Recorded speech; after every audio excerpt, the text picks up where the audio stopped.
Hey guys, you are watching your anime world. How are you all?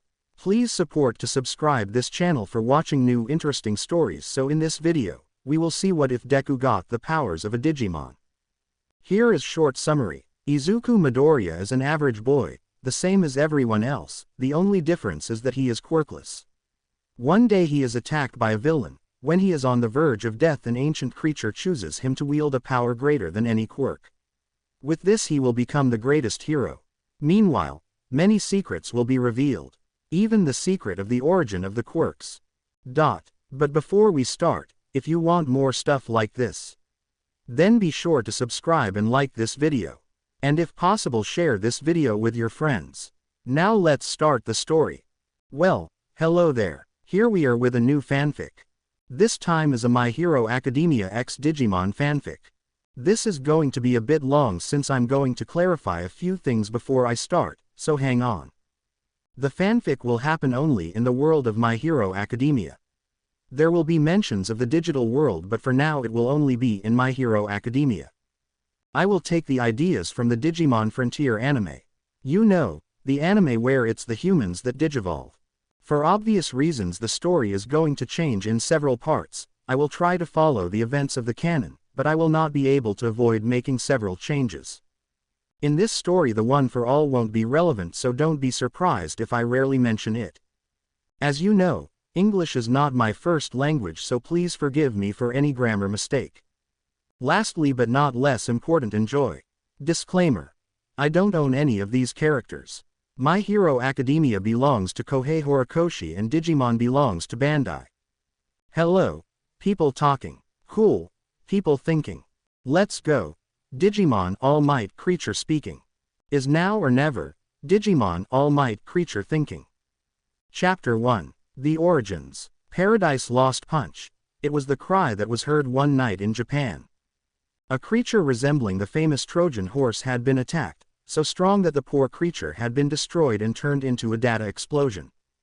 Ha ha ha, is that all you got?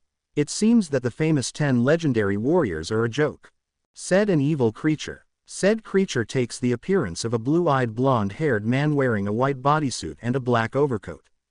It has 10 wings on its back, 2 on its head, and 2 at its neck. Its left wings are demonic, featuring black, leathery wings, while its right side has white, feathery, angelic wings save for the wing at its neck, which is dyed black. That was Lusamon Chaos Mode, an evil Digimon who only wishes to destroy.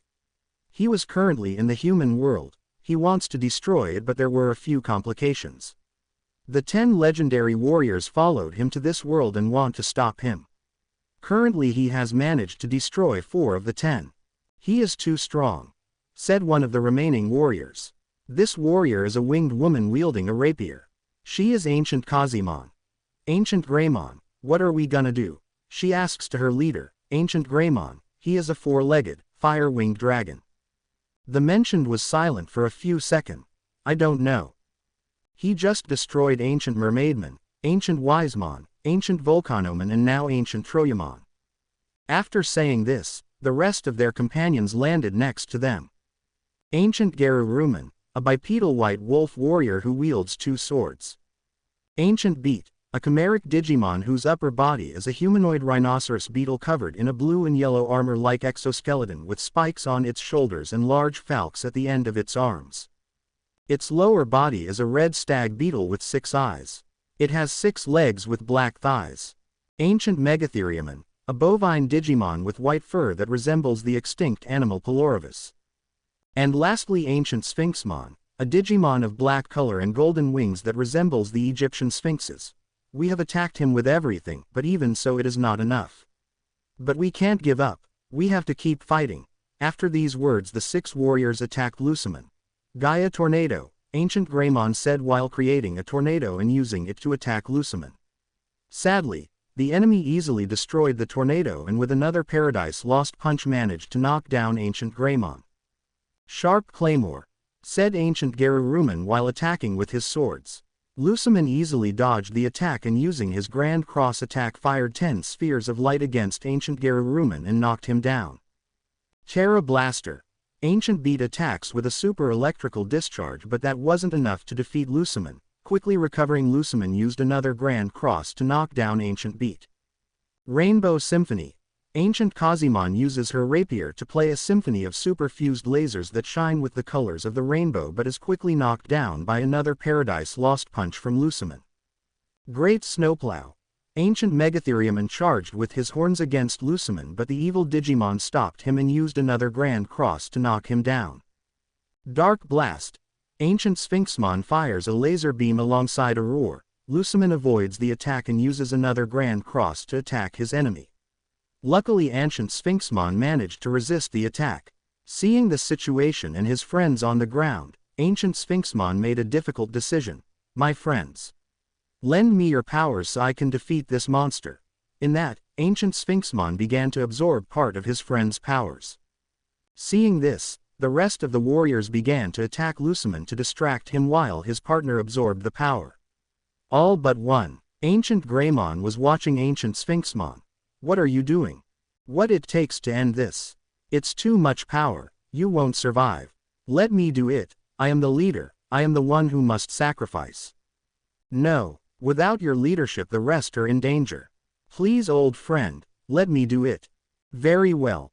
After this, Ancient Greymon joined the battle. Back off, he told to his friends. Omega Burst. He then induces a super detonation over Luciman. Ancient Sphinxmon now. After the announcement, the rest of the warriors fall back to a safe distance for their partner to attack. Necro Eclipse. He attacks with the ultimate annihilation technique, which completely envelops Luciman in the darkness of death. No, this is impossible, no. After this scream, Luciman disappears in a data explosion. After the attack, Ancient Sphinxmon falls to the ground, his companions gather around him. Sorry folks, but I think that's as far as I'm going. Good fight though. After these words, Ancient Sphinxmon disappears in a data explosion. Goodbye, old friend, said Ancient Greymon. Now what should we do? Without a doubt, humans will now know of our existence, asked Ancient Garurumon. Our worlds have never been connected like they are now. We decided never to get involved with humans, but now thanks to Luciman they know of our existence, said Ancient Beat. Not if we can help it, said Ancient Greymon. Yggdrasil never wanted this to happen. If we use our powers, we may be able to repair the damage done from this fight as well as erase the memories of all humans and any traces we have left. So, everything will return to normal. Are you sure it will work? Asked Ancient Kazimon. We have no other choice. We have nothing to lose by trying. After this, the 5 surviving warriors gathered in a circle and using their powers began to repair the damage and erase the memories of all humans. At the end of this process, the 5 warriors returned to the digital world without leaving a trace of their existence. Or at least that's what they thought.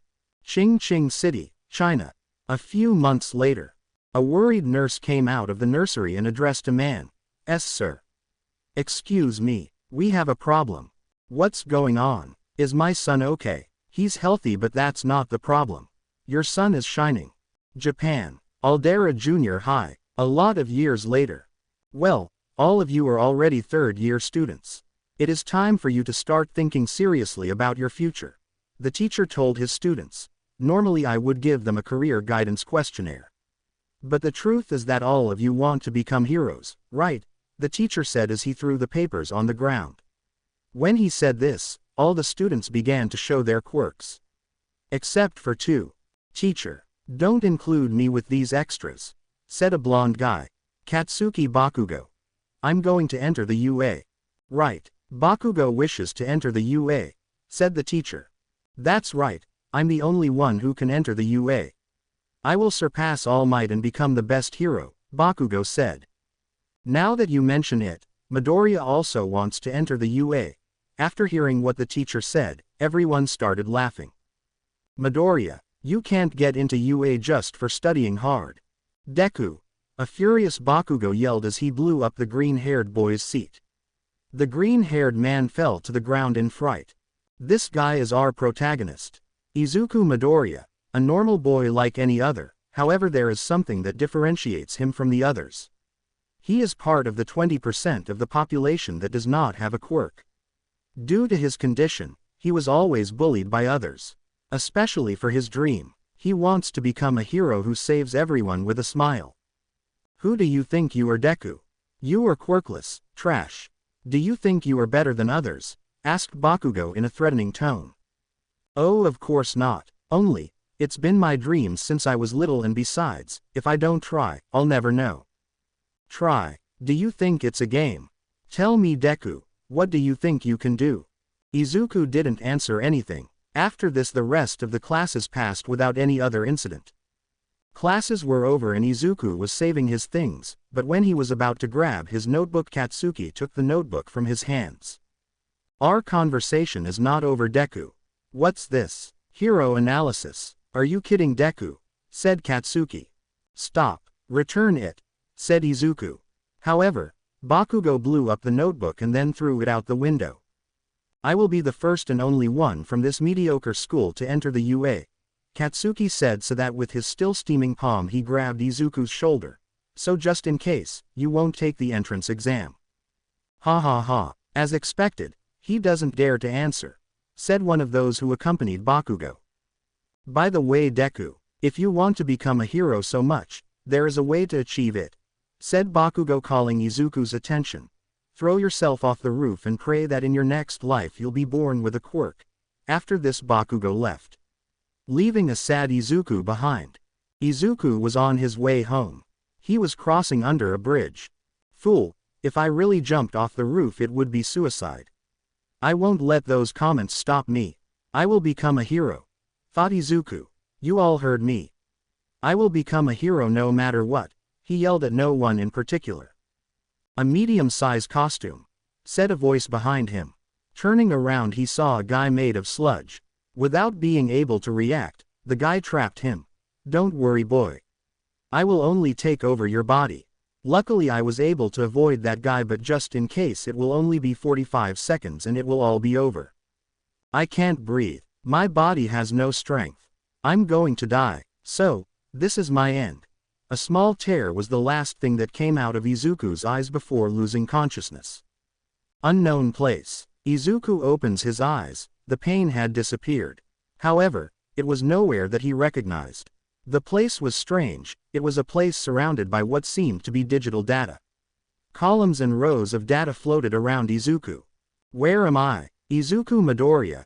Izuku quickly turns to the direction of the voice, to see a kind of giant red dragon. It had 4 legs and wings of fire. This obviously made Izuku almost pee on himself. What? You can rest easy, boy. I'm not going to hurt you. In fact, I have been watching you these last years and I have chosen you to carry my power. These words confused Izuku more, however something inside him made him feel safe despite the creature in front of him. What do you mean? What are you exactly? Forgive my rudeness. I am Ancient Greymon. I am a digital monster, or Digimon for short. Digital monster. That's right, as the name indicates, I am a creature made of data. However, I am just as alive as you. We Digimon live in a different world from yours. Right now, you are somewhere between both worlds. Let me see if I understand. You are a creature made of data that comes from another world. Exactly. And what do you mean by giving me your power? You'll see. In my world, when I was still alive, I was the same as what you aspire to be, a hero. Together with my colleagues and friends, we are known as the 10 legendary warriors. Although there are none of us left alive, since my death I was interested in your world and seeing you and everything you've been through. It amazes me that you still have a determination as ardent as fire. That's why I want to help you in your dream. I don't understand, but if everything you say is true, I still don't understand how I can have your power. Suddenly a device appeared in front of Izuku. The device was the size of a cell phone. It was red with a black handle on its right side, 2 white buttons on the bottom and a small screen surrounded by an orange circle. This is a Digimon scanner, or D-scan. With this you can use my powers and be able to digivolve.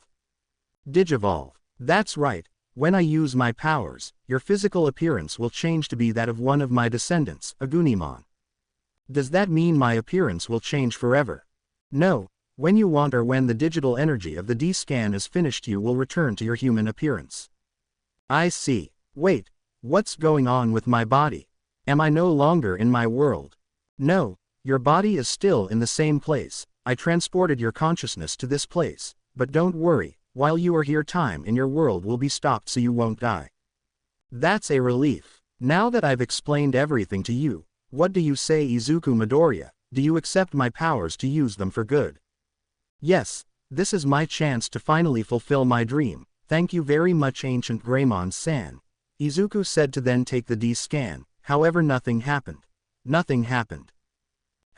I see, your body isn't ready to house Agunimon's full power. In this case I will allow you to acquire the form of Flamemon, a version before Agunimon. It is weaker but for now it will work. You must train both your body and mind to unlock the true power of Agunimon. I'll do it, sir. After this the D-scan started to glow and a few seconds later Izuku disappeared.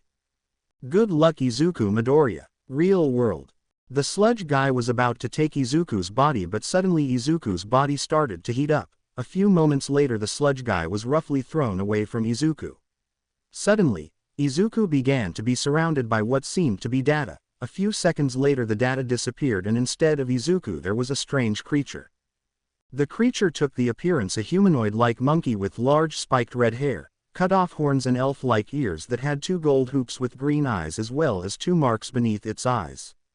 It had dark skin with a white marking on the left side circling its left pectoral muscle, a bushy flame-like tail and 3 toes with red nails.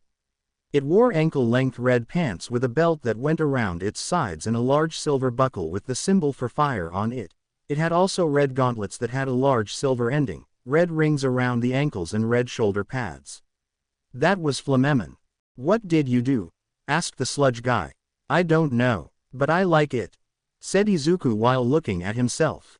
Doesn't matter. I will take over your body, the villain said while charging against Izuku. However, thanks to Digivolution, Izuku's reflexes have improved, and he easily manages to dodge the villain. Quickly standing in front of him, Izuku released a strong aura of fire. This attack was so strong that he managed to defeat the villain in a single attack. That was quick. This power is awesome. After this, Izuku put the villain inside a bottle that he found lying around. When he thought what to do with the villain, someone appeared. Have no fear, because I'm here. It was All Might. Clearly, Izuku reacts like a normal person. Going crazy.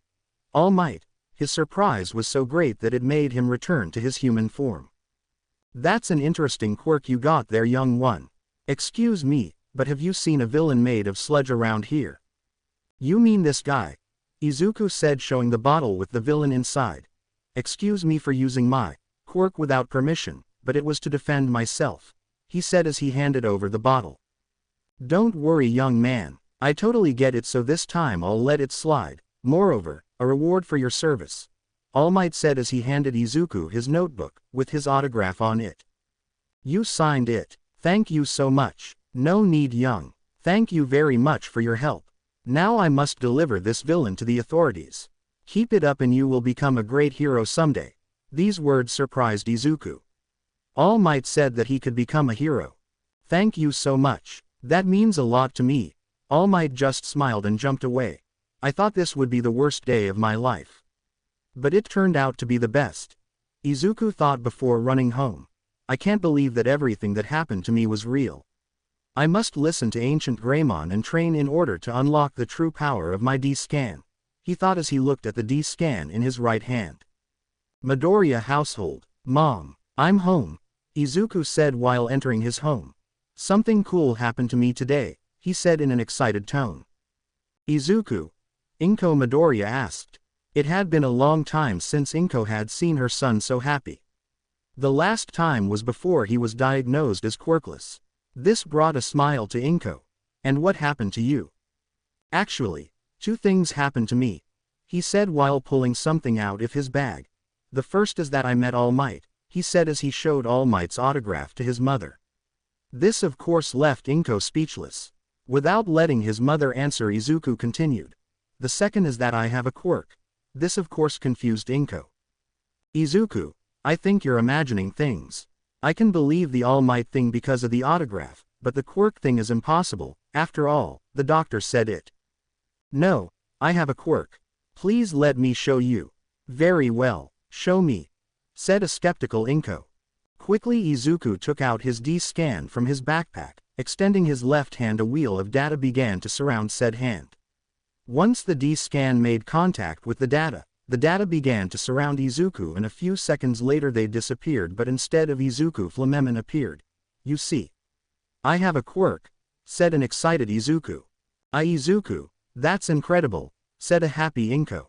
Now I can become a hero, Izuku said as he returned to his human form. Of course you can, said Inko, hugging his son. Izuku gladly returned the hug. 2 days later, Dagoba Municipal Beach. Ancient Greymon said that I have to train in order to use the true power of the D-scan. Izuku thought before turning to see all the trash on the beach. Perfect. My goal will be to clean this entire beach before the UA entrance exam. With this I will not only train but also help the community, he thought before starting to collect the garbage from the place. And that's how Izuku's 10 months of training began. This training was not only limited to cleaning the beach. He also went on a muscle-building diet in addition to training whenever he could. When he had time, Izuku also trained with his Flammemon form, discovering several special attacks. Apparently, the attacks are imprinted in the Digimon's digital memory. Thanks to this, Izuku didn't have much difficulty mastering them. Even the techniques came with their own names. The first was the one he used to beat the sludge villain. For some reason the technique was called Baby Salamander. The next technique is to simply attack with his tail wrapped in fire. That technique was named Flame Tail. The next attack was to charge at the opponent while Flammemon was engulfed in fire. It's called Noble Heart. Lastly, it was being able to throw a simple but effective fireball. It's called Flame Toss. And so, in the blink of an eye, the 10 months of training was over. 24 hours left for the entrance exam. Luckily, I managed to finish cleaning everything with a day to spare to rest. I wonder what the exam will be about.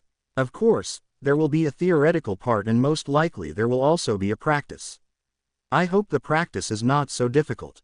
Although I shouldn't worry, with Flammemon it should be enough to pass, he started muttering. Kid, kid, kid, a scream brought Izuku out of his thoughts. When he saw the one who had yelled at him, he was surprised to see a rather weak-looking man. The person is a very skinny man with sharp, angular features and long limbs, his neck long and his eyebrows absent. He possesses a large scar that covers most of the left side of his chest, and it is not uncommon for him to spout blood from his mouth when excited or surprised. What are you doing on top of the garbage? The man asked. Oh, I think I got lost in my thoughts. I just finished cleaning the beach, Izuku said as he climbed down from the trash pile. You were the one who cleaned the beach? Asked the man. Yes, in part it was to be able to train for the UA entrance exam. On the other hand, it was also to help the community, Izuku said as he put his shirt back on. I see, you did a good deed, boy. Thanks Yagi, Toshinori Yagi. Nice to meet you, Yagi-san. If you'll excuse me, I have to go home to rest. After saying this, Izuku leaves to his house. 10 months ago, this place was a mess. That boy cleaned all that in just 10 months. Awesome. The man thought and then gave a big smile. He could be a good candidate. Izuku was standing in front of the H-shaped building, the main building of the UA. I can't believe I'm here, at UA, where some of the top hero graduated. Best Genus, the 8 times Beast Genus Award winner, Endeavor the hero with the record of most solved cases, and, of course, All Might the #1 hero of Japan. For great heroes, graduation from UA High School is certainly a requirement, Izuku said as he watched the entrance of the UA. What the hell are you doing here, Deku?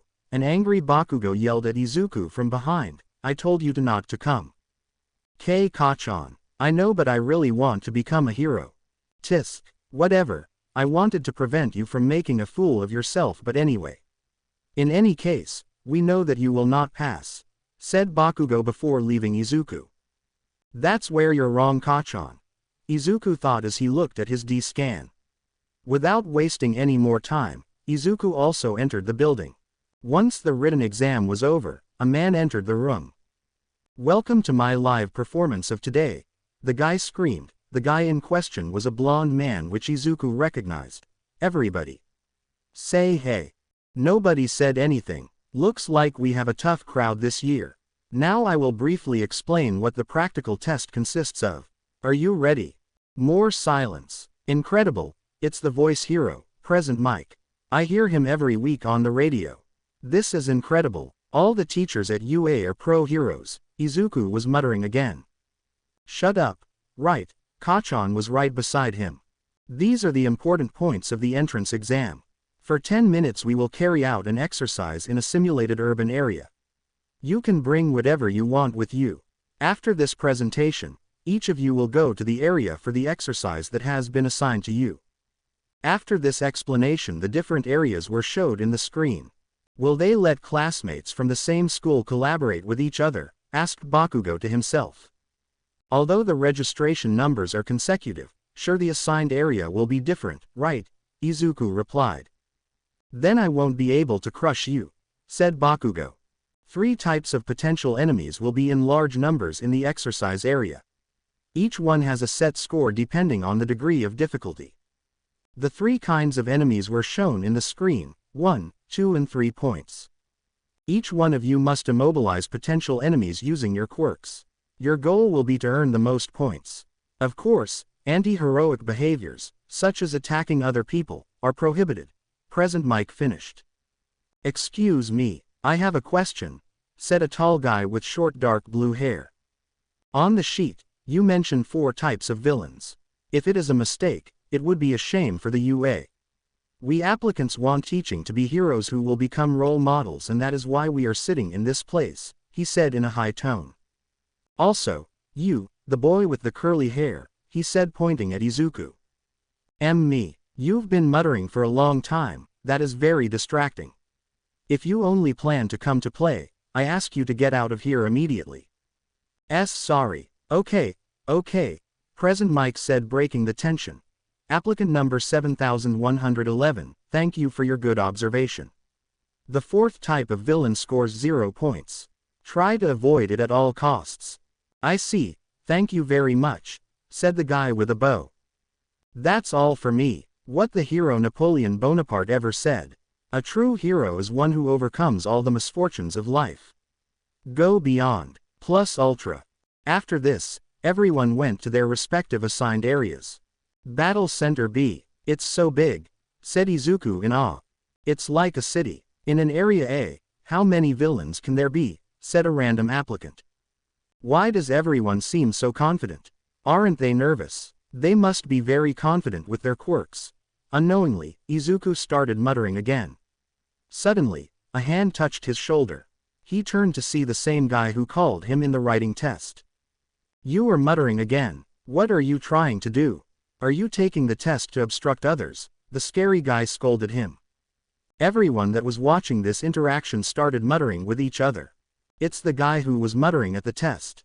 That guy scolds him and he cowers in fear. At least we have one less rival.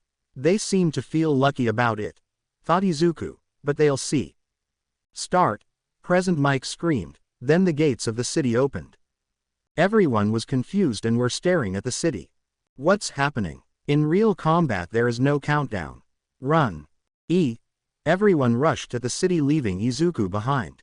I'm already behind, he thought, and quickly rushed inside the city. Izuku was running through the city searching for robots when a wall was destroyed in front of him, then a 1 point emerged from the wall. Target inside. Eliminate. A 1 point. Here it comes. Pulling his D-scan, extending his left hand, a wheel of data began to surround said hand.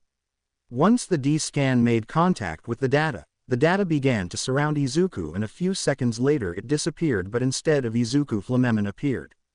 Flame tail, he said before destroying the 1 point with his tail. Yes. I did it. Now to get more points. Observation room. A limited time and a vast area. Their abilities will be revealed, Nezu said while looking at the cameras.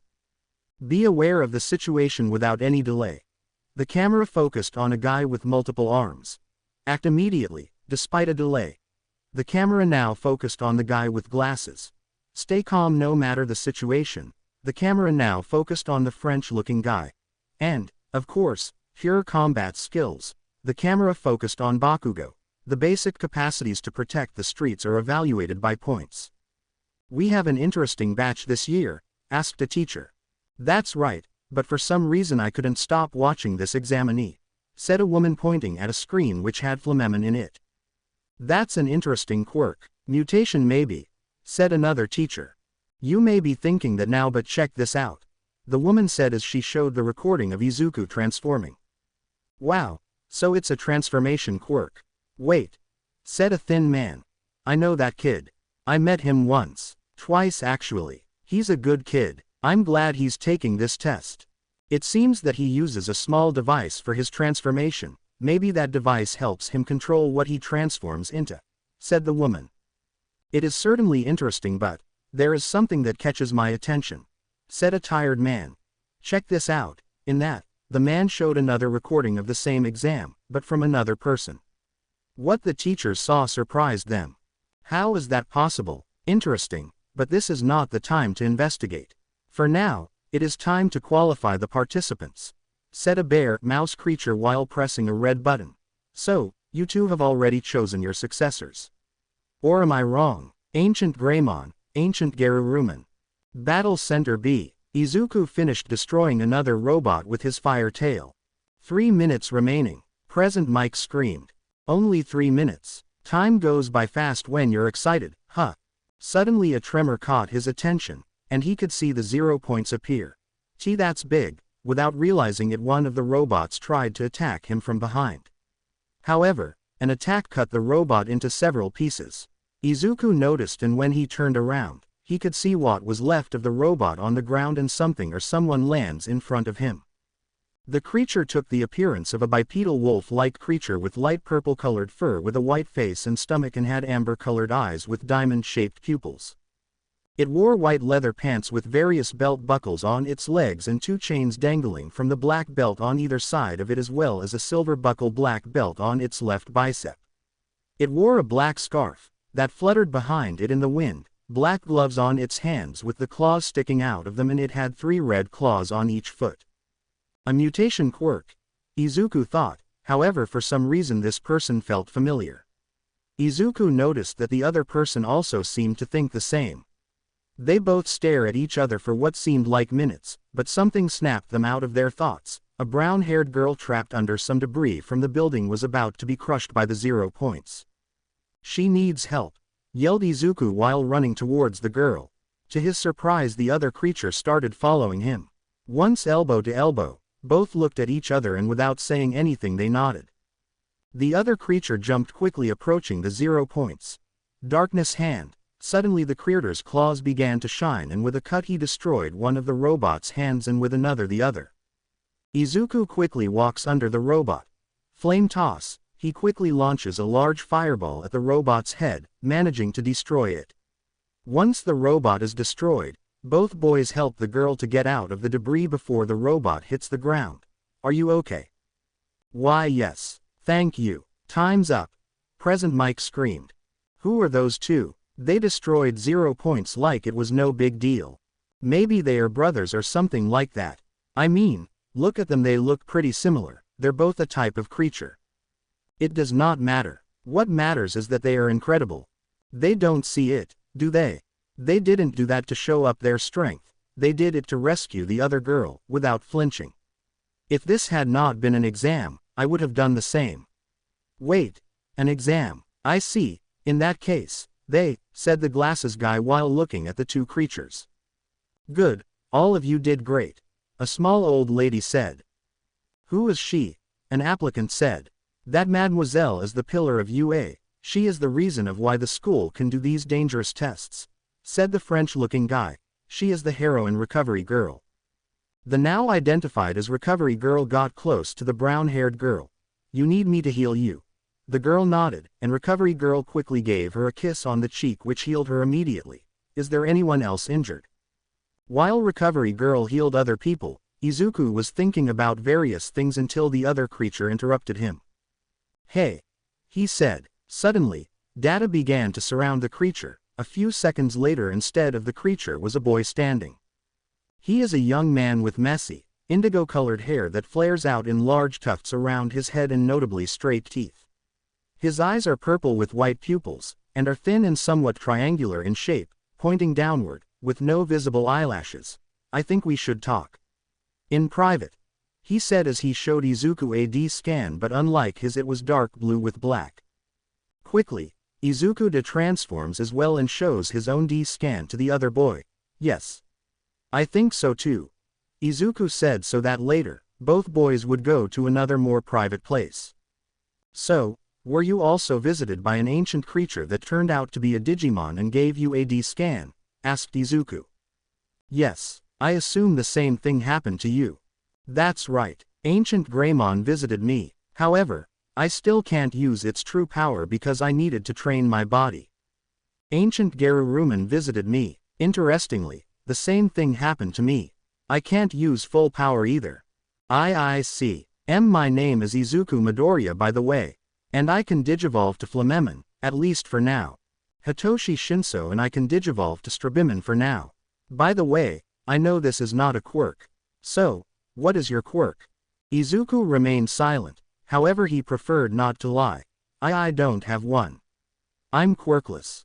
Oh, I see, it doesn't matter, I still think you're cool. Gee thanks. And what's yours? I mean your quirk. Shinso also kept silent but then he spoke. I'm also quirkless. I see, it seems we have something in common. I mean, besides being chosen by a couple of ancient Digimon who saved our world several years ago. Shinso laughed at this. I guess that's true. We should go back. See you at Ua, my friend. Shinso said as he extended his hand to Izuku. Hearing this, Izuku smiled, his first friend after a long time. Yes, they both shook hands and went back to their homes. A week later, Midoriya household. Izuku was eating his food while waiting for the letter from the UA. I don't remember how many points I got on the practical test. The whole thing about Shinso and his D-scan made me forget how many points I got. I hope there have been enough to pass, he thought. Izuku, are you okay? I see you very thoughtful. Why yes, I'm just a little nervous about the UA results. And how is your friend? I don't know, I haven't talked to Shinso-kun for a couple of days. I guess he'll be nervous too. I see. Still, I'm very happy for you. Now you have a quirk, you're trying to get into the UA, and you finally managed to get friends, only one but that's better than nothing. Yeah, I can't believe this either. After this the doorbell rang and Inko went to answer the door. Izuku, it has arrived. Inko said as she handed a letter to her son. Let's see it then. Izuku said as he opened the letter. To his surprise a small device fell on the table, this device started to project a video. I am here as a projection. To the surprise of both, All Might appeared in the video. All Might, but this is something from the UA. What do I do here? You will ask yourself. Very easy, I'm going to work at the UA. Now let's get to your results. All Might explained. Your score on the written test was good enough to pass. Now with the results of the practical exam. You got a total of 40 villain points. Of course, you approved. After hearing this, tears began to fall from the faces of mother and son. However, the message was not over yet. But that's not all. Your actions in the exam did not go unnoticed. Look at this video. All Might said as he put up a video. The video showed the brown-haired girl he had saved alongside Shinso. Excuse me, during the exam there were two people. They have a strange appearance, like creatures, although I think they could also become normal people, although I did not see their faces. Still, those people possibly decided to stop getting points to save me. I would like to know if there is any way to give them the points that they lost because of me. They saved me. After this the video stopped. As you can see, your actions moved people. How do you think the UA can ignore this? We also have rescue points. Izuku Midoriya. Now I know your name, you got 36 rescue points. Obtaining a total sum of 76 points, also achieving second place. Congratulations young Midoriya, this is your Hero Academy. After this, the projection ended. Izuku. A tearful Inko hugged her son. Of course, Izuku returned the hug. You did it. Yes mom, I did. Look at the first place. A total of 77 only in villain points. In the second half, while the other participants seemed to weaken, he used his quirk and let the villains come closer and then continue with the counterattack, said a teacher. The truth is that I prefer second and third place, said a female voice, with only 1 point of difference, and they did get rescue points. What surprises me though is that their quirks are too similar. They even use a similar device for their transformation. Izuku Midoriya and Hitoshi Shinso, there are already quirks that resemble each other, such as fire ones, but it is very rare that these types of quirks are so similar, said a small bear mouse creature. However, in his mind a totally different thought occurred. Ancient Greymon, Ancient Geruruman, I wonder if the rest also chose someone. Also, why now? Do you have any reason to do this? Looks like I'll need to have a talk with those kids. Of course, I'll make sure they're both in the same class. Even so, we cannot overlook the actions of both boys. Without even speaking, they managed to work as a team to save a girl in trouble, Present Mike mentioned.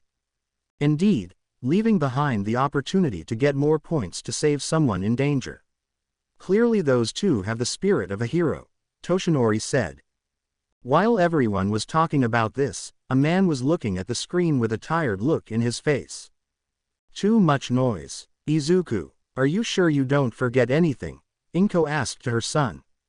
Yes, I double-checked. Your device. Do you carry your device for your quirk? I would never forget that. I'm leaving, I'll be late. Izuku. His mother calls his attention. You look so cool. Izuku smiled back at his mother.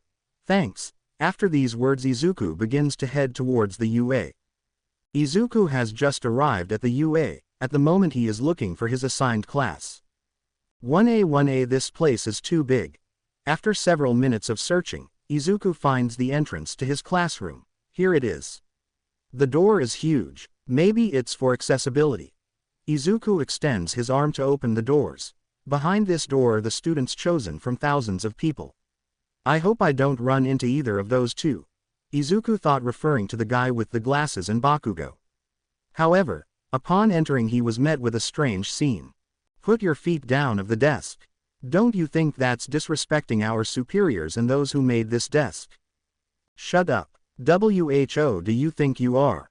They are here, Izuku thought with sorrow. My name is Tenya Iida. I come from the private school Some. The glasses guy introduced himself. Some, huh? You are from the goddamn elite. It would be funny to crush you, replied Bakugo. Crush me? Are you sure you want to be a hero? Tenya said.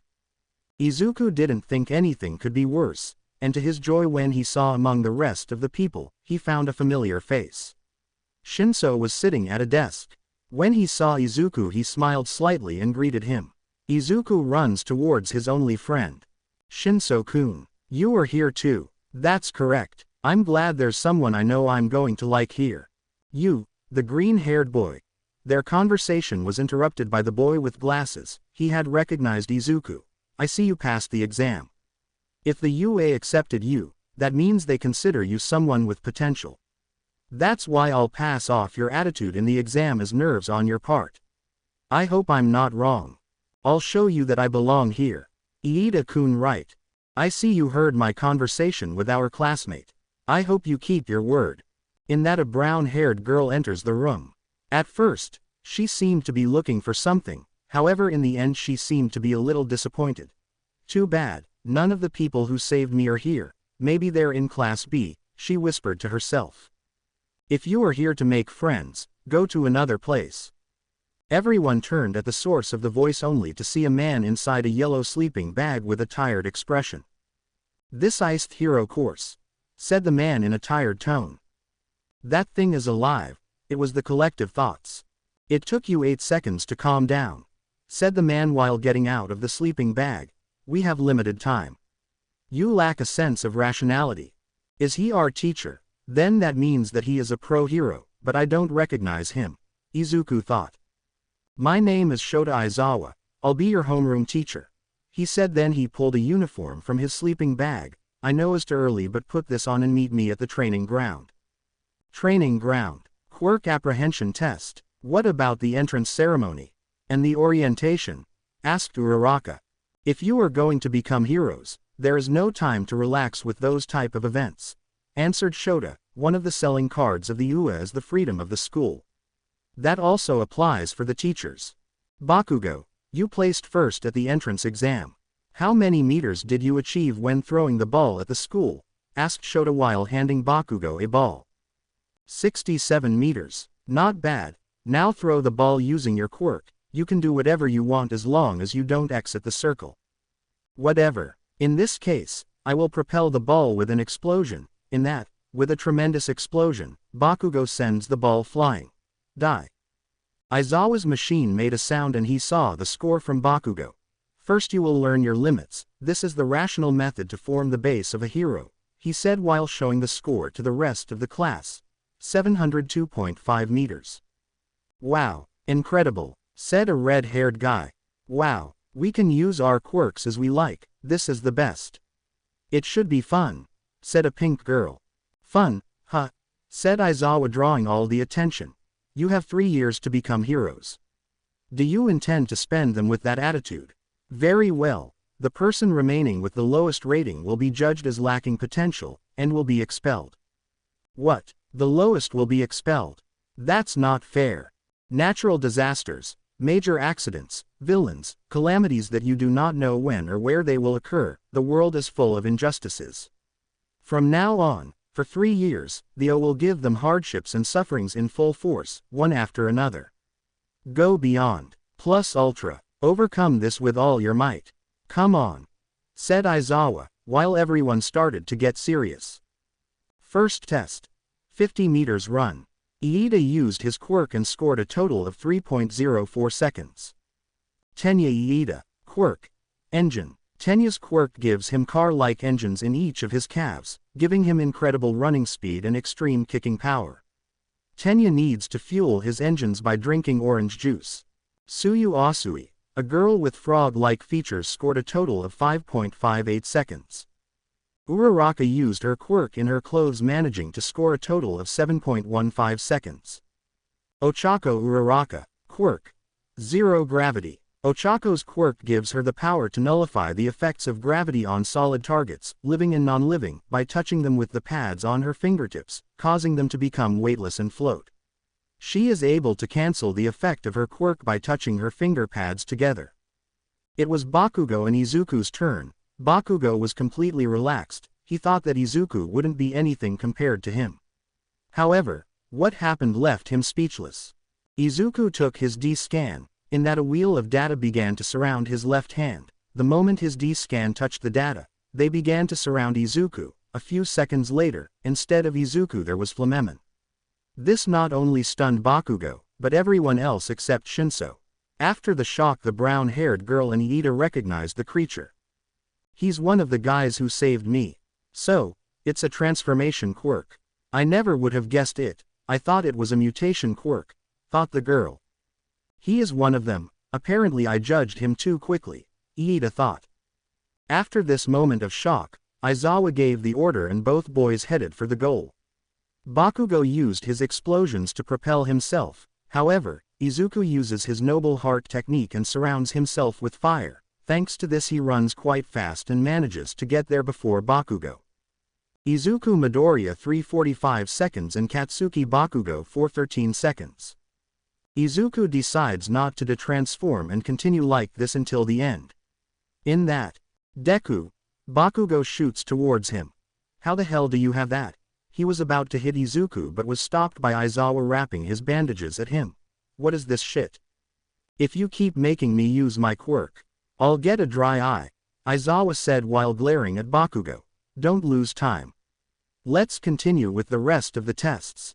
Dry eye. Wait, are you Eraserhead?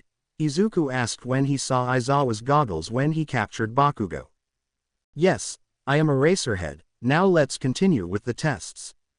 After this scene the atmosphere calmed down for a while, however the surprises were not over yet. Shinso's moment to pass came and, to everyone's surprise, he took out a device similar to Izuku's and then the same thing happened. A data wheel came out of his left hand and when the D-scan touched the data began to surround Shinso. After a few seconds Strabimon was standing in place of Shinso. He did the same as the other guy. Did they have the same quirk? Are they relatives? Those were some of the questions that arose. After the shock, the test continued and Shinso scored a total of 330 seconds. Second test. Grip force. In this test Izuku and Shinso devastated the others. Izuku had a total of 700 kilograms and Shinso a total of 635 kilograms. The only other interesting score was from a boy named Mezzo Shoji who scored a total of 540 kilograms. Fifth test. Ball throw. The one who surprised here was Uraraka, who with her quirk obtained a total of infinity. However, Izuku and Shinso were not far behind. Izuku used his flame tail to hit the ball and send it a total of 1035 meters. For its part, Shinso an attack called light leg, a very strong kick that releases the power of light, sending the ball a total of 1070 meters. Those two are pretty incredible, Iida said when he saw the performance of the boys transformed into those creatures. What surprises me is their quirks. I've never seen anything like it. Of course I've seen transformation quirks, but these even include different clothes than the ones they already had. I think they are awesome, the brown-haired girl said. They saved me in the entrance exam, and I still haven't thanked them. Although being fair, I didn't know that those creatures were them. Beside them was Bakugo, who was frowning at Izuku. That damn nerd. He's supposed to be quirkless. Has he been lying to me all this time? Also, who the is that other guy? The rest of the tests passed, and everyone was ready to check their scores.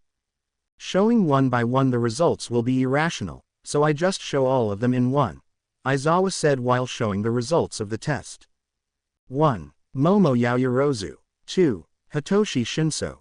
3. Izuku Midoriya. 4. Shoto Todoroki. 5. Katsuki Bakugo. 6. Tenya Iida. 7. Fumikage Tokiyami. 8. Shoji Mezzo. 9. Eijiro Kirishima. 10. Mina Ashido. 11. Ochako Uraraka. 12. Rikido Sato. 13. Tsuyu Asui. 14. Masharao Ojiro. 15. Yuga Aoyama. 16. Honta Siro. 17. Denki Kaminari. 18. Kyoka Jiro.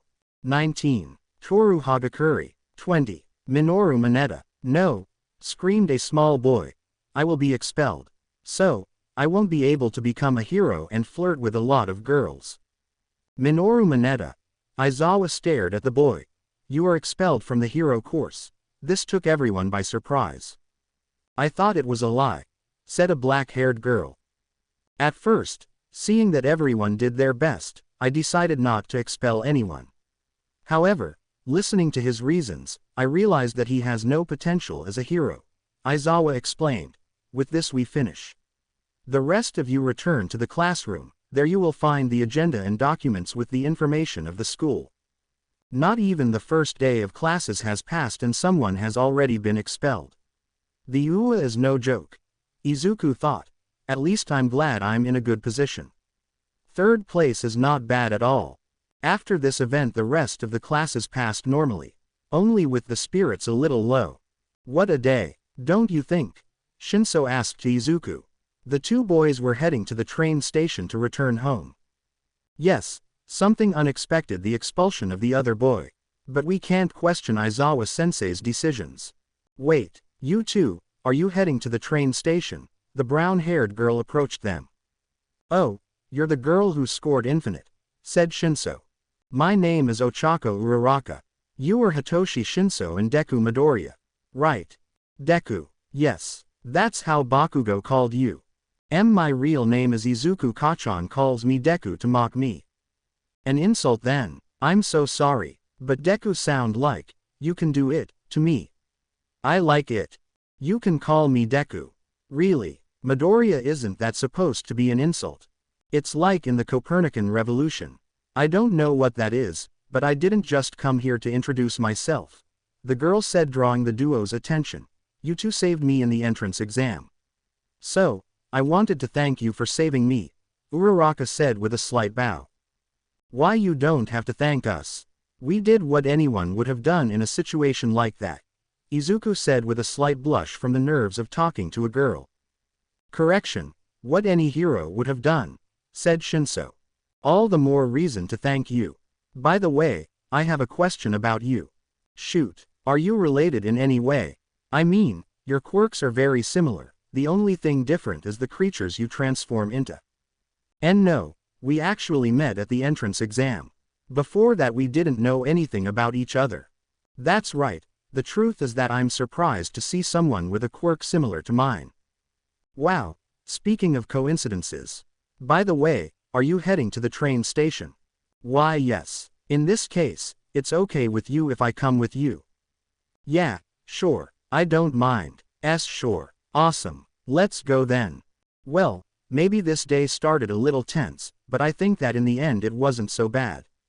Next day, a new day has come, and Class 1A was having their morning lessons, right? They were having English classes with present Mike. Well, among the following sentences, which one has an error? Asked present Mike. So normal. Most of the class thought. This is fucking boring. You know who thought that? It must be the fourth. You have the relative pronoun in the wrong place, Izuku thought. After the morning lessons, in the afternoon, it is lunchtime, it is first-class food at low prices in the large dining room. White rice is one of the best foods in the world, said the chef who was the pro-hero Luncrush. It's the cook hero Luncrush, thought Izuku. After finishing the lunch, it was the moment everyone was waiting for, the basic study for heroes. He is here, coming through the door like a normal person, said, more like screamed, All Might standing at the door in a weird pose. All Might, is he really a teacher? He is wearing his Silver Age costume. This is so awesome. This is the heroics class. Here we will do various practices to build the foundations of a hero, said All Might while doing some heroic poses. It might seem too fast, but today we are doing combat training, he said while pulling a card with the word battle written in it. Combat training. Combat training. Bakugo and Izuku thought at the same time, one more excited than the other. And with that, we also have those. All Might pushed a button and from the wall a lot of briefcases emerged. This are in order according to the report of their quirks and the application they received before entering the school. Your hero costumes. Everyone stands up and grabs their respective briefcase. When you've changed your clothes, gather at the beta training ground. Beta training ground. Boys and girls, it is important to start training from your appearance. Thus, you will be aware of yourself. From today you are heroes. Everyone stepped in the room, dressed in their respective hero costumes. It's time to battle. Beta training ground. Boys and girls, it is important to start training from your appearance. Thus, you will be aware of yourself. From today you are heroes. Everyone stepped in the room, dressed in their respective hero costumes. Izuku stepped in the room with the rest of his classmates. His costume is quite simple, because when he transforms his clothes also change. He wears a with t-shirt with the kanji of t-shirt in the chest, under a red jacket with a pocket on each side of chest, a dark brown jeans, light brown gloves, and his typical red shoes. On his head he wears a pair of goggles. You can see Izuku's design in the cover of the story. So, you also went for a simple design. Shinso approached him. He wears a blue jacket with yellow stripes on the sleeves over a yellow t-shirt with a blue neckline and sleeve trimmings, gray pants, and white sneakers with purple stripes. On his head, he wears a blue bandana with dark gray stripes. Why yes, since the clothes also change, I didn't see the need for an overly elaborate outfit. Deku-kun, Shinso-kun, Uraraka approached the duo. Those are your suits. They look quite practical. I wish mine had been like that. I think it's a bit tight.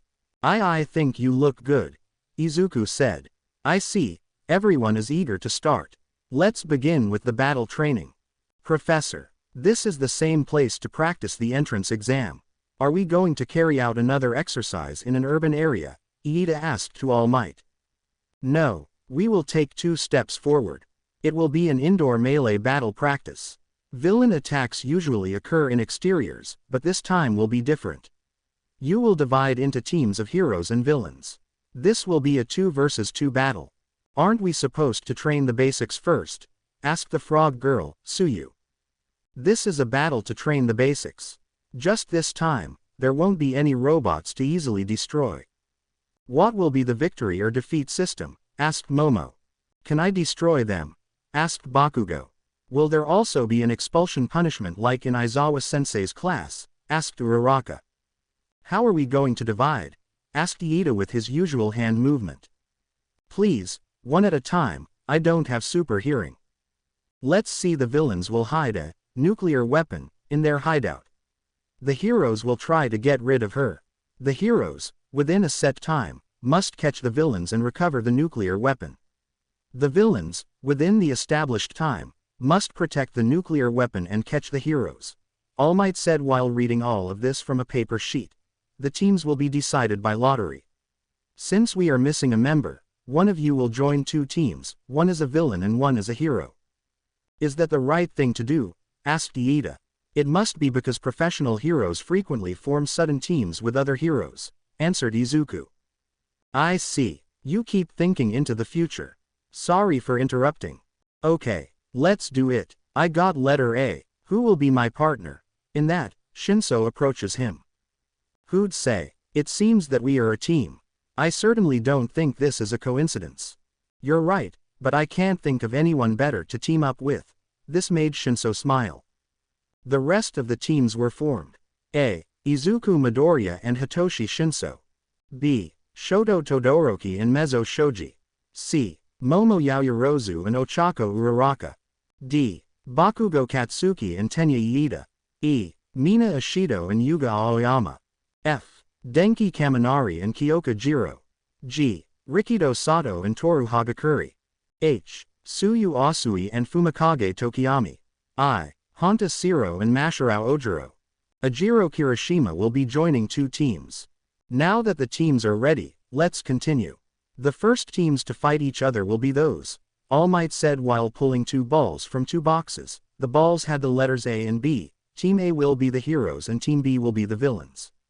Plus, young Kirishima joining the villain team. Sweet. We are going first, said the red-haired boy, Kirishima. Villain team will enter first to prepare. In 5 minutes we'll start with the infiltration of the hero team. Everyone else will watch from the screen. Young Todoroki, young Shoji, young Kirishima, try to learn the mentality of a villain. Attack with everything without fear of injury. Although I will suspend the practice if I see that you over limit. With Team A, the building appears to have several places to hide the bomb, Shinso said while looking at the map of the building. In that he saw Izuku, who was very thoughtful. Do you have a plan? That snapped Izuku out of his thoughts. Something like that. I was analyzing the quirks of our opponents. Shoji-kun doesn't seem to have a very combat-oriented quirk, so he'll probably stick around to defend the bomb. Kirishima-kun and Todoroki-kun will most likely try to hold us back as long as possible. Apparently, Todoroki-kun has an ice quirk. I can take care of him easily. That means it's your turn to face Kirishima-kun. My strategy is to separate the 2 and beat them separately. Then we meet up and beat Shoji 2 against 1. Then we would recover the bomb. Sounds like a solid plan to me. After that short conversation, All Might indicated the beginning of the battle training. Let's go, Shinso-kun. Both boys began their transformation. The data wheels appeared, and their D-scans made contact with them. Evolution, both boys shouted in unison. After this their transformation was complete. Flamemen and Strabimen are ready for combat. With Team B plus Kirishima. They have entered the building, Shoji informed. In that case, let's not waste time. Todoroki said. You stay behind, watch the bomb. You, red-haired guy, follow me. We are facing those 2. Todoroki ordered. My name is Kirishima, don't forget. Izuku and Shinso managed to infiltrate the building. Infiltration success, whispered Izuku. There's a lot of blind spots in here. We must be careful, whispered Shinso. Suddenly, a blast of ice was fired at the boys. Izuku quickly gets in front. Flame toss, he quickly fires a fireball that stops and destroys the ice. In front of them appeared Todoroki and Kirishima. Let's go, Kirishima. At that, Todoroki covered his fist and right arm in ice while Kirishima hardened his skin. Then both boys ran towards their opponents. Izuku and Shinso just stared at each other and nodded, charging against their opponents. The fists collided. Izuku against Todoroki and Shinso against Kirishima. At that, Todoroki creates a gust of ice from his feet causing Izuku to back up. Kirishima quickly grabs Shinso by the arm and tries to punch him, however Shinso manages to break free. Light kick, Shizno gives Kirishima a kick that makes him crawl up a wall and collide with his back. However, to Shinso's surprise Kirishima did not appear to be damaged by the attack. That's all you got, Wolf Boy. The fights got separated. Todoroki vs. Izuku and Shinso vs. Kirishima. Todoroki vs. Izuku. Izuku and Todoroki are exchanging blows. To Izuku's surprise, Todoroki is resisting his attacks quite well. In one of these exchanges, Izuku hits Todoroki in the face, sending him flying a few centimeters back. The bicolor-haired boy quickly recomposes himself and fires a large blast of ice at Izuku. Noble heart. Izuku surrounds himself with fire and begins to break through Todoroki's ice attack, but to his surprise, from below him a column of ice hits him in the stomach, causing him to fly backwards and fall to the ground near a wall. Standing up quickly, Izuku realizes that at the impact point of the column, ice was beginning to spread on Izuku's body. He quickly surrounds himself with fire to melt the ice. Taking advantage of this, Todoroki begins to surf on the ice and with an ice fist hits Izuku in the face and makes him go through the wall into another room. Izuku quickly recovers and sees Todoroki on top of him with another fist of ice at the ready. Baby Salamander. Out of sheer reflex Izuku uses his strongest technique, an aura of fire shoots out from Izuku's body. Seeing this, Todoroki fires a gigantic blast of ice to defend himself and counter the attack. The techniques collide and a huge explosion of fire and ice occurs. Shinso vs. Kirishima. Kirishima blocked another attack from Shinso. The boy was on the defensive, waiting for the right moment. Shinso quickly lands a roundhouse kick to Kirishima's stomach, however the boy just grabs Shinso's leg and to Shinso's surprise manages to land a hardened headbutt. This pushes Shinso back a bit. What did you think of that, Wolf Boy? Kirishima said. In that he charged against Shinso again. Shinso manages to evade the attack. Light kick, quickly hitting Kirishima's right side and sending him flying a few inches. Kirishima quickly gets up with almost no damage. Not bad, Wolf Boy. Quickly both boys charge again against each other. The exchange of blows began again. Kirishima received more blows, but he could resist them. Shinso received few blows, but they were quite strong. They both take the same amount of damage in total. In one of these, Kirishima punches Shinso in the stomach. He crouches down in pain and Kirishima quickly takes the opportunity to hit him. However, Shinso manages to recover, avoid the blow, and attack him with one of his own. Darkness Hand. While the attack failed to cut Kirishima, it did manage to deal some damage and push him back a few inches. His quirk manages to resist more than he expected. Midoriya could beat him more easily. But it doesn't matter, I have to face him, and I will defeat him.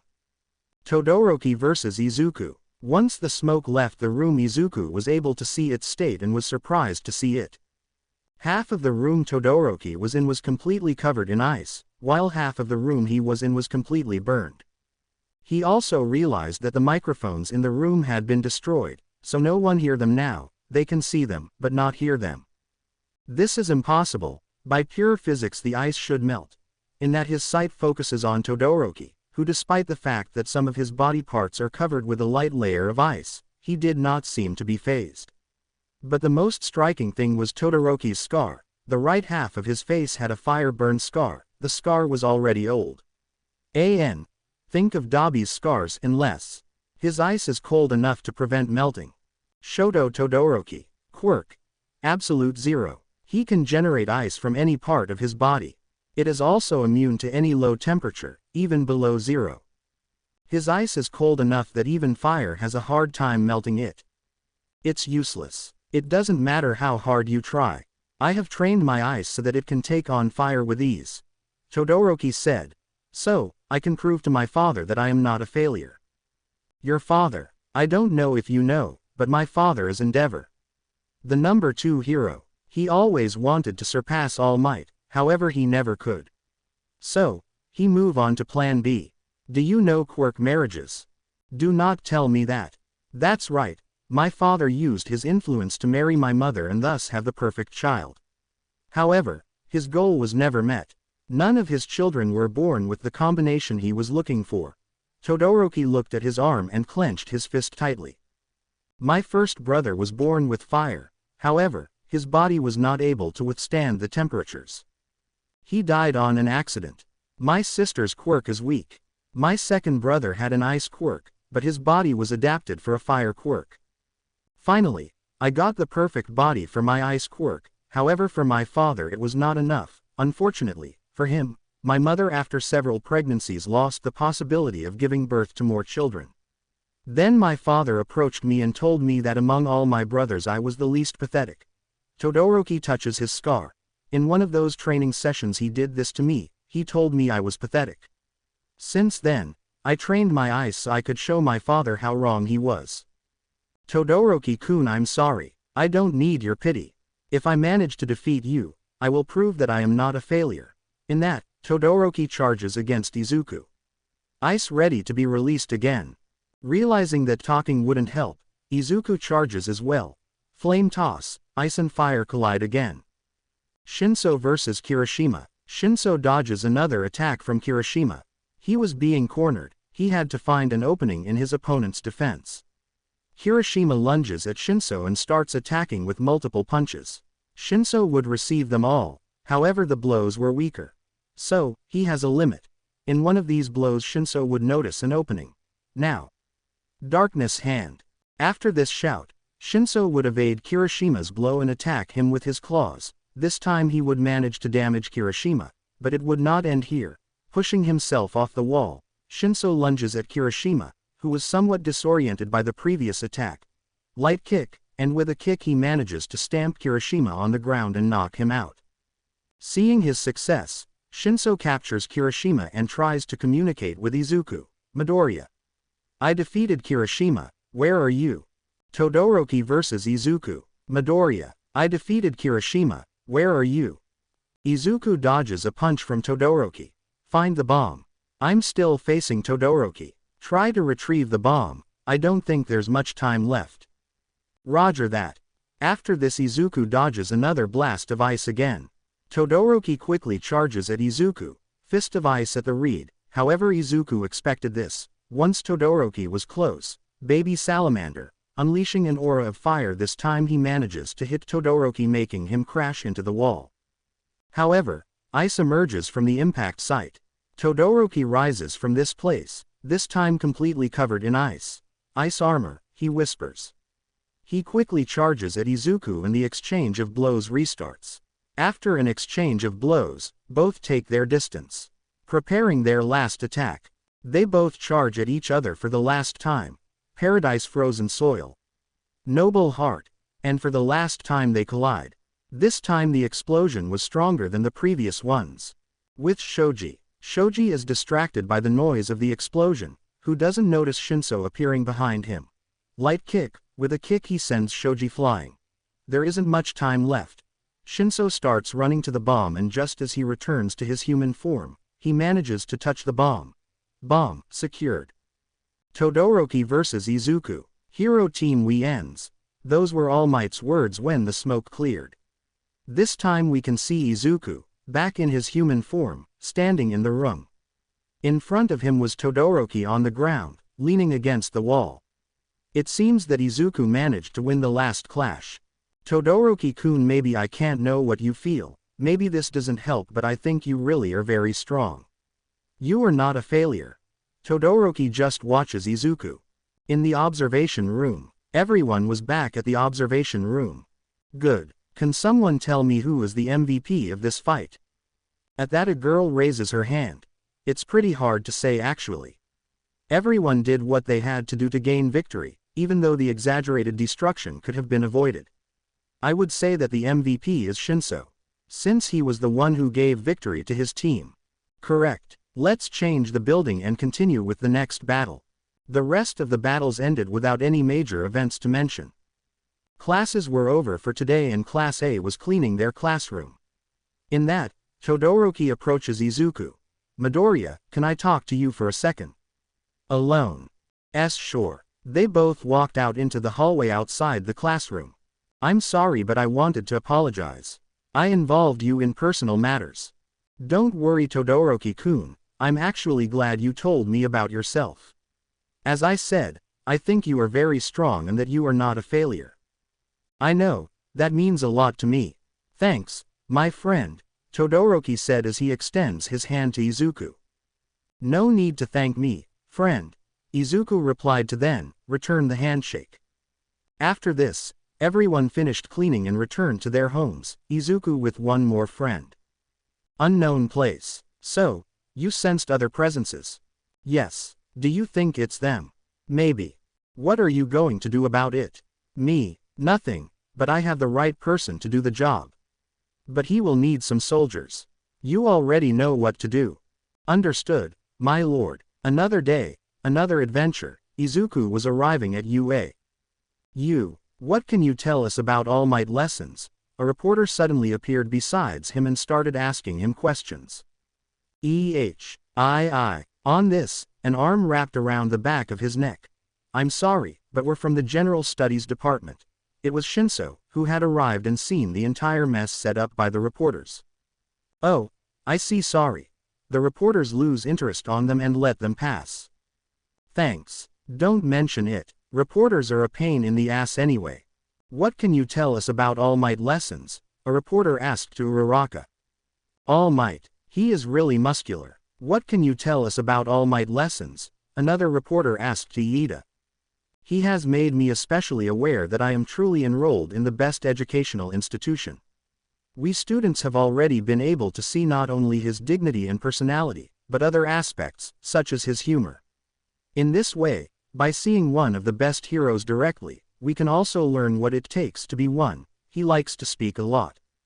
What can you tell us about you look tired, are you okay? Asked a reporter to Eraserhead. He is working. You are obstructing the entrance to the students. Please go away. Eraserhead said while trying to make the reporters go away. One moment please. We want to know about All Might, a reporter said while getting close to the UA's gate. Suddenly, a metal door emerged and blocked the gates, preventing the reporter from entering the school. Ah, what is this? It's UA's barrier, or at least that's how we named it. If you try to go through that gate without a student or teacher ID, the security system activates. What's wrong with them? We just want a quick interview with All Might. While the reporters were complaining, a figure was staring at the barrier.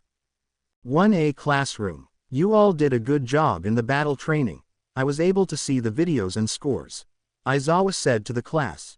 You really surprised me. Everyone acted rationally. The only thing is that Midoriya and Todoroki try to keep the destruction to a minimum next time. Yes, sensei. Both boys responded. Moving on to other matters. Sorry if this is too fast, but another test.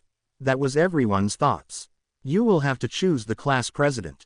I want to be the president, said Kirishima. I am ideal for that position, said the French-looking guy, Aoyama. I'll be the leader, said a pink girl, Mina. Shut up, extras. I'll be the one in charge, Bakugo screamed. Enough, Iida interrupted. This is a job that carries great responsibilities. Wanting to be doesn't mean you can. I propose that we decide this through votes. It is too early to know whether or not we trust someone. Also, everyone could vote for themselves, said Kirishima. Precisely, the most voted person will be the ideal for the position. Iida replied, then turned at Aizawa. Is that okay with you, Professor? As long as you decide in time, do it however you want. At the end of the voting and the votes were counted, in front of the classroom were standing Izuku and Momo. So, it looks like Midoriya is the president and Yaoyorozu is the vice president. What? Who voted for Deku? Bakugo screamed. You finished. Good. Now, let's continue with the classes, Aizawa said. At the cafeteria, there is a lot of people, right? Uraraka said. It's because in addition to the hero course, the rest of the courses also eat here, Todoroki said. I'm pretty nervous. I don't know if I'm fit to serve as class president. It seems to me that you are, Shinso said. Indeed, your courage and judgment at critical moments will be invaluable in many situations, Iida said. I don't know exactly how I became friends with Iida, but I'm not complaining.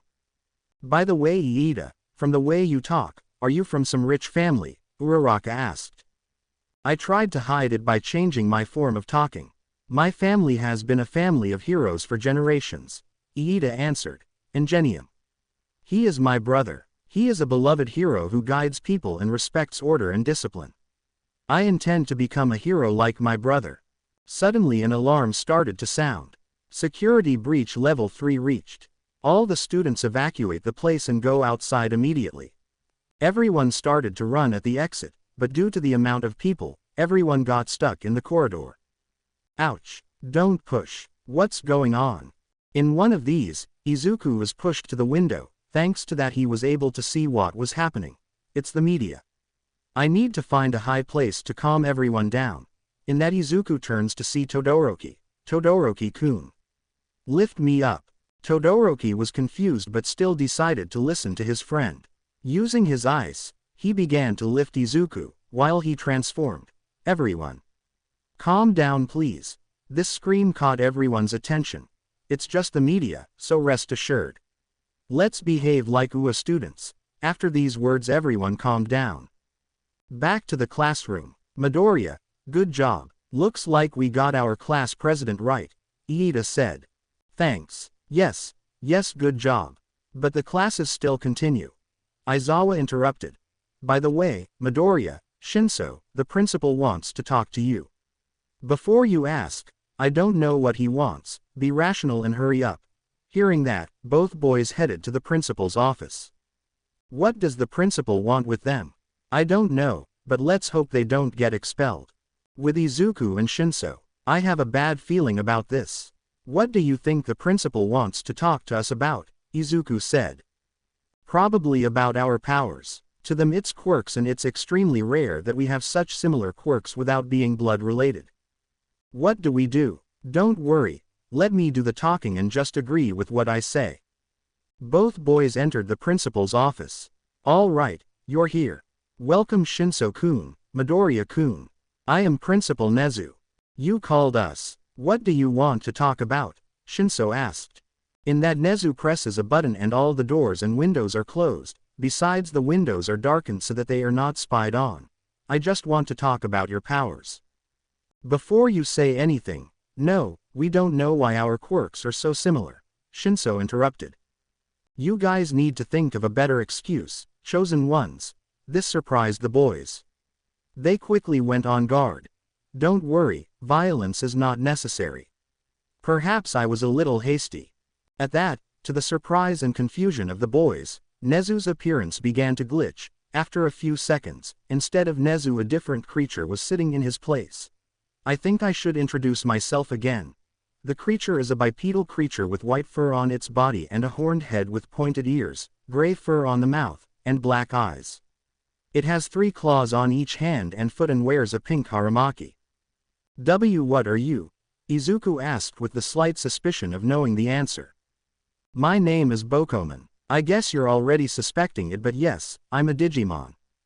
So Nezu is actually a Digimon. Not quite. Nezu is my camouflaged form. Some Digimon can alter our appearance to go unnoticed. So that means you know about our powers. Correct. You see, I lived hearing stories about the 10 legendary warriors. Somehow, I ended up stranded in this world long after Luciman's defeat. Living here I decided to create this school, so I can create the same thing I heard while living in my world, heroes. When I saw you guys at the exam, I recognized you instantly. I guess that's why you put us in the same class. Correct. Seeing you made me wonder if any other warrior chose a successor. Do you happen to know someone with AD scan? No. We don't know if anyone else got AD scan. I see, that's a shame.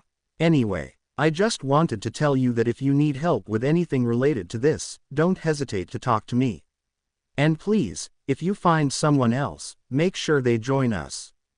Yes. Principal, how should we call you? Bokoman returns to his Nezu form. To avoid suspicion, call me Nezu. That's all, you can go. Thanks, Principal Nezu. After this the boys retired to their classroom and the rest of the day happened as normal.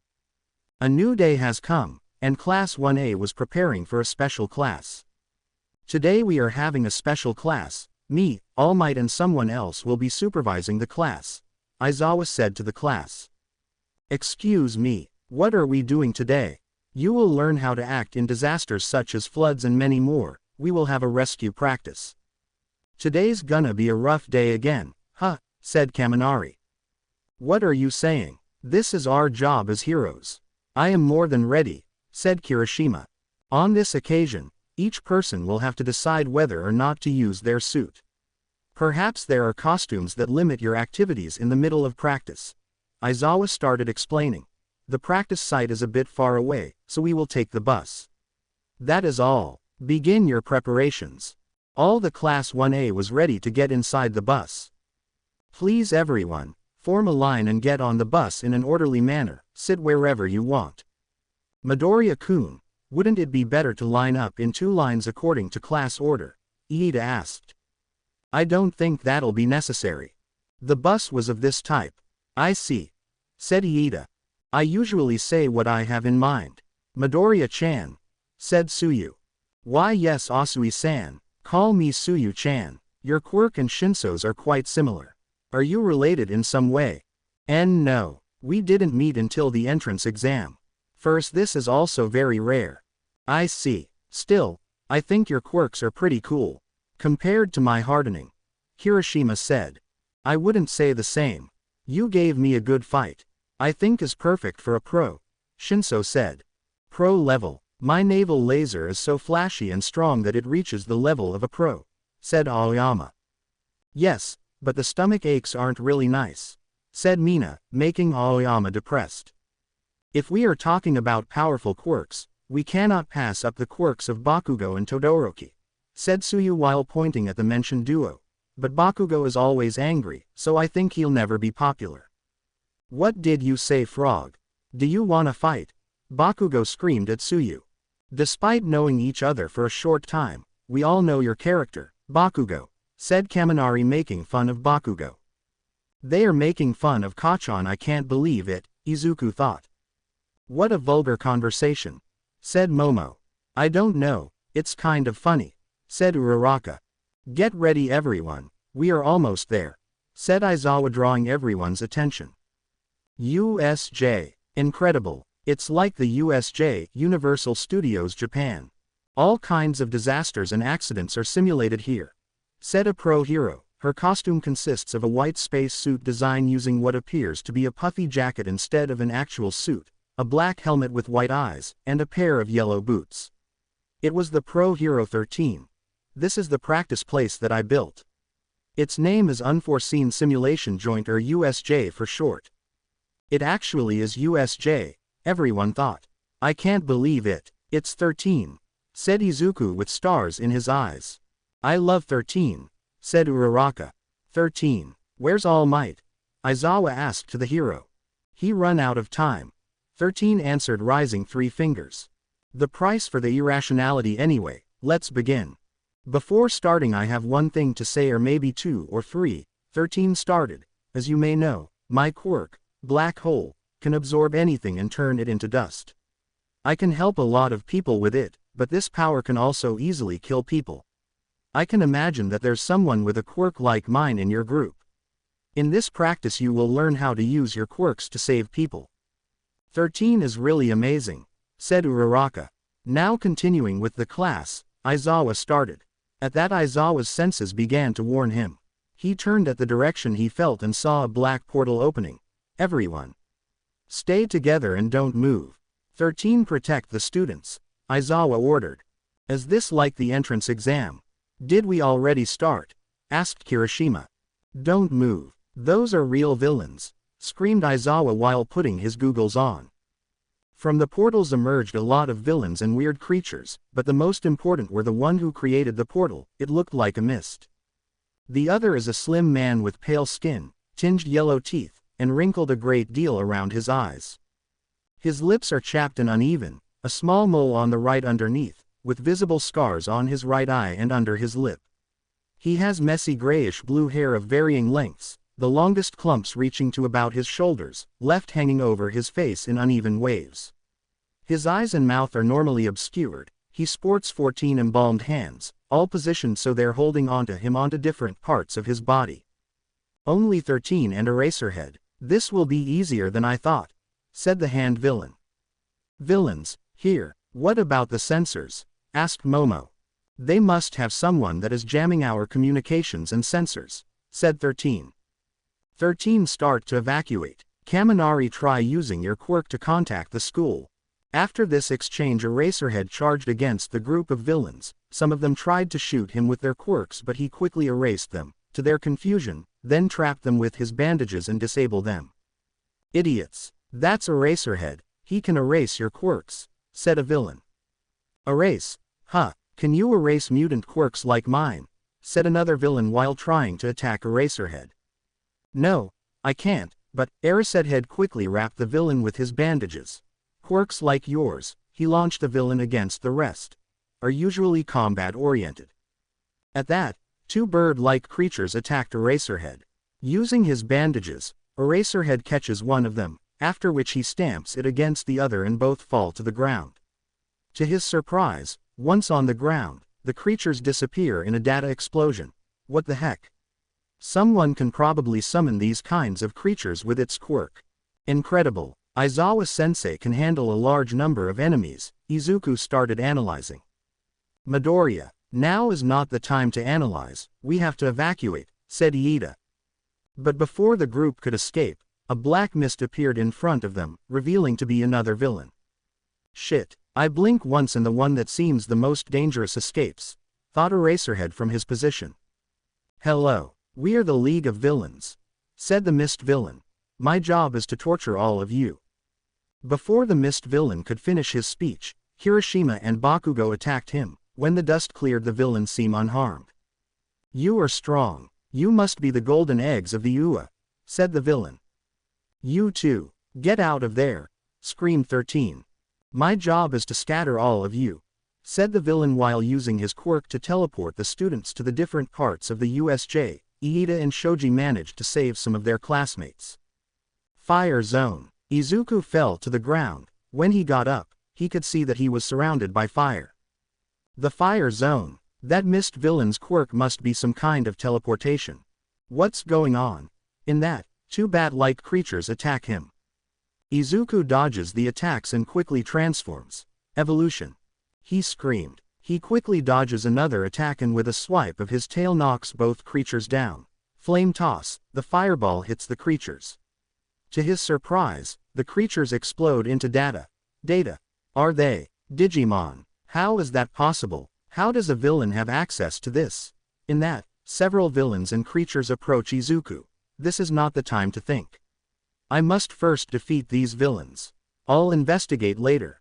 In the building zone, Bakugo and Kirishima were facing some villains. In the landslide zone, Momo, Jiro and Kaminari were defending themselves against some villains, and in the flood zone, Shinso and Tsuyu were trapped in the boat against some villains. Aizawa was facing the hand villain. Using his bandages, he catches the villain and lunges at him and manages to elbow him. Don't try so hard, Eraserhead, the villain said. To Aizawa's surprise, the villain managed to catch his elbow, and to make matters worse, his elbow was disintegrating. Aizawa quickly jumps away. My elbow was destroyed, Aizawa thought as he defeated two other creatures which exploded into data upon defeat. By the way, Eraserhead, I am not the final boss. In that, a portal opened behind him, but this one was different. It wasn't made of mist, it was a portal made of data. From that portal emerged a creature larger than the previous ones. The creature appeared to be a metallic purple cocoon. From the back of the creature came 6 extensions that looked like tentacles, which each one at the end had a type of blades. Chrysalimon. Finish him. After several minutes, Eraserhead was on the ground full of cuts. Then Kurogiri appeared at the villain's side. Kurogiri. Did you kill 13? No, but I put her out of commission. Unfortunately, a student managed to escape. I see. Too bad, I couldn't figure out what I wanted. We'd better go. But first, Chrysalimon, kill Eraserhead. The creature identified as Chrysalimon was about to stab Eraserhead, but suddenly, flame toss, a fireball hit the Digimon. Izuku, in his Flamemon form, landed in front of Chrysalimon. Midoriya, Aizawa said. A Digimon, the hand villain thought. I won't let you kill him. So, Sensei was right. Chrysalimon, take care of him. As you wish, Shigaraki Tamura. The Digimon answered and then began attacking Izuku with his tentacles. Izuku, with difficulty, manages to dodge the enemy Digimon's attacks. Flame Toss, Izuku tries to attack, however, Chrysalimon destroys his attack with its tentacles. Misconnecting, Chrysalimon flies up in the air and smashes Izuku with its huge body. Izuku flies several meters. After falling to the ground with difficulty, he gets up and begins to surround himself with fire. Noble Heart, Izuku charges against Chrysalimon, however when he hit the enemy he did not flinch and managed to stop Izuku in his tracks. Using its tentacles, Chrysalimon hits Izuku repeatedly before attacking him again with a misconnection. Izuku again falls to the ground. This time it is even harder for him to get up. However, Chrysalimon grabs him with its tentacles. Data Crusher, the attack starts to hurt Izuku. The tentacles start to hurt Izuku. Unconnect Buster, Chrysalimon fires a bolt at point-blank range at Izuku, sending him crashing to the ground. When the smoke clears, we can see Izuku, in his human form, face down on the ground. Midoriya, Aizawa screams. A human, that means, Shigaraki thought. Well, that doesn't matter now. Chrysalimon, kill Eraserhead so we can leave. The Digimon pointed one of its blades at Aizawa and attacked. The attack did indeed hit someone, however it missed the target. Izuku was in front of Aizawa, with Chrysalimon's blade stuck in his stomach. Luckily only the tip managed to enter since he managed to stop the attack with his hands, but that doesn't mean he wasn't seriously injured. I already told you, I won't let you kill Aizawa-sensei. After shouting these words, Izuku's D-scan begins to shine and creates a kind of force that makes Chrysalimon move away from Izuku. Izuku takes his D-scan, and his most serious injuries are healed. In that, he looks at his D-scan for a second and then smiles and sees the enemy Digimon. Time for round 2.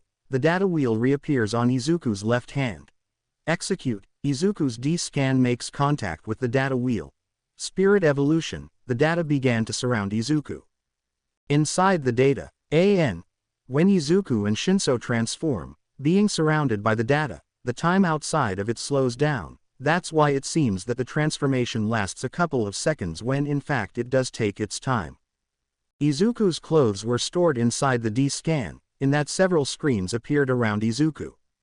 Each screen shows what appears to be a piece of red armor. Soon each screen joins to form 2 screens, one behind Izuku and one in front, each screen showing the full armor, the front on the front screen and the back on the back screen. In that, both screens begin to approach Izuku. Once they make contact with him, Izuku begins to change. Several seconds later, the transformation is complete. Back in the world, the data disappeared and instead of Izuku there was Agunimon. Agunimon is a humanoid Digimon clad in a black bodysuit and red armor. It draws deeply from its namesake, the fire god Agni, with its control over flames, while also associating with the legendary salamander and the elemental fire that folklore ascribes to it. It is equipped with the flame shoulder pauldrons and bears the fire spirit mark on its mask and belt. At the USJ entrance, Shinso and Tsuyu return to the entrance of the USJ, in that he listens to Uraraka. Look over there, it's Deku-kun, but he looks different. Shinso turns to the direction the girl is pointing, in that he sees Izuku and is surprised by his appearance. That's not Flamemon. Midoriya, don't tell me that you managed to unlock the true power of the D-scan. Back to the fight, Shigaraki without any surprise just limits himself to giving orders. Interesting. Chrysalimon, defeat him. Chrysalimon quickly attacks Izuku with one of his tentacles, however Izuku easily avoids the attack and approaches his enemy. Crimson Knuckle, Izuku quickly performs a punch, which does a lot of damage to Chrysalimon. Chrysalimon quickly recovers and tries to attack again. Unconnect Buster, Chrysalimon fires a bolt against Izuku. Salamander Break. Izuku unleashes a whirlwind kick of flames which manages to destroy the enemy attack, in addition to approaching Chrysalimon. Salmon Rider Kick. He performs a flaming jump kick which causes Chrysalimon to fall to the ground. Izuku prepares for his last attack. Burning Salamander. He then unleashes a blazing dragon from the burning wrists, which hits Chrysalimon squarely, defeating it completely and causing it to explode in data. Slow applause was heard. Seeing who it was, it turns out that Shigaraki was the one who applauded. Not bad. I expected nothing less from someone like you. You really took me by surprise. What are you talking about? How did you get all these creatures? Ha ha ha, you don't have to talk to me like that, Shigaraki said as he took something out of his pocket. After all, we are not so different from each other. What Shigaraki brought out left Izuku in shock. How? Shigaraki has a D-scan in his hands, only unlike Izuku and Shinso's, his was totally black. Ha ha ha, you have no idea what is about to happen. A dark data wheel appeared on Shigaraki's left hand. Evolution. Dark data began to surround Shigaraki as he laughed maniacally. When the transformation was complete, Shigaraki was replaced by a Digimon. Duskman. The Digimon has the form of an adult man, with long blonde hair and wearing armor and a helmet made of an unknown dark material. The helmet has 3 red stones as eyes and 3 horns, while the armor has 7 eyes spread over the shoulders, chest, knees, and feet. Let's see what you're capable of, Agunimon. They both charged at each other. The exchange of blows was fast. Both seemed to have a similar force, however Izuku seemed to be losing. Burning Salamander. Izuku tried to attack, however Shigaraki kicked and destroyed the attack. You are strong, but you need experience with this form. That means you just unlocked it. Let me show you true power. Lunar Plasma. Using his swords, Shigaraki slashes a full moon-like arc which damages Izuku quite a bit and absorbs his energy. Izuku crashes to the ground. I'm not done yet. Duskman slide Digivolve to. Dark data begins to surround Duskman. Velgemon. When the data disappeared instead of Duskman, an eagle-like Digimon appeared in its place. With one of his legs, he grabs Izuku and takes him flying through the entire USJ. What the hell? Are there more Digivolutions? Izuku thought. Shigaraki crashes Izuku against the wall, however he still doesn't let go and proceeds to drag him through the walls of the USJ. A few seconds later he drops it in the same place where they were originally fighting. Velgemon slide Digivolve to Duskman, Shigaraki said as he returned to his Duskman form and landed in front of an Izuku on the ground in his human form. This is true power, Shigaraki said before returning to his human form. Kurogiri, it's time to go.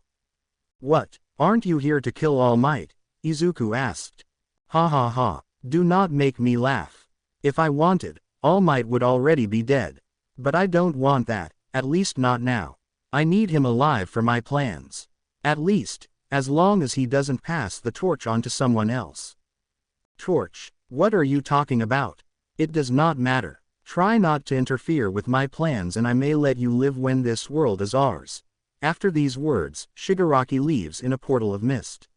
When Shigaraki leaves, the rest of the creatures, which are Digimon, disappear into data portals. Midoriya, Sensei, Shinso, Todoroki, Uraraka and other students arrived at the scene. Shinso helped Izuku up while the others helped Aizawa. Once everyone reached the entrance, Iida had returned with the reinforcements. The bad thing is that everything was already over. So, the reinforcements were limited to capturing the remaining villains. Shinso was talking to Izuku, alone. The green-haired boy told him what had happened. Are you sure? Yes. That Shigaraki guy has a D-scan. What do you think we should do? We have to talk to Nezu. He could help us, but I think there is another problem. Aizawa was there when it all happened. Maybe he's starting to get suspicious. More reason to talk to Nezu as soon as possible. Agree. And this is how the USJ incident ended. Unknown place. Shigaraki emerged from the portal, then a voice was heard from a screen. So, how did it went? You were right, Sensei. Those such legendary warriors chose successors. I see. How many of them did you see? Only one. But he was barely able to use the full power of Agunimon. I see. Do you want me to kill him? That won't be necessary. Let him enjoy his life. When our plan is fulfilled, no one will be able to defeat us. This world will be ours to rule. At this, Shigaraki smiled darkly. After the so-called USJ incident, the UA gave the students some free days so they can relax after that horrible experience. The free days had passed and now the Class 1A was chatting about what happened. "Hey, have you seen the news?" asked Shiro to Kirishima. "Yes, the news made a lot of noise about it," replied Kirishima. "Can you blame them? The UA was attacked." Kaminari joined the conversation. "At least everything ended well," said Shiro. "Yeah, by the way, have you seen Aizawa-sensei?" Kirishima asked. "No, so he was discharged to teach, but he hasn't arrived yet," Kaminari answered.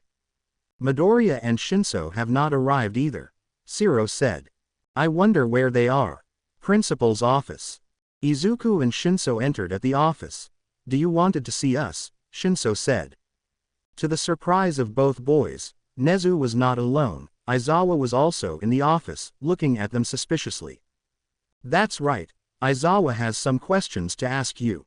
I think I know what he means," Izuku whispered to Shinso. During the USJ incident, the one who seems to be the one who directed all that, Tamura Shigaraki, if I remember correctly, used a device similar to yours. What surprised me the most is that he did exactly the same as you. He transformed into a creature, although more human. If it's too much of a coincidence that you two have a very similar quirk, that a villain also has something like that, that's very suspicious. I want to know, exactly, what is that power that you have? During the fight I tried to use my quirk against the villain, but it was useless. Well, you see, Izuku tried to explain something, but he couldn't think of anything. "Don't worry, Midoriya-kun, it would be best to tell Aizawa the truth," Nezu said. "What are you talking about? Do you know anything about this?" Aizawa asked. "Calm down, Aizawa-kun, everything has an explanation," said Bokoman said as he took off his Nezu disguise. What happened?" "As I said, everything has an explanation. If you promise to wait until we finish it will be easier to understand everything." "Very well, I'm hearing. One explanation later. Let me see if I understand. Nezu, you are actually a creature called Digimon. These Digimon are creatures made of data, but they are still alive. You two were chosen by some ancient and legendary Digimon to carry their power and become heroes. In the USJ those creatures that exploded in data were Digimon that in some way that Tamura Shigaraki was commanding, and lastly, that Shigaraki also has a D-scan, is that its name? But you don't know how he got one." "Yeah, basically that's it," said Shinso. "This is a headache. You two really are problem childs. As you can understand, Aizawa-kun, this information is quite sensitive. That's why we ask you to please keep it a secret." Aizawa was silent for several seconds. "Very well. This is more rational than telling others. We don't want to cause panic to break out. Thank you, Aizawa-kun, I knew that you would understand reasons. We shouldn't tell this to the rest of the staff either, at least not right now," Bokoman said, returning to his Nezu disguise. "I understand, but what about that guy Shigaraki? We really don't know much. Other than he has a D-scan," Nezu said. "I think if I have something to add," Izuku said. "As you know, when we transform, Izuku activates the data wheel in his hand. This data wheel appears in our hands, however Shigaraki's is different, darker, for lack of a better word. As if something was corrupting it. The data wheel disappeared. I see somehow Shigaraki got the D-scan from the darkness, and because of the evil within his heart the D-scan became corrupted. That is my theory," Nezu said. "Looks like we have a new mission. We must find a way to get the D-scan back from Shigaraki. Don't worry, Midoriya and I will do whatever it takes to retrieve the D-scan of darkness," Shinso said. "I will help too," Aizawa said. "This may not have anything to do with me, but since I'm involved in this secret, I'll help in any way I can." "Thanks. Now the best thing would be for you to return to your classroom. Your students must be worried." Aizawa nodded. "Let's go, problem children." Aizawa, Izuku and Shinso leave the office to go to the classroom. 1A classroom. "Seriously, where is Aizawa-sensei?" Uraraka said. "This is definitely an unprofessional attitude," Iida said. "Shinso and Midoriya haven't arrived either," Todoroki said. "Everyone wonders similar things," in that the door opens and the three missing people entered the classroom. They arrived. Everyone yelled in unison. "Why this delay, sensei?" Iida asked. "The director needed to talk about some things. Because of this and for this occasion I will not call your attention for not being seated in your places," Aizawa said while everyone seated.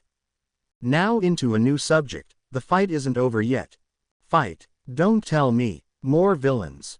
The UA Sports Festival is approaching, Aizawa said, calming everyone. The sports festival? Wait, villains just invaded us. Is it wise to organize a festival? Asked a student.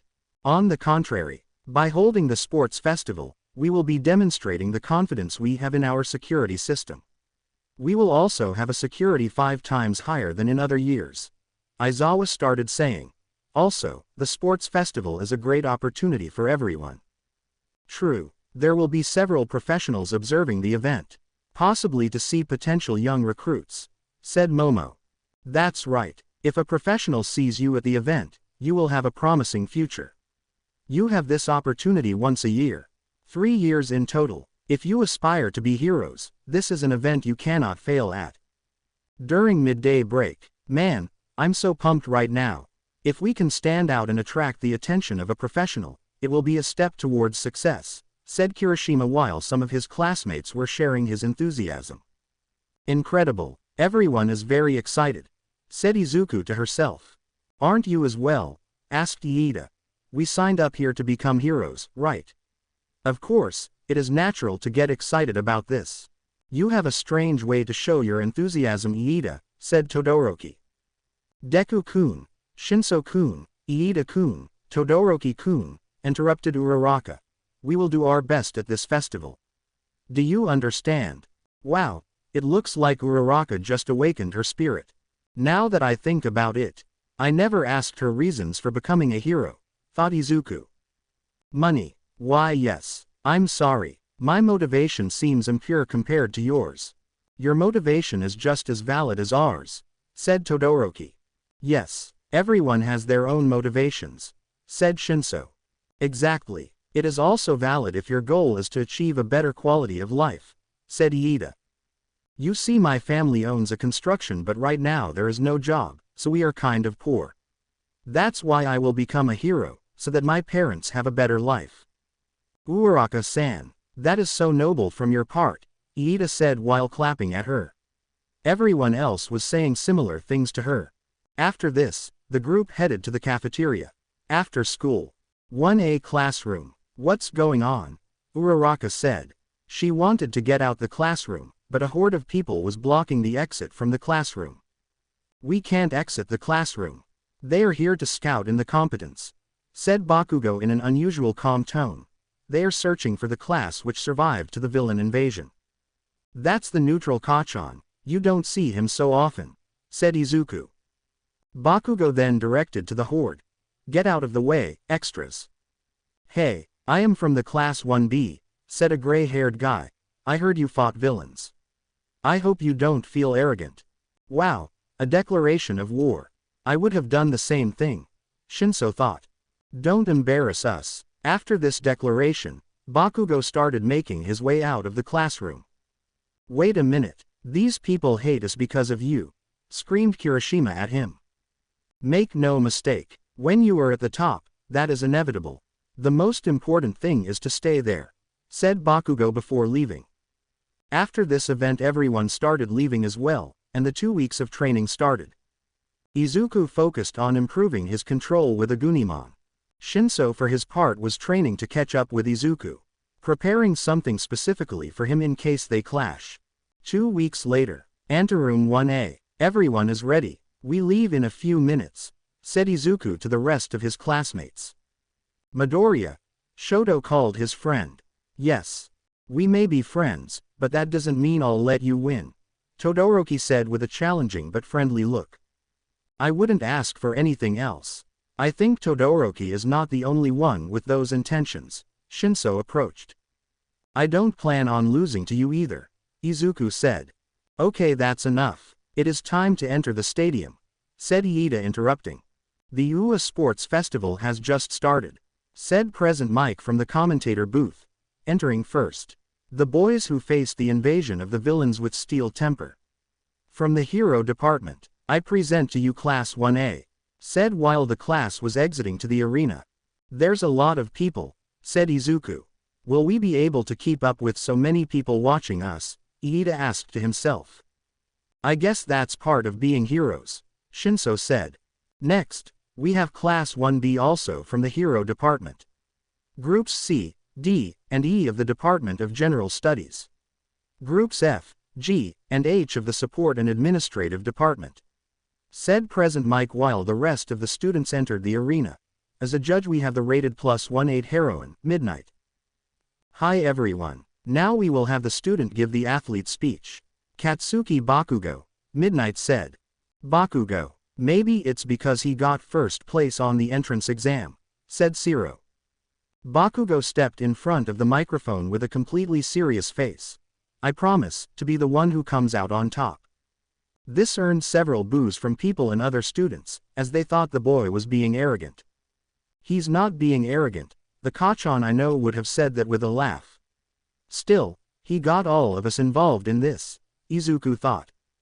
Okay, let's go directly to the first test, which will be an obstacle race, she said while a gate was opening, a race among the 11 classes. The route to follow is the perimeter of the stadium. 4 kilometers in total, only the first 42 places will advance to the next round. Everyone got ready to run. Start! Screamed Midnight. Everyone started running only to get stuck in the gates. Suddenly, a blast of ice froze everyone's feet. It was Todoroki, who took the lead. That might work with the rest of the classes. But, in that the boy turns and observes that all his classmates avoid the ice. I knew it. Suddenly, 3 0 points appeared in front of everyone. So, this is what they faced in the entrance exam, said Todoroki while creating some ice. I wish they had made something more difficult. Since my damn old man is watching. After this he completely froze the 3 robots. After Todoroki passed from the bottom, the robots collapsed, preventing the passage of others. With a single attack, Todoroki, Class 1A, breaks through and blocks the way for the others. Incredible, said Present Mike. From the fallen robots a body emerged from them. It was Kirishima. That Todoroki. If it hadn't been me, that person would have died. Eijiro Kirishima. Quirk. Hardening. Eijiro's quirk gives him the power to harden and sharpen any or all parts of his body, causing his flesh to become jagged and rock-like. Then another person emerged from the robots. That guy. If it hadn't been me, other person would have died. Tetsu. Quirk. Steel. Tetsu's quirk allows him to turn his skin into steel. This power grants Tetsu both augmented defensive abilities to withstand attacks, as well as the augmented strength of his unarmed physical attacks. Suddenly an explosion was heard. It was Bakugo who used his explosions to pass above the robots. He was followed by Shiro, Tokiyami, Shinso transformed in Strabimon, and Izuku transformed in Flamemon. Honta Shiro. Quirk. Tape. Honta's quirk is that he has tape dispenser-like organs in his elbows, from which he can shoot long cellophane tape-like strips. He can also retract them. They appear to be somewhat sturdier than regular tape. Fumikage Tokiyami. Quirk. Dark Shadow. Fumikage's quirk allows him to manifest a sentient shadow monster from his body that he can materialize and contract freely. If you cannot go below, go above, said Present Mike. Then an even bigger explosion destroyed the rest of the robots. It was Momo with a cannon she created. Thanks to her everyone was able to pass the robots but quickly find themselves in the second obstacle. It was a cliff with various ropes connecting various pillars of earth. If you fall, you are disqualified. Todoroki was already near the end of this obstacle. Tsuyu used her quirk to move in the ropes. Iida did the same but trying to maintain the equilibrium. Bakugo used his explosions to cross the cliff by flying. Izuku and Shinso used their enhanced abilities to jump from column to column. The rest managed as best they could. Todoroki was already in the way to the last obstacle when he stopped. Ladies and gentlemen, the third obstacle, a minefield like in the Rambo movies. But don't worry, the power of the mines is low enough to only stun. It's an obstacle for the one that is in first place, said Todoroki to himself. Not for me, screamed Bakugo while passing Todoroki. He was using his explosions to fly above the minefield. You chose the wrong people to declare a war. Todoroki reached Bakugo and started fighting him for the first place, but suddenly a big explosion was heard from the beginning of the third obstacle and Izuku could be seen flying on the sky passing both boys. Suddenly someone fell on top of Bakugo's shoulders. It was Shinso. Thanks for the boost. Shinso used Bakugo's body to propel himself away. Damn bastards. Who said you could go ahead of me? Charged Bakugo. Todoroki froze the field and started running towards them. This will open the way for those behind. But this is not the time to worry about that. When they trio managed to reach Izukui, he a flame toss activate a mine which exploded and managed to give him the necessary boost to overtake the trio and at the same time momentarily stun Bakugo, Shinso and Todoroki. He then landed at the end of the minefield and started running the fastest he could with Shinso, Todoroki and Bakugo in his back. Now, with you the winner of the first test is Izuku Midoriya, said Present Mike when Izuku entered the arena. When Izuku entered, the entire state erupted into applause and shouts of excitement. At Izuku's house, Inko was crying with happiness. While Shigaraki, he just limited himself to observing the event while smiling evilly. One after another they began to reach the goal. Deku-kun, you managed to get first. You were awesome. Congratulated Uraraka. Thanks. He said to her. This is just the first test. The next one you won't be so lucky. Shinso joined the conversation. Maybe you'll win next one, but I'll be the winner at the end. Todoroki joined. We're done. Here are the results, said Midnight while in the screen appeared all the 42 places. I will only put the places that matter to us. 1. Izuku Midoriya. 2. Hitoshi Shinso. 3. Shoto Todoroki. 4. Katsuki Bakugo. 6. Tenya Iida. 16. Ochako Uraraka. What a pity for those who did not pass, but we must continue, said Midnight. Now, the second event will be a cavalry battle, she said while a picture of All Might being carried by 13, Present Mike and Eraserhead was shown. Teams can be 2 to 4 people. You can freely choose your team. The rules are the same as a normal cavalry battle only with a difference. The value of your team's points will be based on the result of the obstacle race, she said as everyone's score was displayed on the screen. The last place is worth 5 points, the penultimate is worth 10 points and so on. Except for first place, which is worth a total of 10 million. When Izuku heard that he could feel everyone glaring at him. You have 15 minutes to form your teams. The points will be the total of the sum of the team members. The rider must wear the band that will indicate the points of each team. In addition, the captured bands should be placed on the neck. Very well, start building your teams. Midnight ended. Bakugo, let's make a team. A lot of people started asking Bakugo to join his team. I don't know your quirks, get lost, he said. Bakugo, let's team up, said Kirishima. You want to be the rider, right? In that case you will need someone to withstand your explosive impacts. That will be me. Together we will be invincible, and we will take the 10 million, he said, earning a smirk from Bakugo. Just as I supposed, everyone is avoiding me, Izuku thought. Midoriya. Izuku turns to see who called him and meets Shoji. Can I team up with you? Shoji-kun, are you sure? You're strong and smart, I'm sure you'll manage to get through to the next round. Thank you. Now we need more people to join us. In that case let me be part of your team, Jero. Suyu approached the boys. Asui-san, do you want to team up with us? I already told you to call me Suyu-chan and yes, I want to team up with you. Perfect, we just need one more person. You, the first place. Let's team up. Suddenly a pink-haired girl reached Izumi. What? Who are you? I'm Mei Hatsume. I want to team up with you to show all my babies to the world. Babies? You mean your inventions? All my inventions are my babies. Wow, what is this? Mei said as she took Izuku's D-scan without him being able to help it. Wow. I had never seen anything like this. Hey, I need that. This is a very interesting baby. What is this?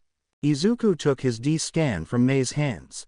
It's called D-Scan and it helps me with my quirk. My quirk allows me to transform into different creatures, however I can't decide what to transform into. This device helps me decide what to transform into. Izuku explained. It's not exactly the truth but it's not a lie either. Interesting. So can I join your team? Sure. Anyway, we need a team member. In that Izuku stops to observe his team. Shoji could be. Tsuyu could help us in. Hatsume's inventions would be useful for. After some thought, Izuku comes up with a good plan. Guys, I know what to do. Uraraka was looking for Izuku. She wanted to team up with him. In that he manages to spot Izuku and quickly approaches him. In that she notices that Izuku is talking to Shoji, Tsuyu and another girl that she doesn't recognize. Looks like his team is complete. Are you looking for a team? The girl turned to see who was talking to her. It was Shinso, who was being accompanied by Tokiyami and a boy with silver hair. We still need a member. The girl smiles at this. The 15 minutes are up. So, let's get started, said Midnight. Wake up Eraserhead. The teams are complete, said Present Mike while waking up Aizawa. Interesting teams. Aizawa simply said. In the arena all the teams were prepared to start. Here it comes, said Izuku. Are you ready? Yes, Shoji, the frontal horse. He, laughed Hatsume, left horse. Yes, Jero, said Tsuyu, right horse. I'm counting on you. Izuku ended then he saw the rest of the team, especially 3 of them. Bakugo's team was formed by Kirishima, Mina and Shiro. Bakugo was the rider, Kirishima was the frontal horse and Mina and Shiro were at the sides. They had a total of 665 points. Todoroki's team was formed by Iida, Momo and Denki. Todoroki was the rider, Iida was the frontal horse and Momo and Denki were at the sides. They had a total of 610 points. Finally, Shinso's team was formed by Tokiyami, Uraraka and Tetsu. He was the rider, Tetsu was the frontal horse and Uraraka and Tokiyami were at the sides. They had a total of 620 points. Here we go. Let the countdown begin. 3. Our objective, said Bakugo. 2. As only 1, said Todoroki. 1. Be ready, said Shinso. Start. Get ready. You know what to do. Izuku, transformed into Flamemon, said while he activated a jetpack, courtesy of Mei, and then start flying. I don't think so, said Jiro while using her jacks to try and grab the 10 meters points, however. Midoriya, at your 6, Shoji, thanks to his quirk he could feel Jiro's jacks nearby. Thanks to this, Izuku was able to block the jacks from taking the 10 million. Perfect, thanks to your enhanced senses we can cover our blind spots. You're awesome, Shoji-kun. Thanks, Deku. Suddenly Bakugo appeared above them and was about to steal the 10M points. Luckily Izuku managed to grab Bakugo's arms. Sorry Kachan, but I can't let you take these points, he said before kicking Bakugo away. Luckily for Bakugo, he was saved by Shiro's tape. We are about to land, said Tsuyu. The team landed safely thanks to Mei's inventions. Yes, thanks to Hatsume's inventions we can land safely, said Izuku.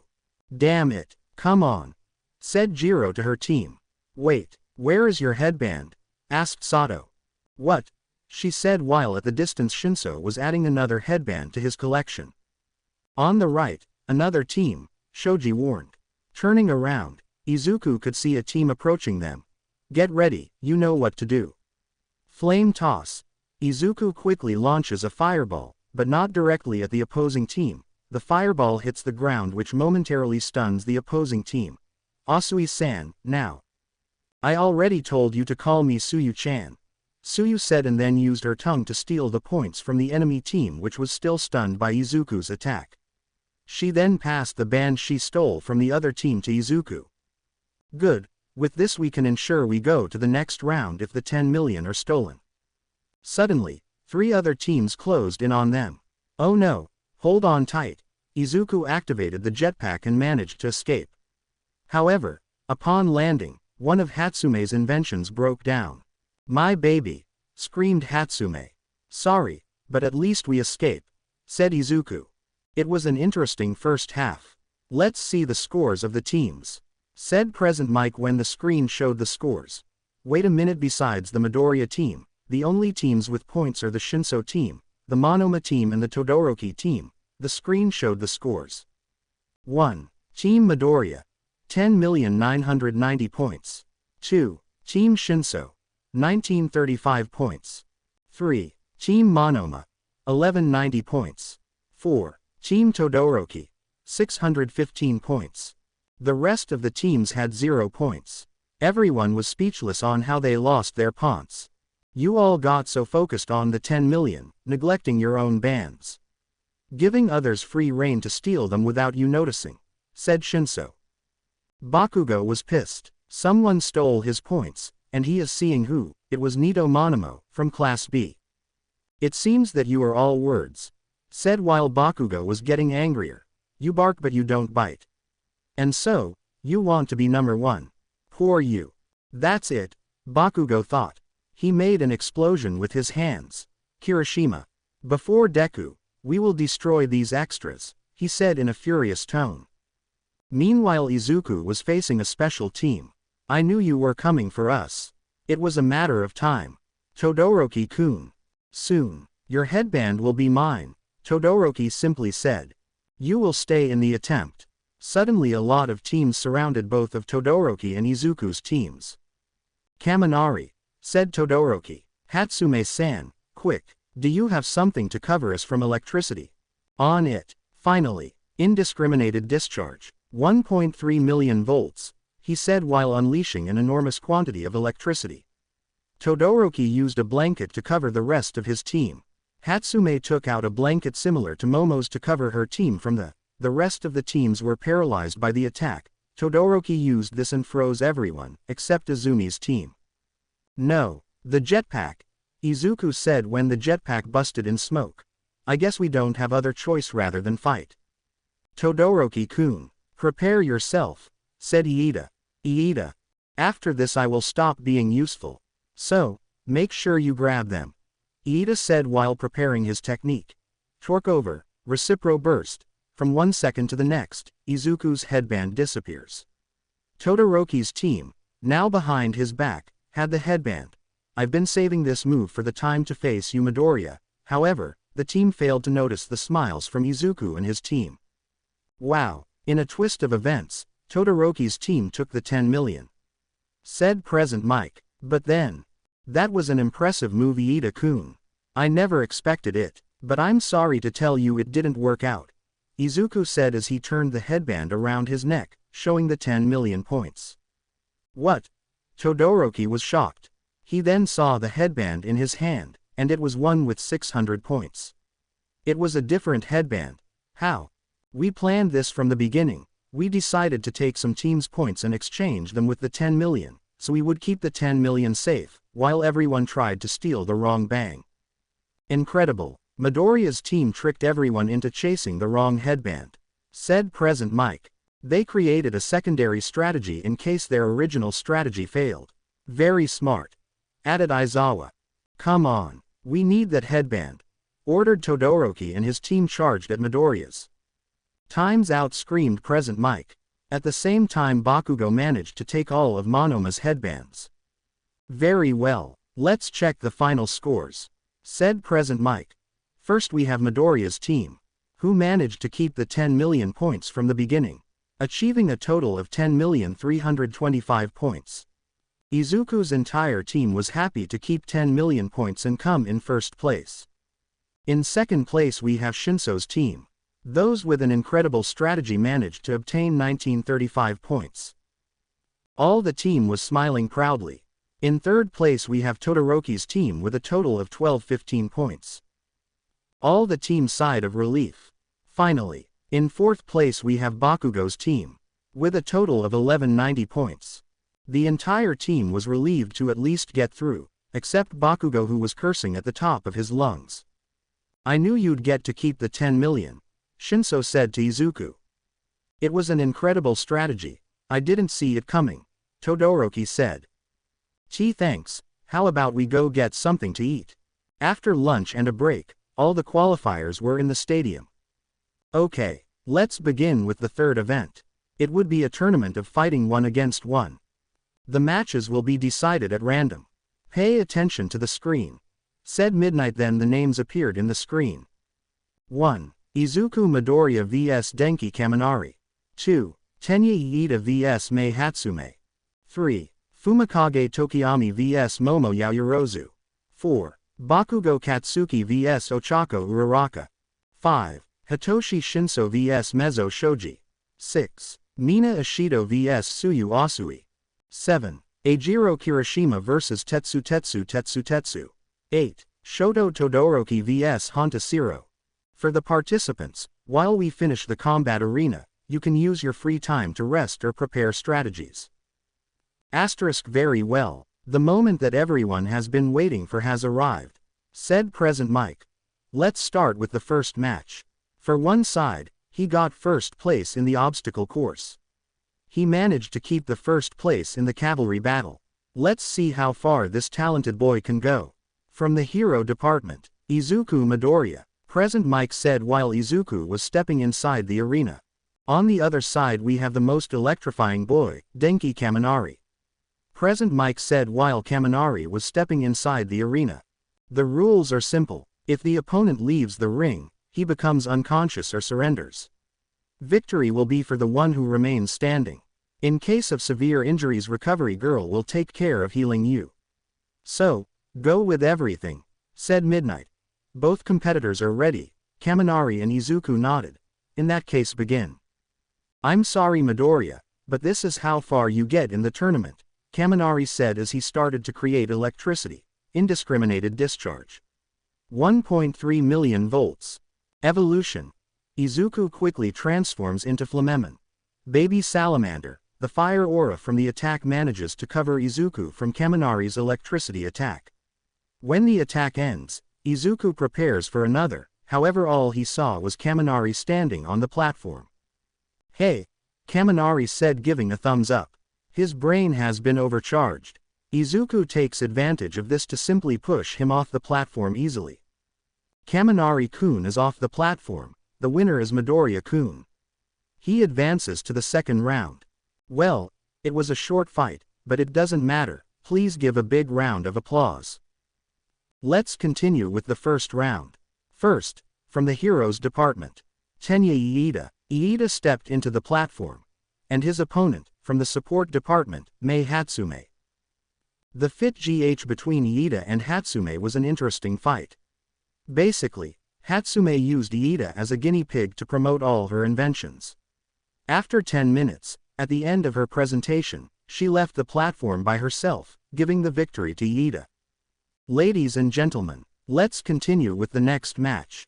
Who will win? Will be the explosive guy from the hero department, Katsuki Bakugo, or it will be the Gravity Girl, my personal favorite, from the hero department, Ochako Uraraka, said Present Mike. Bakugo and Uraraka stepped inside the platform. Uraraka was remembering the conversation she had with Izuku and her other friends before her match. Flashback. I have a plan that can help you defeat Kachan, said Izuku. That's great. With that you can win, said Iida. Thanks, Deku-kun, but I will be fine, Uraraka said. I must stop depending on others to win. Right now, we are all rivals. That's why I will defeat Bakugo single-handedly. See you in the final, Uraraka said, giving Izuku and the rest thumbs up. Flashback end. Okay. Both contestants ready. Begin! Screamed Midnight. Uraraka quickly charged towards Bakugo in an attempt to make him float with her quirk. However, Bakugo fought back with an explosion which knocked the girl back. Although the attack comes, it is very difficult to dodge it, thought Uraraka. You better give up, said Bakugo. Suddenly, in front of him there was movement. Bakugo quickly attacked with another explosion, however, all he attacked was Uraraka's uniform shirt. The real Uraraka appeared behind Bakugo, hidden in the smoke from Bakugo's explosions. However, Bakugo quickly responded with another blast, this time hitting his target. Uraraka quickly stood up, however, Bakugo appeared in front of her and released an explosion against her. You're slow, said Bakugo. Managing to resist the explosion, Uraraka charged again against Bakugo, however, the only thing she found was another explosion. The situation began to repeat itself several times in a row. "I can't keep watching this," said a pro hero. "Hey! Do you really want to be a hero? If you see that the difference in power is so great, just take her out of the ring," that hero screamed to Bakugo. "Yes, she is just a girl," said another hero. Suddenly, several boos, directed at Bakugo, began to sound. "The boos have started, to be honest. I feel bad too, ouch," said Present Mike, to later be beaten by Aizawa. "Does he seem to you to be playing with her?" was the one who said that a professional. "If that's the case, you better get out of here, go home and find a new profession." He knows that his rival came here on her own merits. That is why he takes so many precautions. He is not underestimating her. After these words, everyone fell silent. "Thank you, Bakugo. Thank you for not letting your guard down," said Uraraka. At that moment everyone looked up to the sky, to see a lot of debris in the air. She always kept her distance from Bakugo. She always kept a low profile and kept Bakugo's attention on the ground while she prepared her weapons. Todoroki said, from the beginning, he realized Uraraka's plan. "I'm going to win," Uraraka yelled as she dropped the debris onto Bakugo. However, with a gigantic explosion, Bakugo destroyed all the debris. "That was close," muttered Bakugo. After this attack, which also hit Uraraka, she collapsed to the ground. "Uraraka-chan can't continue. Bakugo-kun is the winner," said Midnight. "Bakugo goes to the next round. We will now give a few minutes while the platform is repaired, then we'll continue with the next fight," said Present Mike. The next battle was Momo vs Tokiyami and it was another short fight. Tokiyami used Dark Shadow to quickly push Momo out of the platform before the girl could create anything more than a shield. Alright, we start with the second half of the first round. On one side we have a boy whose looks remind me of Eraserhead. Hitoshi Shinso. Shinso stepped into the platform. On the other side we have a guy with multiple arms, with that you can stand out a lot, Mezzo Shoji. "Okay, both contestants ready, begin," screamed Midnight. However, before Shinso transforms, Shoji raises his arm. "I give up. I've been analyzing the match and I don't think I can beat you." Shoji-kun gives up. "Shinso-kun is the winner," Midnight said. The next match is Suyu vs Mina. Mina kept Suyu on the defensive for most of the match, however Suyu manages to catch Mina off guard and manages to push her off the platform and get the victory. The next match was Tetsu vs Kirishima. The battle was the definition of close combat. They both hit each other hard, with their quirks activated. Such was the ferocity that they both fell unconscious at the same time. The tiebreaker was a contest of strength between the two, the winner was Kirishima. Todoroki was heading to the platform, waiting for his moment to enter, however halfway he meets someone. "Shoto, Endeavor, you are doing well, however, you have come in third place in the past events. It's not good enough. If your mother hadn't forbidden me to continue training you, you could have come in first place in all the events. Don't bring my mother into this, it's your fault I don't train with you anymore. Besides, I'm not doing this to make you proud. I see you have changed. It's thanks to my friends. Friends, let me give you some advice, Shoto. Friends won't get you to the top. They are a waste of time unless they work for you." Hearing this, Shoto gets enraged. Without saying anything else, Shoto leaves Endeavor behind. Very good. Now we go with the last fight of the first round. On the one hand we have a boy with a strange face. Honta Zero. Zero stepped inside the platform. On the other hand, we have a very cold boy, but not in personality, Shoto Todoroki. "Okay, both contestants ready, begin," screamed Midnight. "Well, even though I feel like I can't beat him," Zero said, suddenly using his tape. He caught Todoroki, who didn't put up any resistance. His mind was somewhere else. "I don't want to lose either." With that, he starts dragging Todoroki off the platform. "Friends won't get you to the top. They are a waste of time unless they work for you." Those words still echoed in Todoroki's head, making him angrier. At that, a blast of ice shot out from his body, hitting Zero. The ice that was generated from that blast would be so large that it would cover half of the stadium. Luckily no one was injured. Don't you think you exaggerated a bit? Shiro said, which brought Todoroki out of his thoughts. Realizing what he did, a regretful expression appears on Todoroki's face. Shiro-kun, can you continue? Midnight asked. She was half frozen by the attack. You're kidding. Of course not. Shiro-kun gives up. Todoroki-kun is the winner. Well, with that we finished the first round. We'll take a break while we remove the ice from the arena. Present Mike said. In that Todoroki runs out of the arena. Izuku can notice something. He is afraid. Izuku quickly gets up to talk to his friend. Among the public someone notices the same. In some corridor inside the stadium Todoroki hits one of the walls in anger. Damn it. Once again, I let my problems affect someone else. Todoroki-kun, are you okay? Shoto turns and sees Izuku with a worried face. Midoriya. Yes, don't worry, I just need to think for a moment. Your father again, right? Yes, look, I appreciate what you're trying to do, but I need to be alone for a few moments. I understand. If you need to talk, you know where I am. Izuku leaves. Shoto is silent for a few seconds. At that, Shoto turns to see and is surprised to see who spoke to him. She is a woman with long white hair. Mother. Several minutes later, Rei was furious, but she shouldn't focus on that. Her son needs her right now. I see, so that's what he said. I know I shouldn't listen to him, and I don't do things for him anymore, but inside I still want him to recognize me. You still feel like you don't deserve to be happy. If your father doesn't recognize you, you feel useless. Tell me one thing. What do you want to become? I want to be a hero. I know that, but what kind of hero do you want to be? I don't know. You don't know, or you don't remember. I remember that when you were younger, we used to see All Might on television. You told me you wanted to be a hero like him. Do you remember what I used to tell you? It's okay to become what I want to be. Rei smiles at her son. You don't have to let your father control you. You have me, Fuyumi, Natsuo and all your friends. We are all here for you. Become the hero you wish to be. Shoto couldn't take it anymore. He started to cry while his mother hugged him. Okay. Let it all go, let it out. Several minutes later, Shoto returns to the rest of his class. Todoroki-kun, are you feeling okay? Izuku asked. Shoto smiles slightly, but that smile was more genuine than any other he's ever done. Yeah, actually I feel pretty good. Endeavor was in some hallway looking for Shoto, however who he meets is Rei, a very angry Rei.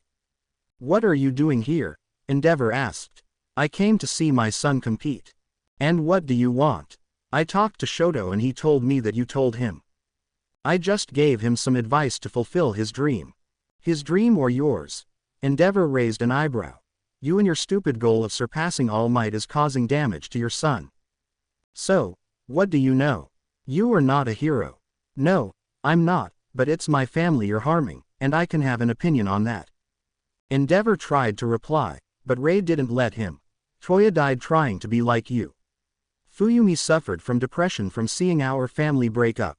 Natsuo hates you, and would have left home if it hadn't been for me, and Shoto has a trauma because of you. If it hadn't been for me, his brother and sister, and his friends, he would be already admitted to a damn psychiatrist. In that Rei points to the public. They see you as a hero, but do you know how I see you? As one of the worst villains, for everything you did to my family. Rei couldn't take it anymore and tears began to come out of her eyes.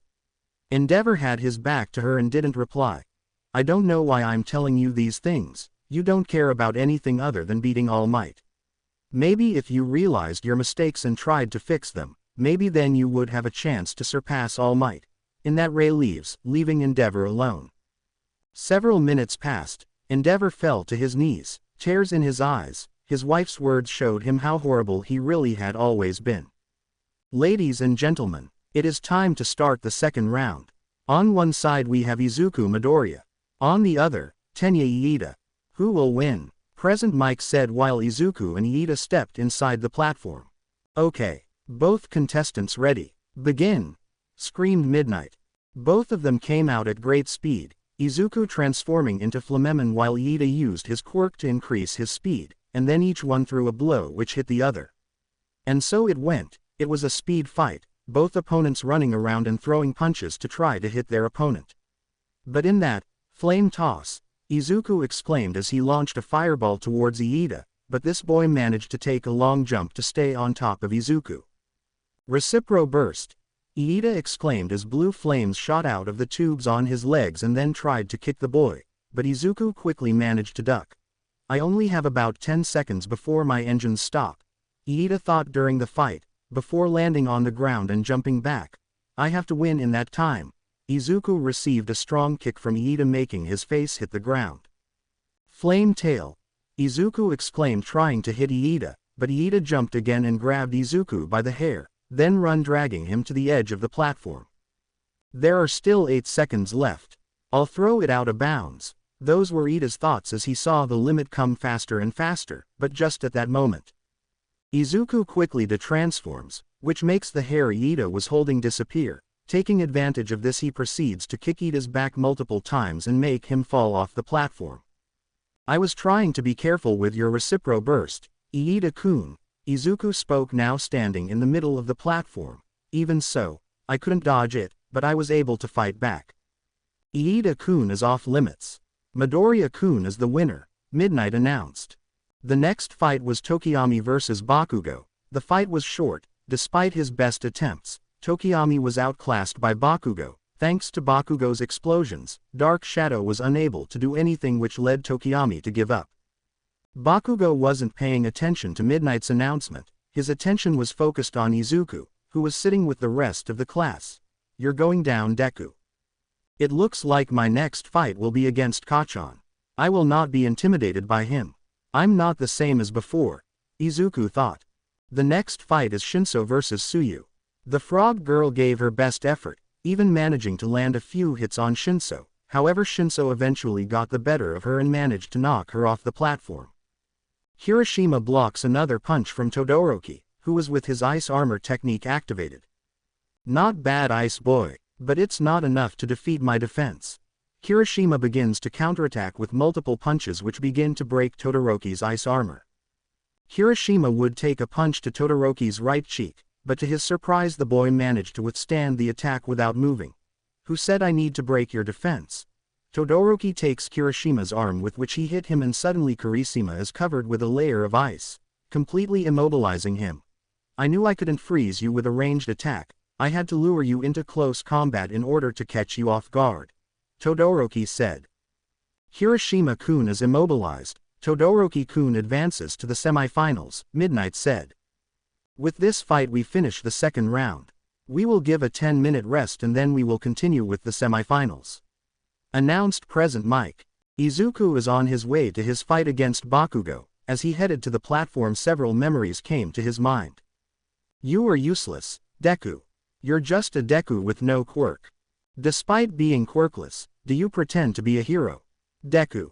By the way, Deku, if you want to become a hero so much, there is a way to achieve it. Throw yourself off the roof and pray that in your next life you'll be born with a quirk. Izuku clenched his fist at this last memory. All this time I let myself be intimidated by him. But now things are different. This time I will defeat Kak. No, I will defeat Bakugo. Izuku's face changes into one of seriousness but full of confidence. Evolution, and he transforms into Flamemon. I don't need a Gunimon to beat you, Bakugo. Meanwhile with Bakugo, his mind was remembering things as well. Looks like Midoriya doesn't have a quirk. Why you are very cruel, Kachan. Why you made him cry. I won't let you get away with this. It's been my dream since I was little, and besides, if I don't try, I'll never know. Bakugo clenched his fist at this last memory. All this time he's been lying to me. He believes he is above everyone to hide his quirk. Bakugo's expression changes to one of fury. I'm going to put him in his place. That damn Deku. Very good. We start with the first match of the semifinals. On one side we have from the Department of Heroes, Izuku Midoriya. Present Mike said as Izuku entered the platform. Asterisk on the other side, another boy from the Hero Department, Katsuki Bakugo. Present Mike said as Bakugo entered the platform. Both contestants ready? Midnight asked. She didn't get any answer. Bakugo and Izuku just look at each other. Midnight decided to take this as a yes. Okay. Begin. Without thinking twice, both boys charge at each other. Once close, both throw a punch which hits each other's cheek. Izuku's punch was stronger, so Bakugo takes a few steps back. That doesn't stop him though, and Bakugo charges at Izuku again, this time setting up an explosion. Izuku, seeing this, prepare his own attack. Flame toss, he said as Bakugo unleashes an explosion against him. Both attacks collide. The smoke would rise, but Bakugo would not wait and would use his explosions to quickly approach Izuku. Izuku dodges an explosion from Bakugo and quickly lands a kick to Bakugo's stomach, followed by a punch to Bakugo's face to send him flying. Bakugo recovers and again charges at Izuku. Izuku avoids Bakugo's explosion again. Flame tail, Izuku tries to attack with his tail, however Bakugo uses his explosions to dodge the attack by going over Izuku, before landing an explosion on Izuku's back. Izuku recovers again, and between him and Bakugo they begin to exchange blows. Explosions and fire shot out as they both attacked each other. In one of these, Bakugo manages to hit Izuku in the stomach. That's what you deserve, you liar. Izuku punches back to Bakugo. Liar. What are you talking about? Bakugo punches Izuku in the face again. You have a quirk and you never said anything. Do you think you are above everyone? Izuku intercepts another blow from Bakugo. Of course not. What do I gain by hiding my quirk? Quite the contrary. My life was shit for not having a quirk. And shit. Then why did you never tell me you had a quirk? Izuku dodges an explosion from Bakugo. You're wrong, don't hide anything from you. It's true, I didn't have a quirk. Bakugo dodges another kick from Izuku. Liar. Saying this, Bakugo makes a gigantic explosion against Izuku, which makes Izuku fly away. You are liar.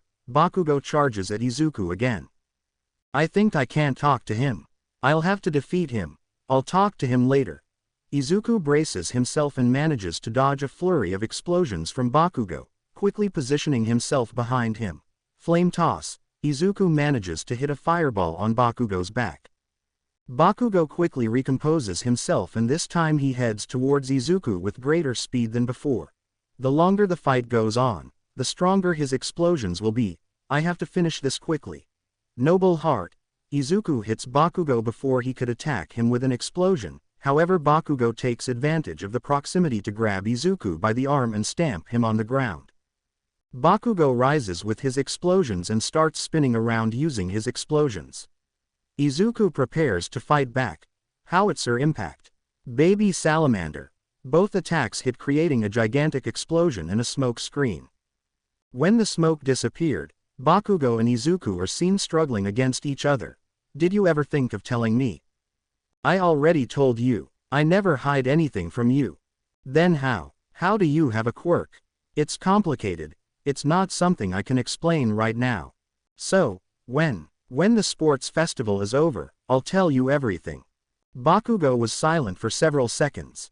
F***ck, in that release the grip against Izuku. And starts walking off the platform. You better keep your promise. After these words, Bakugo gets off the platform and leaves. The entire stadium falls silent. The silence continues until Midnight announces the winner. Bakugo-kun has left the platform. The winner is Midoriya-kun. The stadium erupted in applause, but Izuku was deep in thought. What just happened? Shinso avoids a blast of ice. Todoroki suddenly appears and with a fist of ice hits him in the face and leaves him near the edge of the platform. Todoroki starts ice surfing, ready to knock Shinso off the platform. Darkness hand. Shinso counters the attack with his own. Thanks to his claws he manages to destroy Todoroki's ice fist. Todoroki quickly creates a wall of ice to keep Shinso away from him. Ice armor. Todoroki screams before covering himself with ice and breaking the ice wall to start exchanging blows with Shinso. Light kick. Shinso attacks Todoroki with a kick, which is blocked by Todoroki, however the armor started to crack a bit. However, Todoroki takes advantage of this contact to freeze Shinso's leg. Shinso takes a distance and with his claws begins to break the ice on his leg. However, Todoroki takes advantage of this to attack again with several blows. This knocks Shinso down but doesn't knock him off the platform. Shinso struggles to his feet, his legs still frozen but still mobile. I need to wait for an opening in his attack. In that, both boys exchange blows again. Now, Shinso dodges Todoroki's blow, the latter being exposed. Darkness Hand. Shinso's attack manages to break Todoroki's ice armor. Light kick, to then finish with a kick that leaves Todoroki unconscious.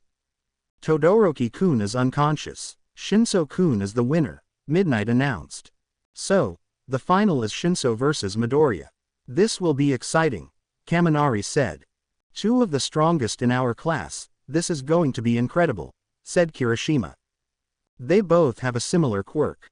This battle can be anyone's, Iida said. In that, his phone begins to vibrate. When he picks it up, he sees that his mother is calling him. Excuse me, I have to take this call.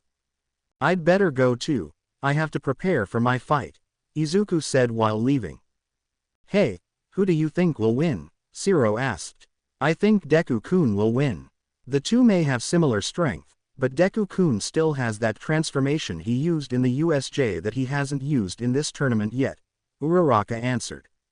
True, but maybe Shinso has something prepared for that, Kaminari said. We just have to see.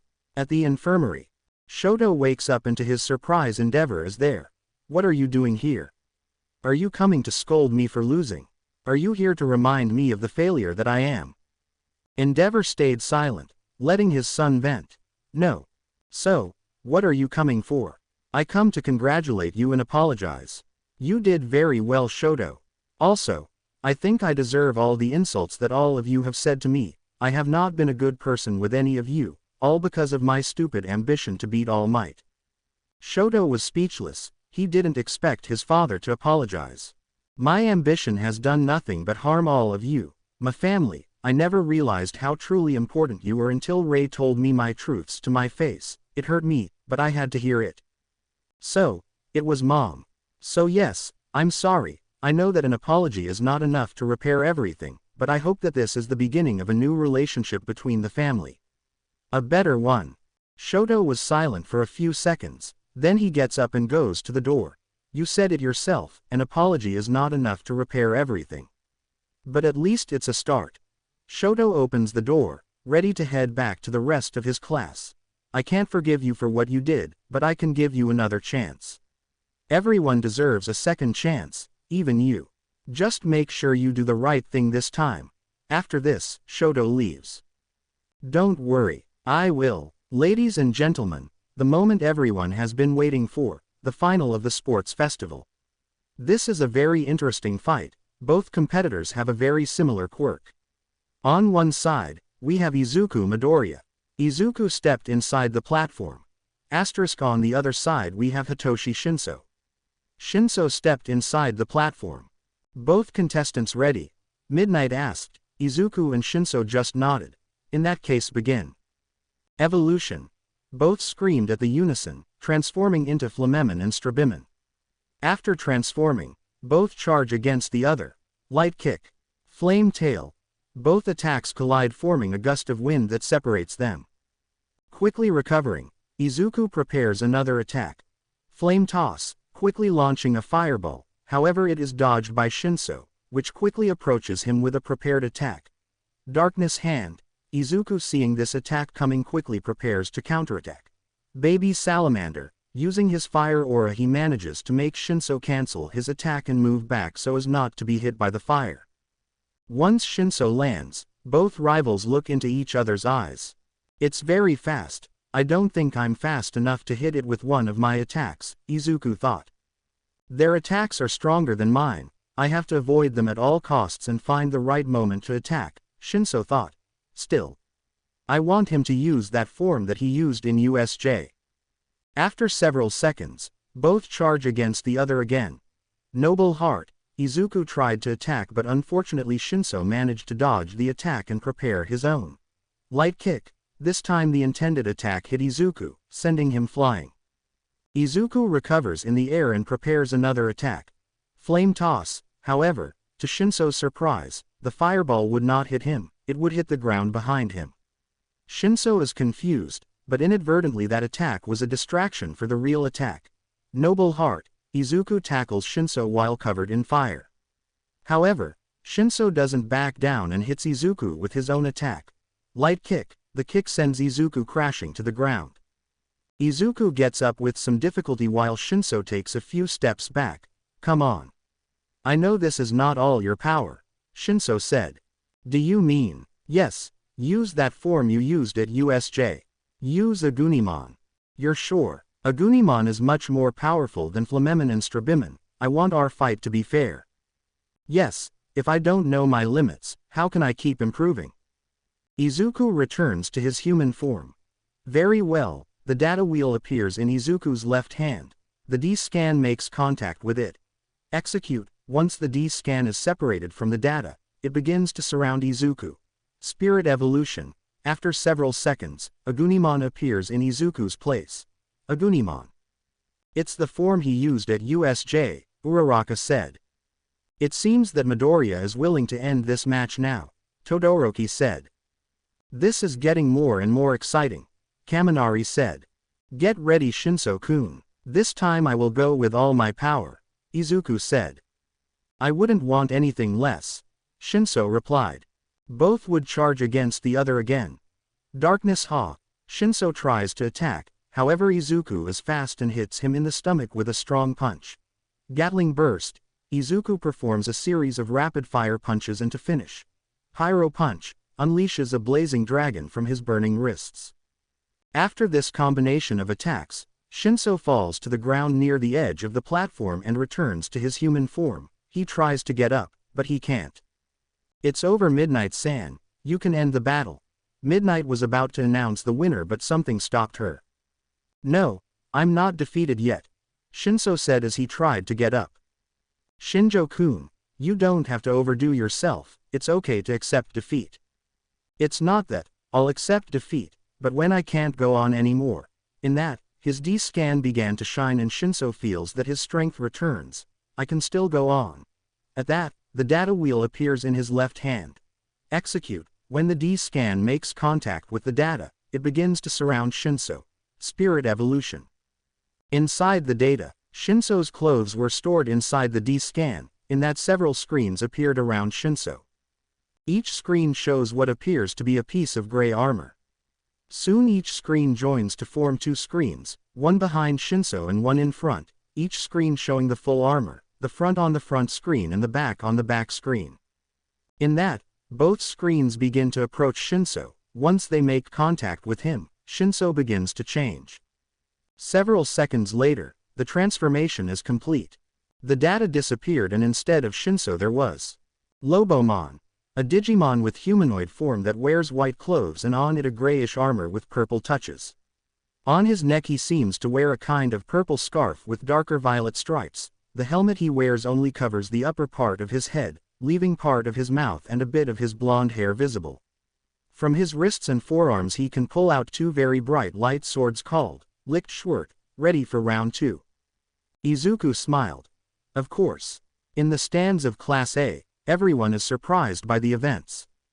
What? Shinso just transformed into something different, Uraraka said. Looks like things just got even again. Todoroki said. Lobomon, apparently that is the name of that transformation. Apparently Midoriya's transformation is called Agunimon. What do those names mean? I said it and I keep saying it. This is getting better and better, Kaminari said. Man, I wish I could do that. Wasting no time, both competitors charged at each other. When they were close their fists collided. After this, an exchange of blows began.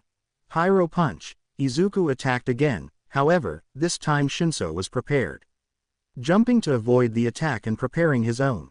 Running meteor, Shinso makes a diving kick. When the kick hits Izuku, he then makes a slash with one of his swords. Izuku backs away from the slash, quickly recovering and preparing to strike back. Pyro darts, Izuku fires some small bits of fire at his target from his gauntlet. Shinso begins to dodge the attacks, however the last of these manages to hit him. Recovering from the attack, Shinso uses his swords and crosses them to form an intense light ball. From the swords a ball of light shoots towards Izuku. Crimson Knuckle. Izuku performs a punch that destroys the ball of light. However, Shinso appears behind him. Lobo Kendo. Licked Victor Alpha. With his right sword he makes a cut charged with light energy against Izuku's back. Lobo Kendo. Licked Victor Beta. He does the same but this time with his left sword. Lobo Kendo. Licked Victor Upsilon. Lastly, he does the same but with both swords. Izuku crashes to the ground after the attacks. With difficulty he gets up. Shinso lands on his feet in front of him, however he can feel his energy running low. I'm still not used to this form. My energy is about to run out. It's time to end this. Izuku also notices this. His energy is going to run out. This will be the last attack. Both boys charge one last time. Pyro Punch. Light Clothing. Both use their final attacks. Izuku prepares a Fire Punch, while Shinso surrounds himself with light energy and then passes it to his swords, united in a single dual sword. When both are close, the attacks collide, creating a gigantic smoke screen at the same time that it creates a large gust of air that makes everyone cover themselves. What power? Kaminari said. Who won? Uraraka said. I don't know but we're about to find out. Todoroki said while the smoke disappeared. When the smoke cleared, it was seen that both boys returned to their human form. Only that Shinso was on the ground while Izuku was standing, barely. After several seconds of silence, Midnight decided to announce the winner. Shinso-kun can't continue. Midoriya-kun is the winner. After the announcement, people started clapping and cheering. That was an incredible match. And now all the events have been completed. This year's winner for first years at UA is from the hero course, Izuku Midoriya. And that was over. This fight, it was over. All first year UA sports festival events are over. Midnight announcement. And now, we will begin with the awards ceremony, and the whole stadium cheered again, while the fireworks went out again to give more importance to the event. And in that, a large pedestal came out of the ground, which had 3 columns, one higher than the other and one had its own number. Those columns were the places for the first, second and third place. The third place is occupied by one person, Shoto Todoroki. The third place was supposed to be occupied by 3 people, but Bakugo-kun refused that. Midnight explained. As if I'm going to share the position with Snowflake there, Bakugo screamed. In second place, Shinso with a smile in his face. He was proud of himself. While in first place, there was Izuku, who was very nervous. Now, we are going to award the medals, Midnight said, calling everyone's attention. The awarding of medals will of course be by this man. Ha ha ha ha ha ha. That laugh caught the attention of many at this time, and many already knew who he was. At that, from the roof of the stadium, the number 1 hero took a great leap to be in the air for a couple of seconds. I have brought the medals here, and then fall and land on the ground. At that, Midnight approached the hero with the medals. Now, All Might, hand out the medals starting with third place. At that, they both approached Todoroki. Young Todoroki, congratulations, said the hero, placing the bronze medals on both girls. I'm sure you are strong, keep it that way, and never give up. Yes, sensei. Todoroki said with a smile, the rest of his family applauding him from the stands. Then they approached Bakugo. Young Shinso, congratulations, you may be in second place but remember that. Yes, I know, said Shinso, cutting All Might. Believe me, this is not over yet, I can still be stronger. That's the spirit, young Shinso, said the hero at the moment of putting the silver medal on the purple-haired boy. And finally, they reached the first place, where Izuku was, who was scratching the back of his head with some nerves. Young Midoriya, you've done a great job getting here. Take this medal, as a symbol of your own effort. Izuku just nodded with a smile and some tears in his eyes. At that, All Might looked back at where the others were. Well, they were the winners this time. But listen up everyone, anyone here could have ended up in these places.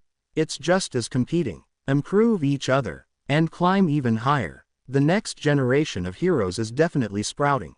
So, I just have one more thing to say. Everyone, say it with me. Quote dash. Plus ultra. With this, the sports festival came to an end. Meanwhile at the villain's hideout, Shigaraki was watching the whole event. It was quite entertaining.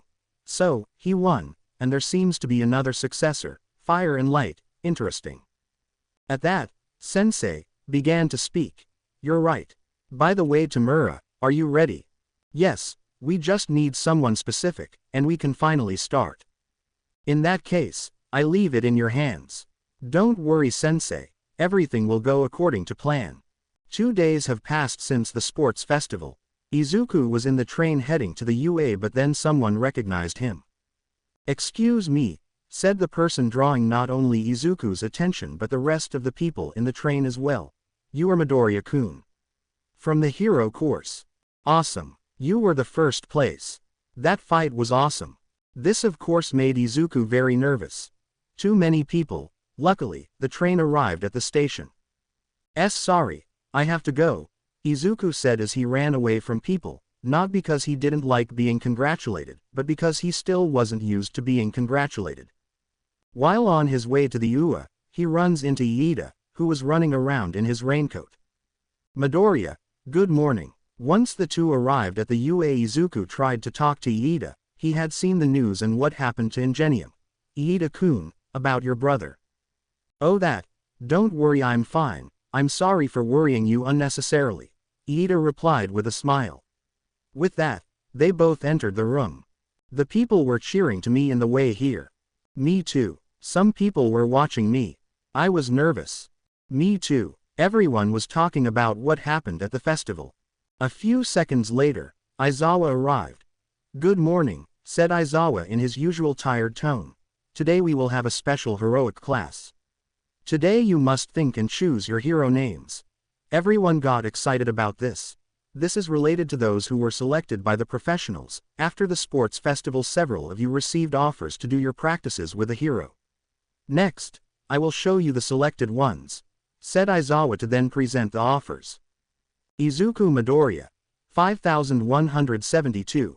Hitoshi Shinso, 4932. Shoto Todoroki, 4102. Katsuki Bakugo, 3987. Fumikage Tokiyami, 360. Tenya Iida, 301. Denki Kaminari, 272. Momo Yaoyorozu, 108. Eijiro Kirishima, 68. Tsuyu Asui, 47. Mezzo Shoji, 22. Ochako Uraraka, 20. Honta Siro, 14. Everyone was surprised by the difference. Usually the offers are more even, but this year the attention was taken by these four. That's a big difference. For those who have not received offers, do not worry, I will provide you with a list of various heroes who agreed to accept some students for their internships, said Aizawa. Although your names are provisional, think of a suitable one. If not, you paid for it later, said Midnight, interrupting Aizawa. Right, Midnight will help you evaluate your names. I cannot do that, said Aizawa while remembering when he chose his hero name. To be more exact, Present Mike chose his name for him. My hero name, thought Izuku, in that he remembered the time that with his mother they were playing heroes and he taught him the multiple names that he wanted to have. Most if not all were a variant of All Might. Izuku laughed at this memory. I don't think I can use any of those names. I need something that identifies me with my powers. Maybe something to do with fire. 15 minutes later. Okay, let's start. What already has your name? Come and expose it, said Midnight. I'll go first, said Aoyama while standing in front of everyone. I'll be the shiny hero. I cannot stop twinkling, he said while everyone got sweat drops. Well, if you remove the I and change the cannot to can't, it would be better, said Midnight. My turn, said Mina while stepping in front of everyone. I'll be Alien Queen. Are you trying to be like that acid blood thing? I would use another name, said Midnight. Mina returned to her seat with a pout. Can I go next? Tsuyu asked. I already chose mine since I was in elementary school. Froppy. It's cute. I like it, Midnight said. I'm next, Kirishima said. Red Riot. Hearing Hero. Earphone Jack, that was Jiro's name. Tentacle Hero. Tentacle, Shoji's name. Taping Hero. Cellophane, Ciro's name. Martial Arts Hero. Tailman, Ojiro's name. Sweets hero. Sugarman, Sato's name. Pinky, Mina's name. Stun gun hero. Chargebolt, Kaminari's name. Everything hero. Kriti, Momo's name. Stealth hero. Invisible girl, Hagakuri's name. Jet black hero. Tsukuyomi, Tokiyami's name. Uravati, Uraraka's name. I guess I'll go next, Todoroki said. The winter hero, Frost. It was Shinso's turn to show his name. I'll be the light hero, Wolf, he said. Using the look of your transformations and the type of power they use. I like it, Midnight said. We only need to check the names of Bakugo-kun, Iida-kun and Midoriya-kun. Iida showed his name, he chose to use his personal name, Tenya. As Izuku thought of his name he saw his D-scan and in that the perfect name came to mind. I'll go next, he said while standing in front of everyone. I'll be the digital hero, Agni, A.N. Agni means, fire, in Sanskrit. Incredible, I love it, Midnight said. When you transform something like data surrounds you and Agni means fire in Sanskrit. Very clever. Lastly, Bakugo's name, let's just say he needs to work on it. You have until weekend to decide, said Aizawa ending the class. This is too much, said Izuku while watching his list of offers. I know, it will take me an eternity to decide, said Todoroki. There are certainly plenty of offers, Shinso said. Well, I've made up my mind, Uraraka said. I'll go with Gunhead. I have an offer from him. I thought you wanted to be a hero like 13. Yes, but the fight against Bakugo opened my eyes. If I just focus on what I already know, I'll stay behind. It seems that Uraraka-san is very determined, I'm happy for her. Although I must focus on my offers, Izuku said as he went back to check his list of offers. This is going to be very difficult. There are many good offers, Best Jeanist, Edgeshot, Crust, Yukio, and the list goes on. I got it, Shinso said. I'll go with Edgeshot. Edgeshot, yes, I can learn several things from him. I also didn't want to continue checking, there are too many, so I opted for him. Hearing this, Izuku went back to his list. He kept thinking.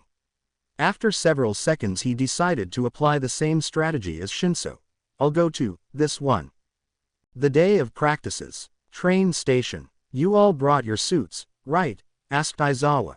Remember that for now it is forbidden to wear your suits in public. But don't lose them either. Do not misbehave either. Now go. Iida was about to get on his train, but was stopped by Izuku, who was followed by the rest of their friends. Iida-kun, if at any time you need something, please let us know. We are friends, right? Iida walked around with a smile on his face. Yes, I will. After that, he turned around and got on his train. After this, the rest left in their respective train.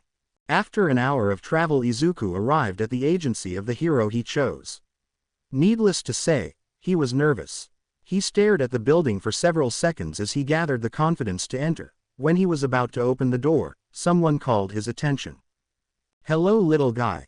The person, a fair-skinned girl of average height with wide, curious eyes. Her upper eyelashes are long and thick, and her irises are a royal blue. Her hair is periwinkle, and it reaches all the way down to her knees, twisting around itself at her waist and curving inwards around her legs. She has side-swept bangs, tucked behind her ears on the right and hanging just over her eyes on the left, and two short clumps of hair on either side of her face, curved towards her face on the right and behind it, under her ear, on the left. Are you lost? No. Sorry my name is Izuku Midoriya, I'm from UA, I came here because. So, it's you. Yukio told me that a first year from UA was coming.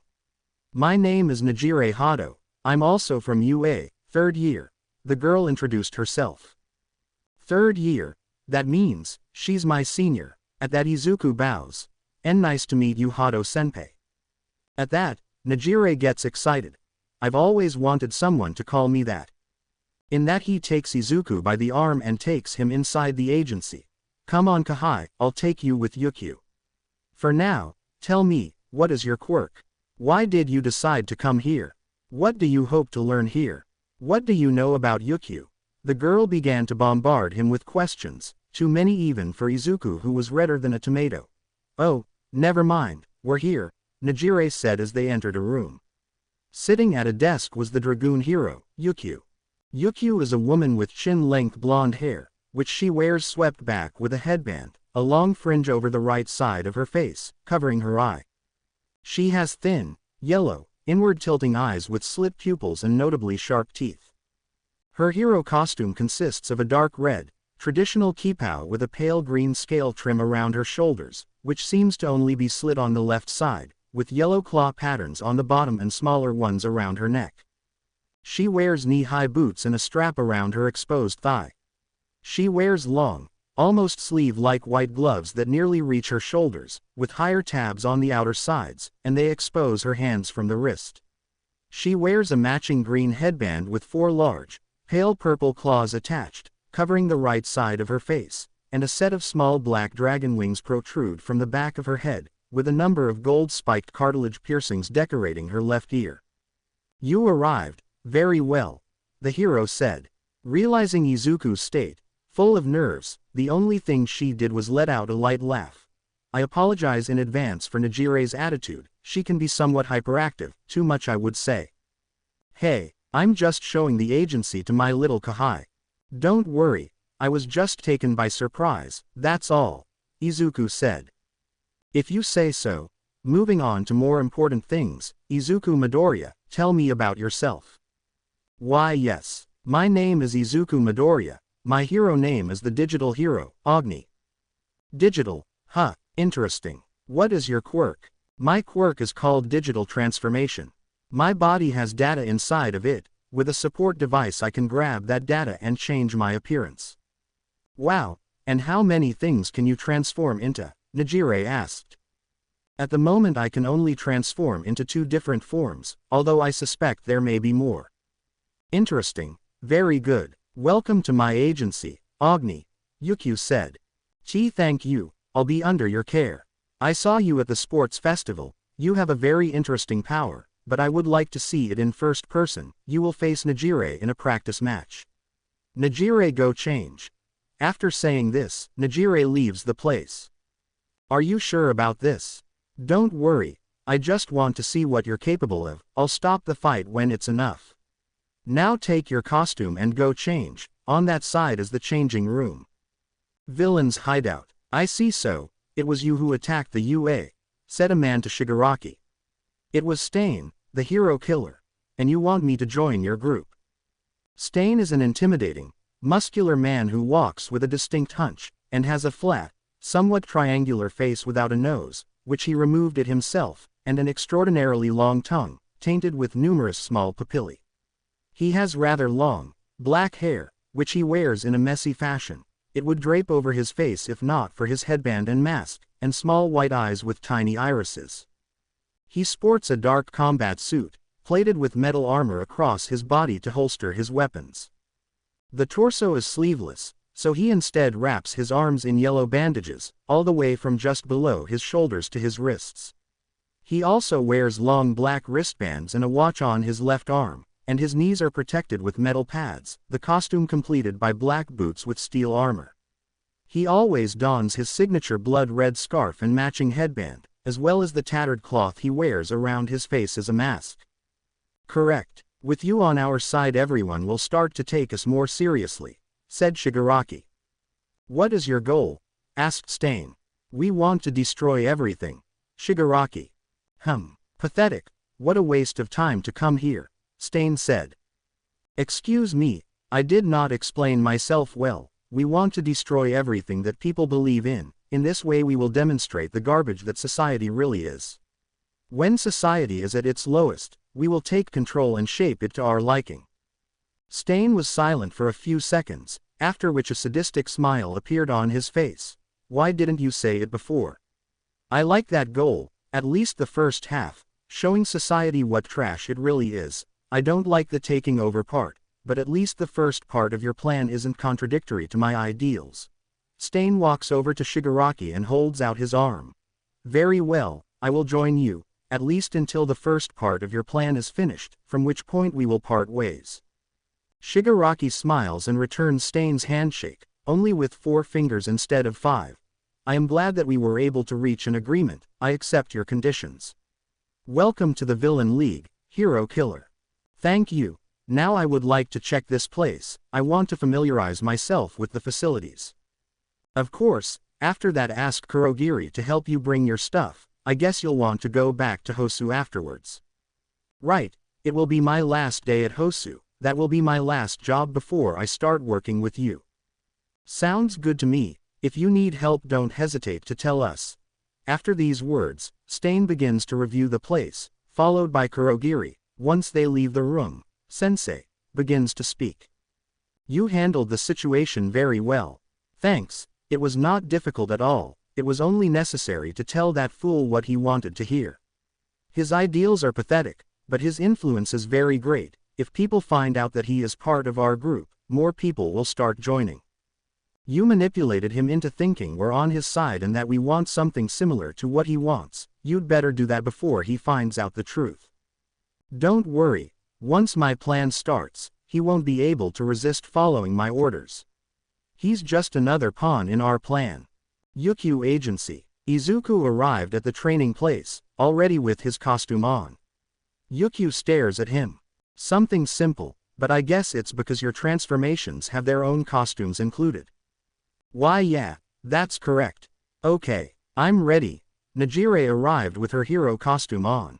Her hero costume consists of a royal blue skin-tight bodysuit with a high black collar, pale mint green markings covering her torso from over her shoulders to between her legs, framed with turquoise, a matching stripe of the same 2 colors around both of her upper arms. On her feet, she wears a pair of knee-high boots, a thinning flap buttoned on each thigh, with turquoise spirals around her ankles, matching the thicker ones above her yellow gauntlets and wrist guards. She has a black strap around the top of each thigh, 2 small satchels attached, and 2 spiraling horns of hair protruding from behind her ears that are shaped as a reference to her quirk. All right, Midoriya, are you ready? Why yes, Izuku said as he prepared to fight. All right, you can begin. After these words, Izuku charges against Najire, who was only standing watching him. Evolution. Izuku quickly transforms into Flamemon. Flame Tail. Izuku tried to attack Najire with his tail, however the girl jumped and dodged his attack. Izuku tries to find where Najire landed, however he can't find her. Out of nowhere he receives an attack on his back. Najire attacks him with what appear to be shockwaves. Turning to look in the direction of the attack, Izuku is surprised to see Najire in the air. Najire Hado. Quirk. Wave Motion. Najire's quirk grants her the ability to convert her own vitality into energy and release it in the form of exceptionally powerful spiral shockwaves. Since the energy travels in a spiral, it's not very fast.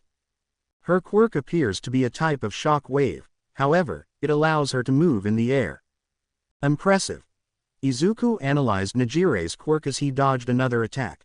As long as she stays in the air, I won't be able to attack her very well. I have to force her down. Izuku quickly surrounds himself with fire. Noble heart, he shouted and then charged against Najire, jumping to reach her. Najire managed to dodge the attack without difficulty, however this was part of Izuku's plan. As soon as Najire dodged the attack, he counterattacked with another attack. Baby Salamander. Quickly releasing an aura of fire that hits Najire and makes her fall to the ground. However, the girl does not seem to be affected by the attack. It was rather the surprise of the attack that made her fall. Flame Toss. Izuku, still in the air, fires 3 fireballs at Najire, however the girl dodges the fireballs quite easily. Taking flight again, the girl approaches Izuku and attacks him with a close wave. This causes Izuku to fall to the ground. Damn it, looks like I have to level up. He doesn't do anything bad. He knows how to act quickly and think of plans on the fly. Those were Yukio's thoughts as she watched the fight. Taking advantage of Izuku standing still, Najire charged at him with a shockwave ready. However, once she was close, Flamemon digivolved to Agunimon. Izuku changes form into Agunimon, allowing him to dodge Najire's attack and counterattack, Crimson Knuckle, with a punch to the girl's stomach. This caught Najire by surprise. Interesting, he can switch between forms, Yukio thought. Najire recovers from the attack. This time it did affect her. Amazing, she said. Boosting again with her quirk, Najire prepares to attack again. Izuku also charges at her. Once close, Najire attacks with another shockwave, while Izuku attacks with his own attack. Pyro Punch. Both attacks collide and create a large blast of air. A few seconds later the smoke disappears. Okay, that's enough, Yukio said. You guys did a good job. Izuku returned to his human form while Najire deactivated her quirk. I'm impressed, you managed to give Najire a good fight. It's not something anyone can do. One of these days you should face Tagata, Najire said. Tagata, he is a friend of mine. Together, I and another friend are known as the Big Three of the UA. Big Three. That's right. Tagata, Mirio, Tamaki Amajiki and I are considered the 3 strongest students in the entire UA. In case you're wondering, Tagata is the strongest of the 3 of us. Are you saying that I managed to face one of the 3 strongest students in the UA? Well, I wasn't using my full power, but yes. That's why I say you should face Tagata. When you finish your internship, find me at the UA and I'll introduce you to Tagata and Amajiki. Oh, okay. Sorry to interrupt, but we need to get on with Midoriya's internship, Yukio interrupted. Alright, sorry I got carried away. Najire apologized. Very well. Najire, you can take a break. Midoriya, you follow me, and I will show you the facilities. Tomorrow we will start with your training. Yes, Izuku said as he followed Yukio. My first day and I already faced one of the 3 strongest students, and I was able to keep up with her. She wasn't using her full power though, but to be honest I wasn't either. I still have things to discover. The D-scan and my Digi-evolutions. I wonder what kind of people the other 2 are, especially that Tagata guy. Todoroki creates a wall of ice to defend against a fire attack. After that, he covers his body with ice and charges at his rival, Endeavor. Todoroki attacks with a punch of fire, however Todoroki's ice armor resists the attack, and he punches his father in the face. Endeavor doesn't flinch from the attack and ignites his flames, causing Shoto to back up. Okay, that's enough, Endeavor said as he reduced his flames to their normal state. Shoto melts the ice from his body. Well done, Shoto, you've improved a lot. You managed to create a countermeasure for your weakness, fire, Endeavor said in a somewhat proud tone. Gee, thanks, Shoto said with some nerves. He still can't get used to the change his father had these last days. He still remembers the day he came to his father's agency. Flashback. One day before, Shoto entered his father's office. I see you decided to do your internship here. You are the one who knows my quirk best. Besides, I want to see if what you said is true, if you will really change or stay the same, Shoto said. I see. Training for you and a test for me. Very well. Now what? Shoto asked. I will help you train your quirk, as well as take you on some patrols with me so you can gain experience in the field. Endeavor gets up from his chair. Come on, Shoto. I'm your intern right now, so call me by the proper name, Shoto said. Very well, Frost. Flashback end. Alright, Shoto. Take a break for now. I have to finish some paperwork, then we'll go on a patrol, Endeavor said. Okay. Yukio Agency. Izuku, transformed into a Gunimon, attacks Najire with a punch, which is dodged by the girl. Najire tries to attack with one of her waves, but the attack is also dodged by Izuku. In that, Yukio arrives. Alright, that's enough for today. Both students stop. Izuku returns to his human form. Take a break, take a shower and get ready. In 2 hours we leave for Hosu. Hosu? Both students asked. That's right. Rumors say that Stain is in that city. Wait, Stain, like, Stain, the hero killer, Izuku asked. Right, Stain is someone very dangerous and we must stop him. Several heroes will go. Mirko, Fat Gum, I think Endeavor will be there too. We'll patrol the city for Stain. You will help. Are you sure? Izuku asked. He's faced villains before, but not someone of Stain's caliber. Don't worry. I'm not asking you to face him alone. If you run into him, use this, Yukio said as he gave Izuku and Najire a device. It is a tracker. If you find Stain, activate it and we will go to your position. I see, in this way we can face him with a numerical advantage, Izuku said. Correct. Also have this. Yukio hands Izuku a piece of paper. It is a permission for you to use your quirk in case it is necessary, so you can defend yourself from Stain while the reinforcements arrive. Nejire does not need one as she already has her provisional license. It makes sense. This way we avoid legal problems if I happen to run into Stain, Izuku said. Correct. Now go take a bath and get ready, we leave in 2 hours. Yes. Hosu City. Atop a water tower, Stain emerged from a portal. Hosu, it seems more prosperous than I imagined, said Shigaraki, who also emerged from the portal. I must purify this city. And I still need more sacrifices to achieve it, said Stain. Good luck. Remember, if you need help, don't hesitate to call us. We will be waiting, Shigaraki said. Until the world realizes the mistake it has made, I will keep popping up to correct it, said Stain while jumping away, leaving Shigaraki and Kurogiri in the tower. He really is a fool, he can't see that we are using him. It doesn't matter, his influence is what we need from him. But if we want our little experiment to work, in that, behind Shigaraki several digital portals opened and several Digimon appeared behind him. We need to keep the heroes from getting in our business. Shigaraki turns to see the Digimon. There were 4 in total. One is another Chrysalimon. Another one is a humanoid Digimon. It draws inspiration from the mythological devil and evil in general. It has completely black clothing, fingers elongated into claws, devil's horns, tattered wings, and skulls on its shoulder and knee. It has the deep red mark of evil on its chest and on its left boot. It also wears belts around its lower torso, left leg, right upper arm and left forearm, gauze bandages around its right forearm and left hand, and a skin-tight balaclava that only reveals its mouth and red eyes. That Digimon is Devimon. The other is a bipedal Tyrannosaurus Rex-like Digimon with blue eyes, 2 fingers on each hand, 3 toes on each foot, and a pair of teeth so large they pop out of the mouth. It has black skin on its body, white skin on its belly, and red stripes on its head, tail, arms, and legs. The tip of its tail appears to be sewed to the rest of it, and it has green torn spikes on its back. It has white claws on its fingers and dark gray toenails on its toes, wears metal ornaments on its upper claws, and multiple brown belts on its wrists. That Digimon is Dark Tyrannomon. The last one is a bipedal Digimon with 4 arms. Its head is eyeless with black markings and a pair of long mandibles. It has a pair of large wings and a pair of elytra on its upper back. It is red in coloration with black muscle in the torso, arms, and legs. That Digimon is Kawagamon. Shigaraki addresses his subordinate Digimon.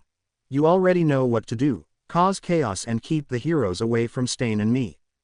The 4 Digimon just nodded. In the case of Kawagamon and Dark Tyrannomon they roared, and headed to different parts of the city to cause chaos.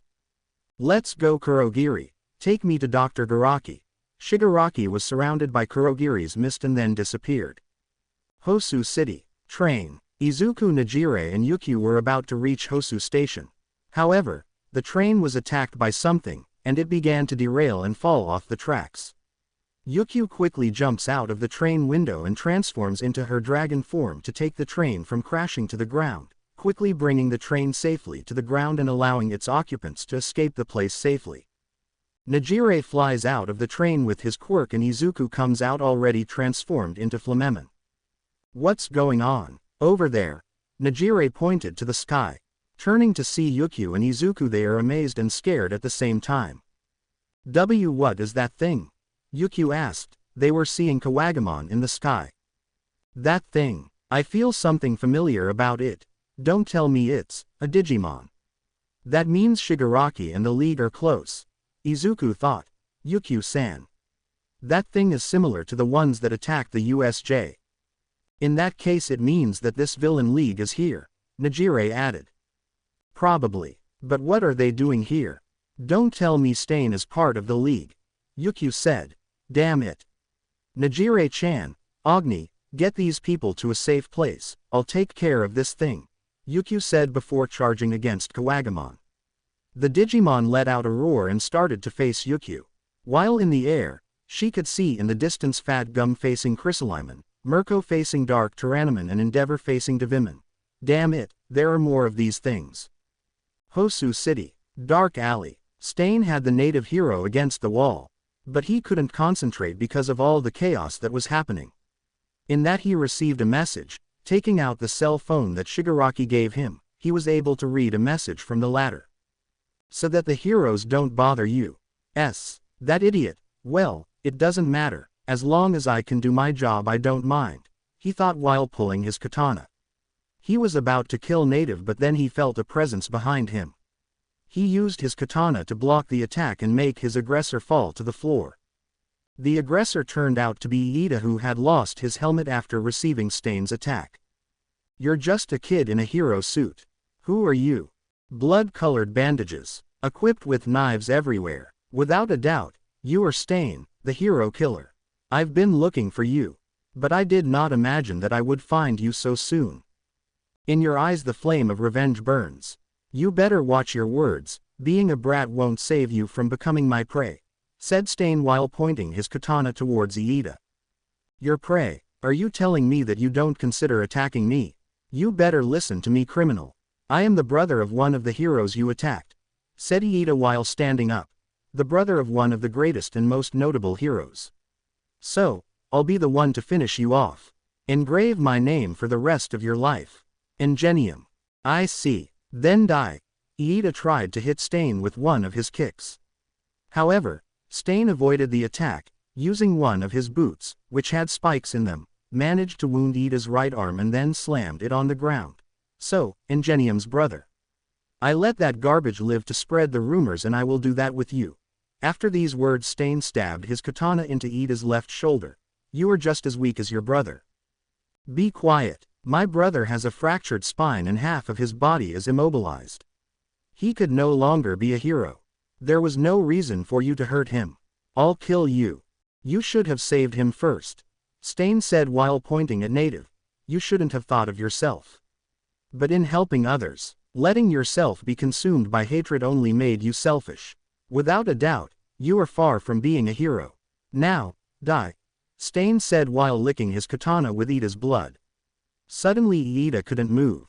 You will be one more offering to correct this society. He was about to kill Iida but, flame toss, a ball of fire made him move away from Iida. The attacker turned out to be Izuku. I came to save you, Iida-kun, he said. What the heck is that thing? Perhaps another kid because he knows the other, Stain thought.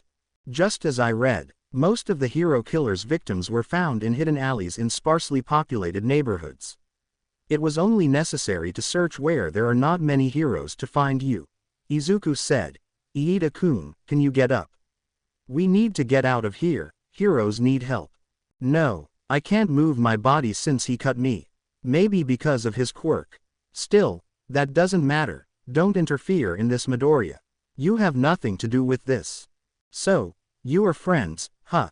Did you come to help him? I must inform you that I intend to kill him and you too if you get in the way. So, what will you do? Interrupted Stain. I must have brought a professional with me. But that doesn't matter anymore. I must protect Iida and Native until reinforcements arrive, Izuku thought as he activates the tracker that Yukio gave him. Midoriya-san, get out of here. This has nothing to do with you, screamed Iida. Even if you tell me that, a hero cannot listen to those words. The essence of a hero lies in getting where they don't call him, Izuku said while preparing to fight. Unknowingly, his words earned him a smile from Stain. Both charged against the other. Stain was preparing a cut, however, Izuku expected this. Quickly ducking under Stain's legs to avoid the katana's slash, then propelling himself above the villain, Flame Tail, to finally deliver an attack with his tail. After hitting Stain, Izuku fell back to a safe distance. However, Stain licks his katana and Izuku is paralyzed. My body. He cut me. Yet he realized something. Wait, it's not the cut, it's the blood. Can Digimon bleed? I don't think so, but for the sake of the story let's say that they do bleed. Your power is not enough. I noticed that you were looking to get out of my field of vision and deal a blow at me. Good plan, but still not enough against me. There are many talkers who deserve to die. But you, it's worth letting you live, Stain said as he approached Iida. But not these guys. He was about to kill Iida, but then, a blast of ice drove him back, again. The attacker turned out to be Todoroki. Damn it, they don't stop coming. I see I'm just in time, Midoriya, don't worry, reinforcements are on the way, we just have to hold out until they arrive, Todoroki said. Flashback. A few minutes ago, Endeavor launched a blast of fire at Digimon. In that he receives indications from the tracker. Someone found Stain, but these things won't let us go, he thought. In that he turns to see his son who was evacuating some people. I don't want to do this, but there is no other alternative. He quickly turns to his son. Frost. Head to this place, he said as he handed the tracker to Shoto. What does this mean? Someone found Stain, but he can't do it alone. Go help him contain Stain, I'll send reinforcements as soon as we finish this thing. Are you sure? Yes, by the way, you have permission to use your quirk, now go. All right. Shoto goes to the place indicated by the tracker. Good luck, son. Please come back alive. Those were Endeavor's last thoughts before continuing to face Digimon. Flashback end. Todoroki quickly launches another ice blast at Stain. Saturn easily dodges it by jumping, however Izuku appears on his back. Flame tail, hitting Stain without him noticing. What the hell, even if he was Type O, it's too soon, Stain thought. Midoriya, you can move, Todoroki said. Yes, that means that there is some kind of rule in his quirk. I was the last to be paralyzed, so it's not a time limit. Maybe it's because of the blood type or the amount ingested, or that it becomes less effective the more people he paralyzes. It's the blood type. Even though you have Type O, it was too fast the time you were paralyzed. What did you do? Nothing. I just could move again. Izuku said. I really don't know what happened. If he says that I should have been paralyzed even longer. My blood is Type O. Wait, my blood, Izuku's blood, but now I'm Flamemon.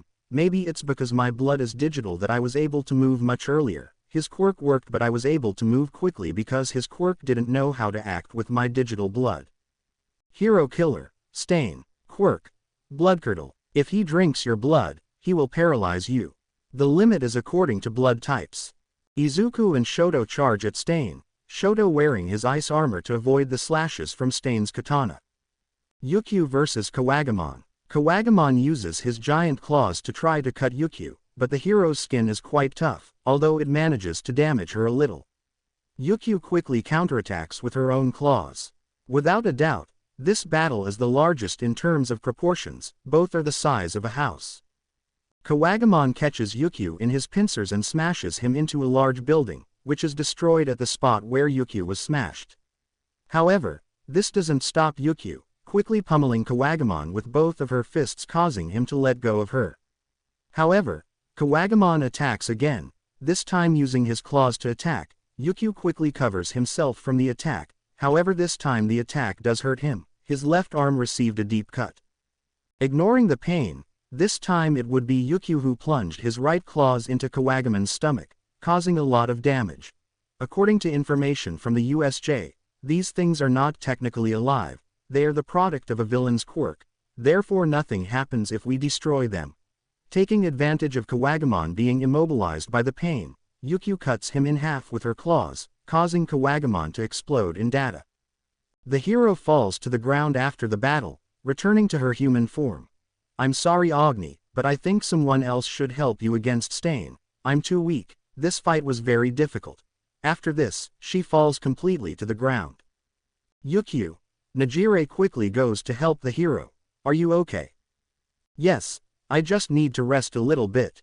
But I won't be able to help Agni. Don't worry, I heard Endeavor sent someone to help. Perfect, we better check how the other heroes are. Fatgum and Mirko managed to defeat their respective creature. Endeavor is facing the last one, but it seems to be stronger than the rest. The others are on their way to help him. Then we better regroup with him and help him out. So, we can all go for the hero killer. Endeavor vs Digimon. Deadly Nail, Digimon said before trying to damage Endeavor with his nails. Endeavor barely manages to avoid the attack. As useless, hero. Lord Shigaraki doesn't want you to interfere with his plans. Shigaraki, what does that bastard have planned? That's none of your business, Hero. What matters is that you won't be alive when that happens because I will kill you in the name of Lord Shigaraki. Laser wing. From his wings, a pair of lasers shot out. The lasers were fast enough that Endeavor couldn't dodge them and hit him squarely. Quickly recovering, Endeavor launches a flame against Digimon, which of a movement of his hands manages to destroy. That's the best you got. Endeavor smiles. No, I'm just distracting you. Suddenly Mirko appears behind Digimon's back. Lunar Arc, the hero said, and then managed to deliver a strong kick to Digimon's back. However, this does not end here. Before Digimon hit the ground, Fat Gum appears and with a blow charged with the fat absorbed from his quirk, causing him to be reverted to his skinny form, he hits Digimon, who flies out again, this time towards Endeavor, who was waiting for him. Disappear. Flash Fire Fist. With a gigantic flare, Endeavor hits Digimon, who can do nothing but receive the powerful attack and explode in data after it. After the flare ends, Endeavor lands on the ground. The rest of the heroes join him. Looks like we're done with the creatures.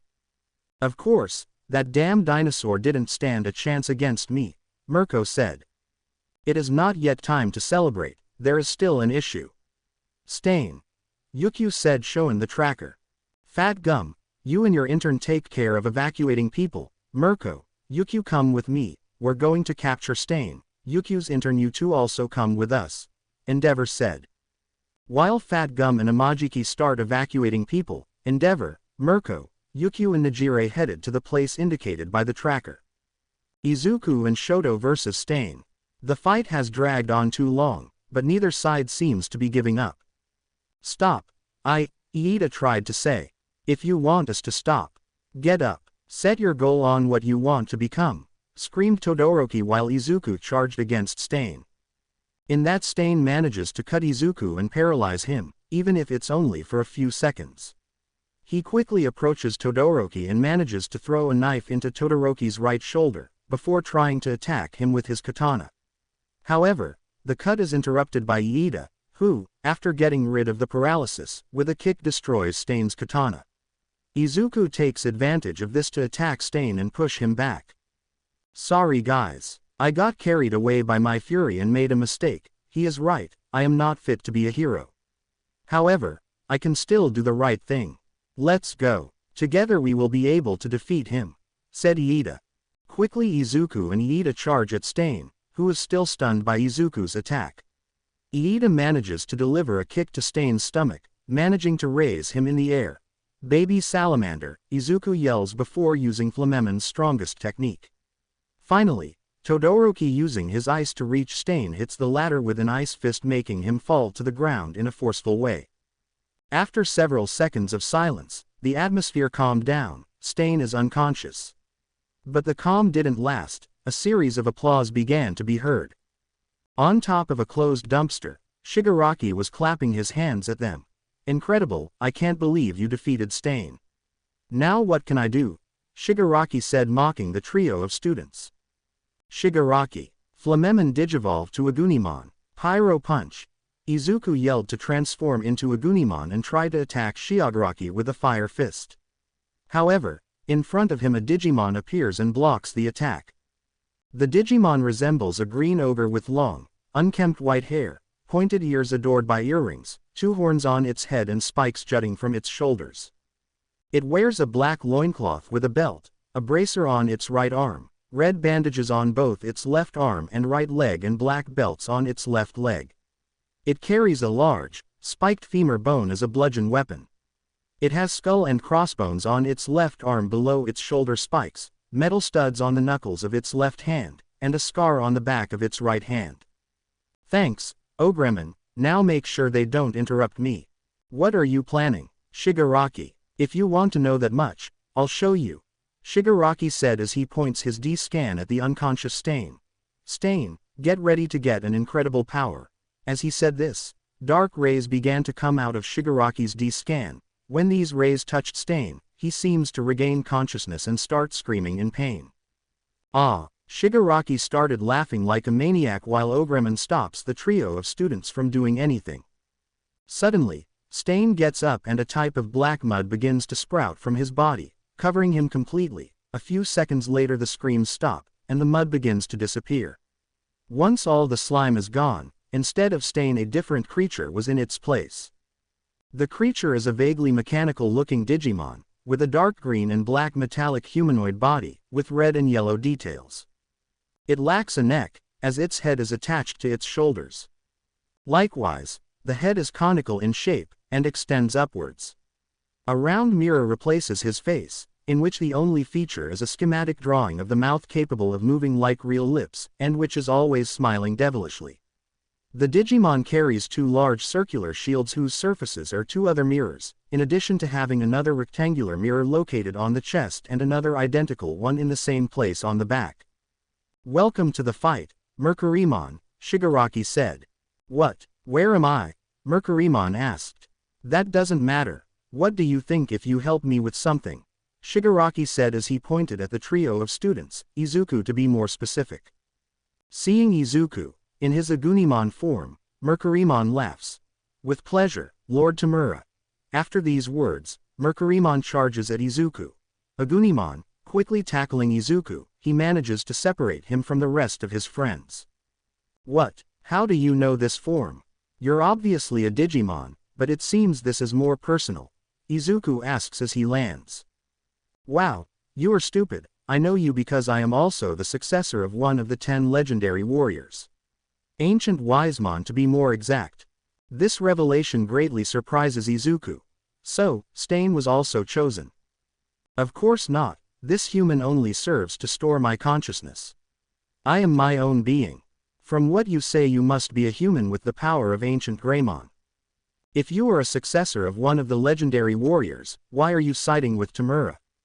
"Fool, not all the successors are good at heart. We only inherit the powers of the legendary warriors, but that does not mean that we share their ideals.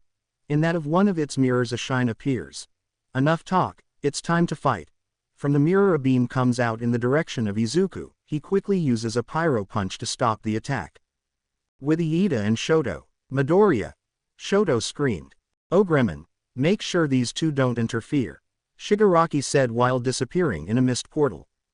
"Die!" Ogreman yelled as he charged at Todoroki and Iida. Izuku vs Mercurymon. Crimson Knuckle. Izuku attacks Mercurymon with a punch, however Mercurymon covers himself with one of his mirrors. Before the punch hits, Mercurymon exclaims the following words. Offset reflector. Izuku's punch is absorbed by the mirror, in that Mercurymon points the other mirror in Izuku's direction. Generous mirror. Suddenly, from that mirror came the reflection of Izuku's fist, hitting Izuku's face and sending him flying. "He used my own attack against me. Pathetic. You always fall for that. It's the oldest trick in the book and you still fall for it," Mercurymon scoffed. Izuku attacks Mercurymon again. He tried to do the same, but this time Izuku stopped before hitting the mirror and jumped behind Mercurymon and managed to hit him. However, the punch didn't do almost any damage to Mercurymon, who simply counterattacked with a kick to Izuku's face. "It seems that you have little energy left. This will be easier than it seems." With Iida and Shoto, the boys dodged an attack from Ogreman's club.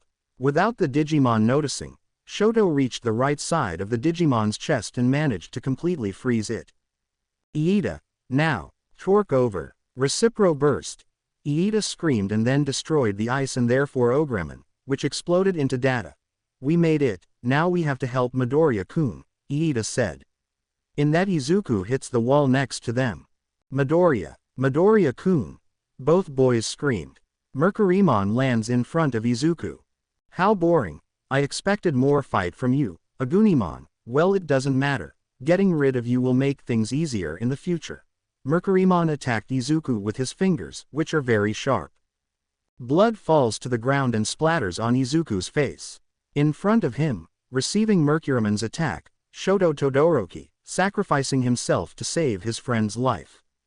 "Todoroki-kun, I won't let you kill Midoriya." Gradually Todoroki loses consciousness.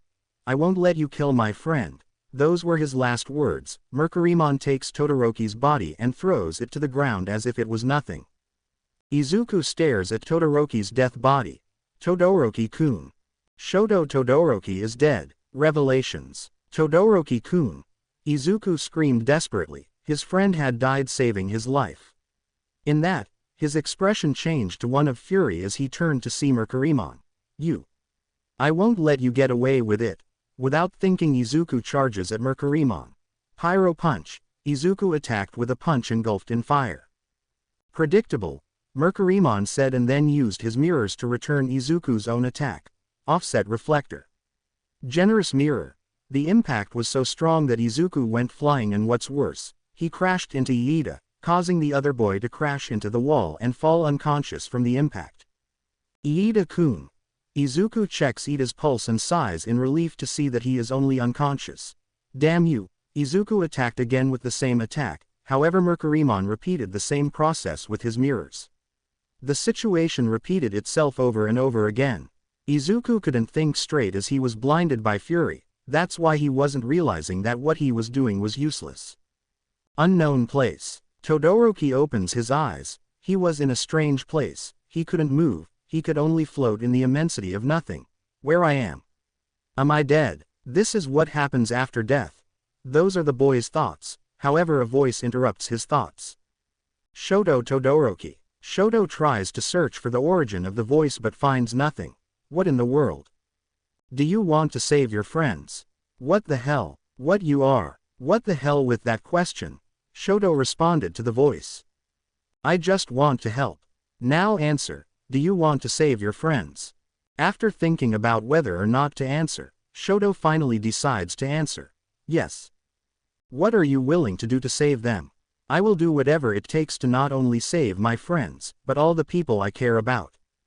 The voice was silent for a few seconds. In that case, let me help you. Suddenly a light appears in front of Todoroki, showing a device similar to the ones Shinso and Izuku have, only this one is light blue with white. Without thinking twice, Todoroki takes the device. Real world. Izuku hits a wall, again. Mercurymon is just playing with him. When he is about to attack again, something stops him, something familiar. Suddenly, Todoroki's body stands up, the wounds caused by Mercurymon are healed and Todoroki regains consciousness. The boy looks confused, but notices that he is holding something in his hand. When he sees what it is, he realizes that it is the same device from that weird encounter. Izuku also notices the device and instantly recognizes it. It's a D-scan. That means Todoroki-kun was chosen by one of the legendary warriors. Seeing Todoroki's confusion, Izuku decides to help him. Todoroki-kun. Do you remember what Shinso-kun and I do to transform ourselves? Todoroki nods. Do it too. No time for explanations. Todoroki still didn't understand anything, but Izuku was right, it's not the time to question things. Raising his right hand, a data wheel appears in said hand. Execute. The D-scan makes contact with the data. Spirit evolution. Data begins to surround Todoroki. Inside the data, Todoroki's clothes were stored inside the D-scan, in that several screens appeared around Todoroki. These screens showed parts of what appeared to be blue and white clothing, in addition to the white ones appearing to be made of white fur. In addition to appearing what appeared to be metallic bracelets and a mask in the shape of a dragon's head made of ice. Soon each screen joins to form two screens, one behind Todoroki and one in front, each screen showing the full clothing, the front on the front screen and the back on the back screen. In that, both screens begin to approach Todoroki. Once they make contact with him, Todoroki begins to change. Several seconds later, the transformation is complete. The data disappeared and instead of Todoroki there was Paildramon, a bipedal dragon Digimon with blue skin and red eyes. Its head, limbs and tail are completely covered in ice with blue claws and metal armbands around its arms along with white bandages around its legs. It also has two ice wings with a blue claw at the end. There is a large white fur covering most of its torso with 3 white hexagons on the center of its chest. Interesting. Still doesn't matter. You won't be able to beat me, Mercurymon said. Todoroki-kun, let's defeat this thing, Izuku said as he landed next to the now ice dragon. Todoroki still didn't understand anything, but it's not the time to ask, he'll find out what happened in another moment. Let's go. Ice Age. Todoroki fires an ice beam at Mercurymon, who tries to use his mirrors to return the attack. However, Izuku takes advantage of this to avoid it and make the ice beam hit Mercurymon. Taking advantage of the moment, Izuku decides to attack a stunned Mercurymon. Hero Punch, finally managing to connect his attack against Mercurymon and sending him flying. However, a wall of ice appears and Mercurymon crashes into it. It is Todoroki, who created that wall of ice, quickly closing in on Mercurymon as he prepares another attack. Meteor Hail, tackling the enemy while he is completely covered in ice. Midoriya, now. Izuku's fists are surrounded by an immense amount of fire. Million Gatling Burst. Izuku proceeds to attack Mercurymon multiple times with his fists engulfed in fire and finally finish it off with a Hero Punch, effectively sending Mercurymon flying. Outside the alley, the group led by Endeavor has just arrived at the place. However, before they can enter the alley, they see how Mercurymon is thrown and crashes into the building in front. Izuku and Shoto come out of the alley. However, as soon as they land, they both return to their human forms, Shoto because he had just obtained his powers and Izuku because his energy was already extremely low. Frost, Agni. Everyone screamed at the sight of the boys. Yukio, after making sure that her intern is alright, observes Mercurymon, another one of those creatures. Where is the hero killer? Mirko asked. Without the boys being able to respond, Mercurymon gets up. Enough. Now I am angry, prepare to suffer my fury. Mercurymon points one of his mirrors at the group, however he notices that his body is starting to turn to mud again. How lucky yours. It seems my time is up. Next time you won't catch me off guard. After these words, Mercurymon melts into mud and from the mud Stain's unconscious body falls to the ground. That thing was Stain. Nejire screams. However, Izuku and Shoto notice something. Something came out of Stain's body. That thing seems to be a kind of miniature Mercurymon. Izuku recognizes it instantly. It's a digital spirit. Izuku tries to take the spirit, however a purple mist appears and prevents him from taking the spirit. From that mist appears Shigaraki. Apparently you managed to win. Doesn't matter. My experiment was a success and that's the only thing that interests me. Shigaraki. Endeavor yells as he throws a fireball at Shigaraki. The fireball hits the villain, but when the smoke disappears, instead of Shigaraki there was Duskman. Endeavor spares no expense and prepares a fire punch to hit Shigaraki. However, the villain takes out one of his swords and cuts the hero's chest. The cut was not fatal, but it did leave the hero quite injured. Father! Shoto yelled as he and Izuku stood in front of the fallen hero. Shoto tried to throw a blast of ice at the villain, but to his surprise nothing happened. What? I can't feel my quirk. Shigaraki stares at the student duo, in that he sees Shoto's D-scan. So, there's another one. Ice, fire, and light, interesting. In that he takes Stain and charges him over his shoulder and then points his sword in his free hand towards the heroes. It seems that this time you won, but no, the victory is mine even if it doesn't seem like it. You better spread this message all over Japan. The hero killer is part of the villain league, and there will be nothing and no one, not even the chosen ones, that can defeat us. After these words, Shigaraki disappears into the purple mist. After this, a few minutes later the doctors arrived and took all the injured to the hospital. Iida opens his eyes and realizes that he is in the hospital. In that, a voice calls his attention. Iida-kun, you're awake. It's Izuku, who is in a hospital bed in front of him. Next to him Todoroki is also seated in a hospital bed. Todoroki-kun, you're alive. Yes, I was lucky. In that, several people enter the room, Manuel, Yukio and a man with a dog's head. They are awake. Perfect. Good night, I'm the chief of police, Kenji Suragame. So, you are the ones who defeated the hero killer. Woof. Woof. The trio thought. I will be direct with you. While you all did a good deed, one of you did it while breaking the law, Kenji said as he watched Iida. I don't understand. I thought we had permission to act. Izuku said. Todoroki nodded in agreement. In your case and that of the young Todoroki it is correct, but the young Iida acted rashly and without the hero who was in charge of him giving him permission. You must understand that if this is made public, your partner will suffer terrible consequences. This made the atmosphere tense. That's why I took the liberty to say that the hero killer's defeat was caused by 2 students only, who had permission to act in an emergency. This surprised the boys. Kenji bows slightly. Congratulations, heroes Agni and Frost, even if you didn't catch Stain, there's a lot of merit to what you guys did. After this Kenji leaves.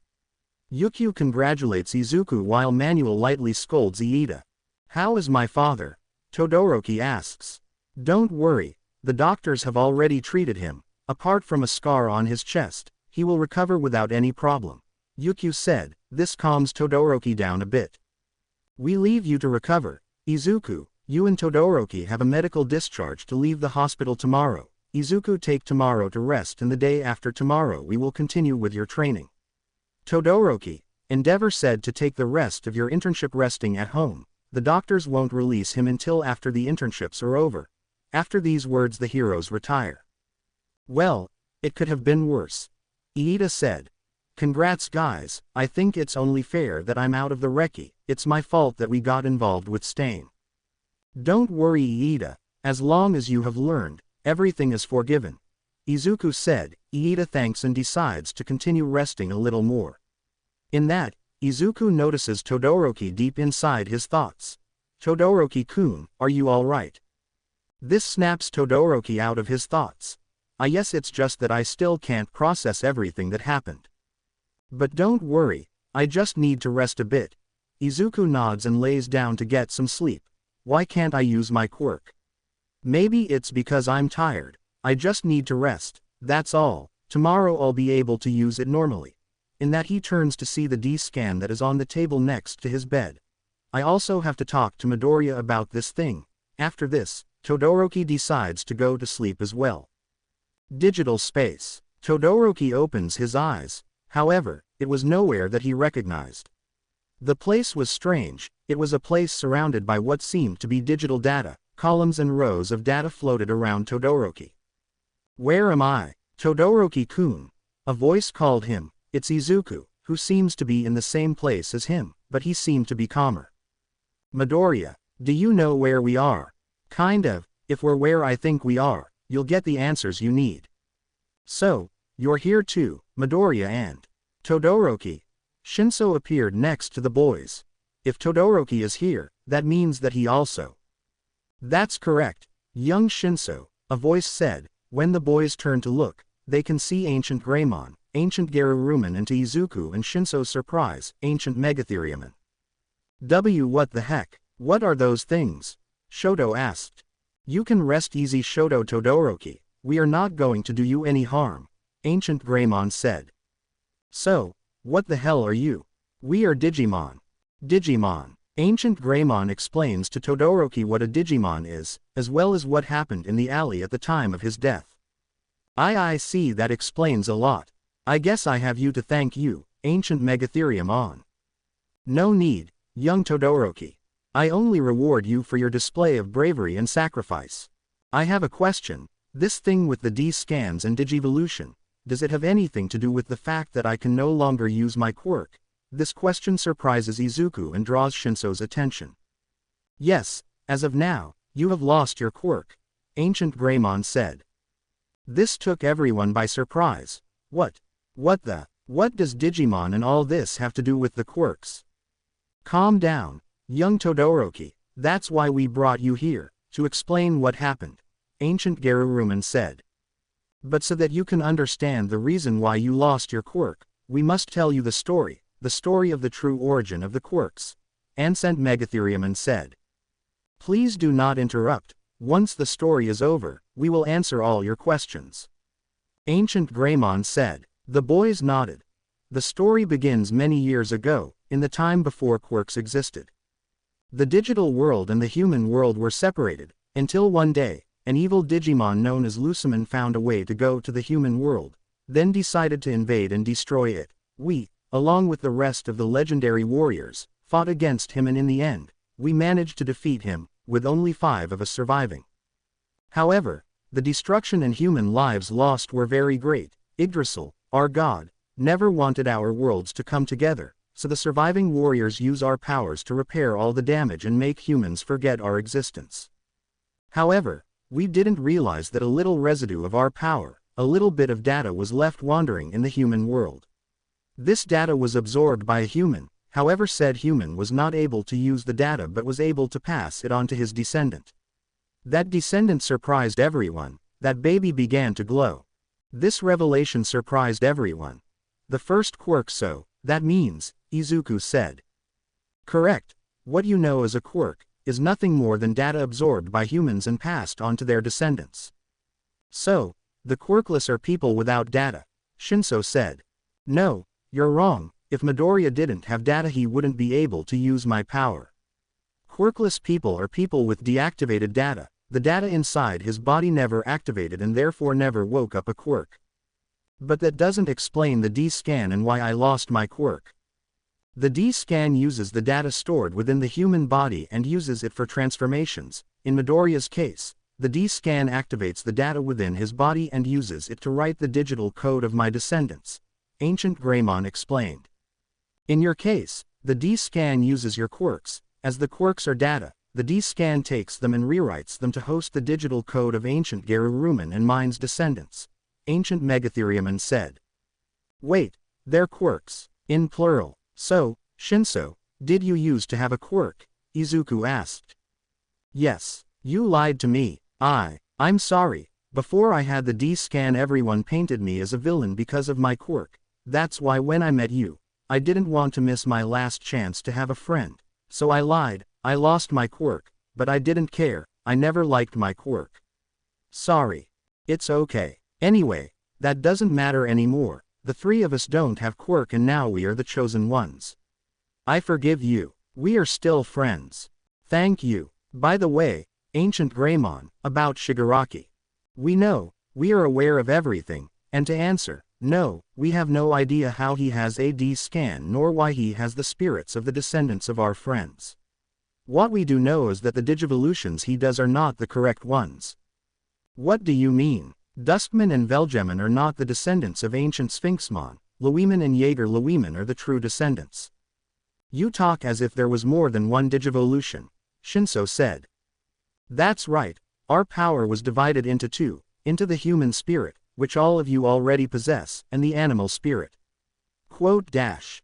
Then there are more digivolutions. Correct. Just as Agunimon, Lobomon and Paildramon are the human spirits of fire, light and ice respectively, Burning Greymon, Kendo Geruruman and Korikakuman are the animal spirits of fire, light and ice respectively. But, unlike the human spirits, you have to unlock the animal spirits on your own. We can't do anything else. I see, and now what will happen to the rest of the legendary warriors? Does Shigaraki have them all? Izuku asked. No, he has 5 of them. Ancient Kazimon and Ancient Beat are still with us, they just haven't chosen someone to wield their powers yet. Maybe it's because they survived with us. That's good, at least we can have more allies, Shinso said. That is very good, but how are we going to explain to everyone the change in my quirk? I don't think it will go unnoticed that now I also do the same as you, Shoto said. That's a problem, but I'm sure Nezu will know what to do, Izuku said. Nezu. Yes, you see, Nezu is actually a Digimon in disguise, Izuku explained. I see this as getting more and more rare. Chosen ones, it seems that you have a new mission. You must retrieve all of Shigaraki's stolen spirits, in addition to finding out how Shigaraki obtained the corrupted D-scan of darkness. Don't worry, we will, Izuku said. Shinso and Todoroki nodded. Thank you. After this, the Digimon disappear, and the boys return to the real world. Villain's hideout. Stain opens his eyes and quickly gets up. Seeing the place, he realizes that he is back in the hideout of the League, in that he turns to see Shigaraki. What the hell was that? Oh, nothing. Just a little gift from me to you, Shigaraki said. What is your real goal? We will destroy this world, leaving no trace of it. Stain gives Shigaraki a bloody look. Shigaraki prepares for anything by taking his D-scan. However, Stain just laughs. Very well, if that's what we're going to do, let's do it. The atmosphere calmed down. Perfect. You better rest, I'll be preparing some things, Shigaraki said as he left the room. At that, Sensei speaks. Looks like your experiment was a success. That's right, Sensei. As long as Mercurymon stays inside Stain's consciousness, he will do what I want without refusing at the same time that he thinks that's what he wants to do. Now all that remains is for Stain to do his job, for his influence to bring more people with us, so we can have more hosts for the rest. I'm glad your plan is working. Now if you'll excuse me, I have to check a few things. Don't worry Sensei, you can count on me. All for One's hideout. Did you collect the data? Dr. Garaki. All for One says.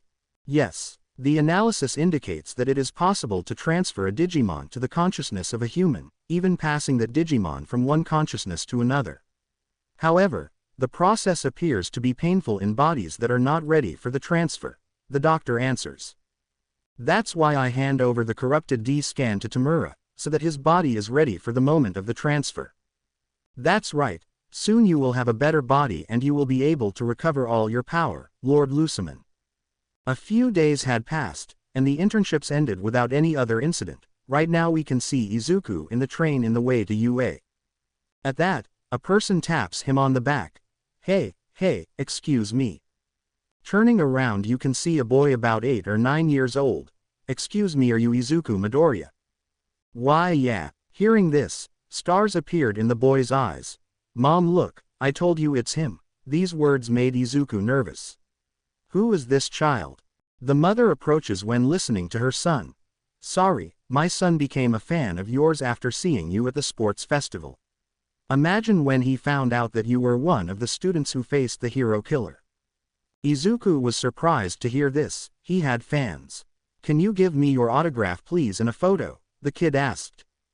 Seeing the boy, Izuku remembered when he was a child and his fanaticism for All Might. That made him smile with nostalgia. Sure. Izuku signs the boy's notebook and proceeds to take a picture with him, after which the boy thanks and leaves with his mother, just in time for the station where Izuku gets off the train. Upon reaching the entrance of the UA, Shinso, Todoroki and Aizawa are present waiting for him. Once he got close to them, Aizawa spoke. Principal's office. Now, I'm aware of what happened.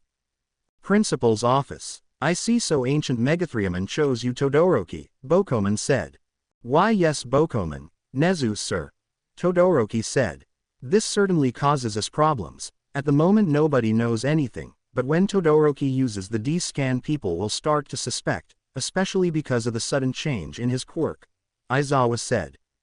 In that you are right, but luckily I have been working on different covers for this. Luckily that Todoroki had an ice quirk and that he was just chosen by the Ice Warrior makes the cover still work.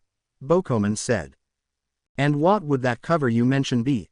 Aizawa asked, earning a smirk from Bokoman. Meeting room. Quirk evolution. Midnight asked. That's right. After hearing what happened, I came to the hypothesis that Todoroki's quirk had some kind of evolution. Somehow his quirk reached a change that was necessary to evolve. Nezu explained. But that doesn't explain the transformations. Present Mike said. I didn't use the word evolution just because it sounds nice.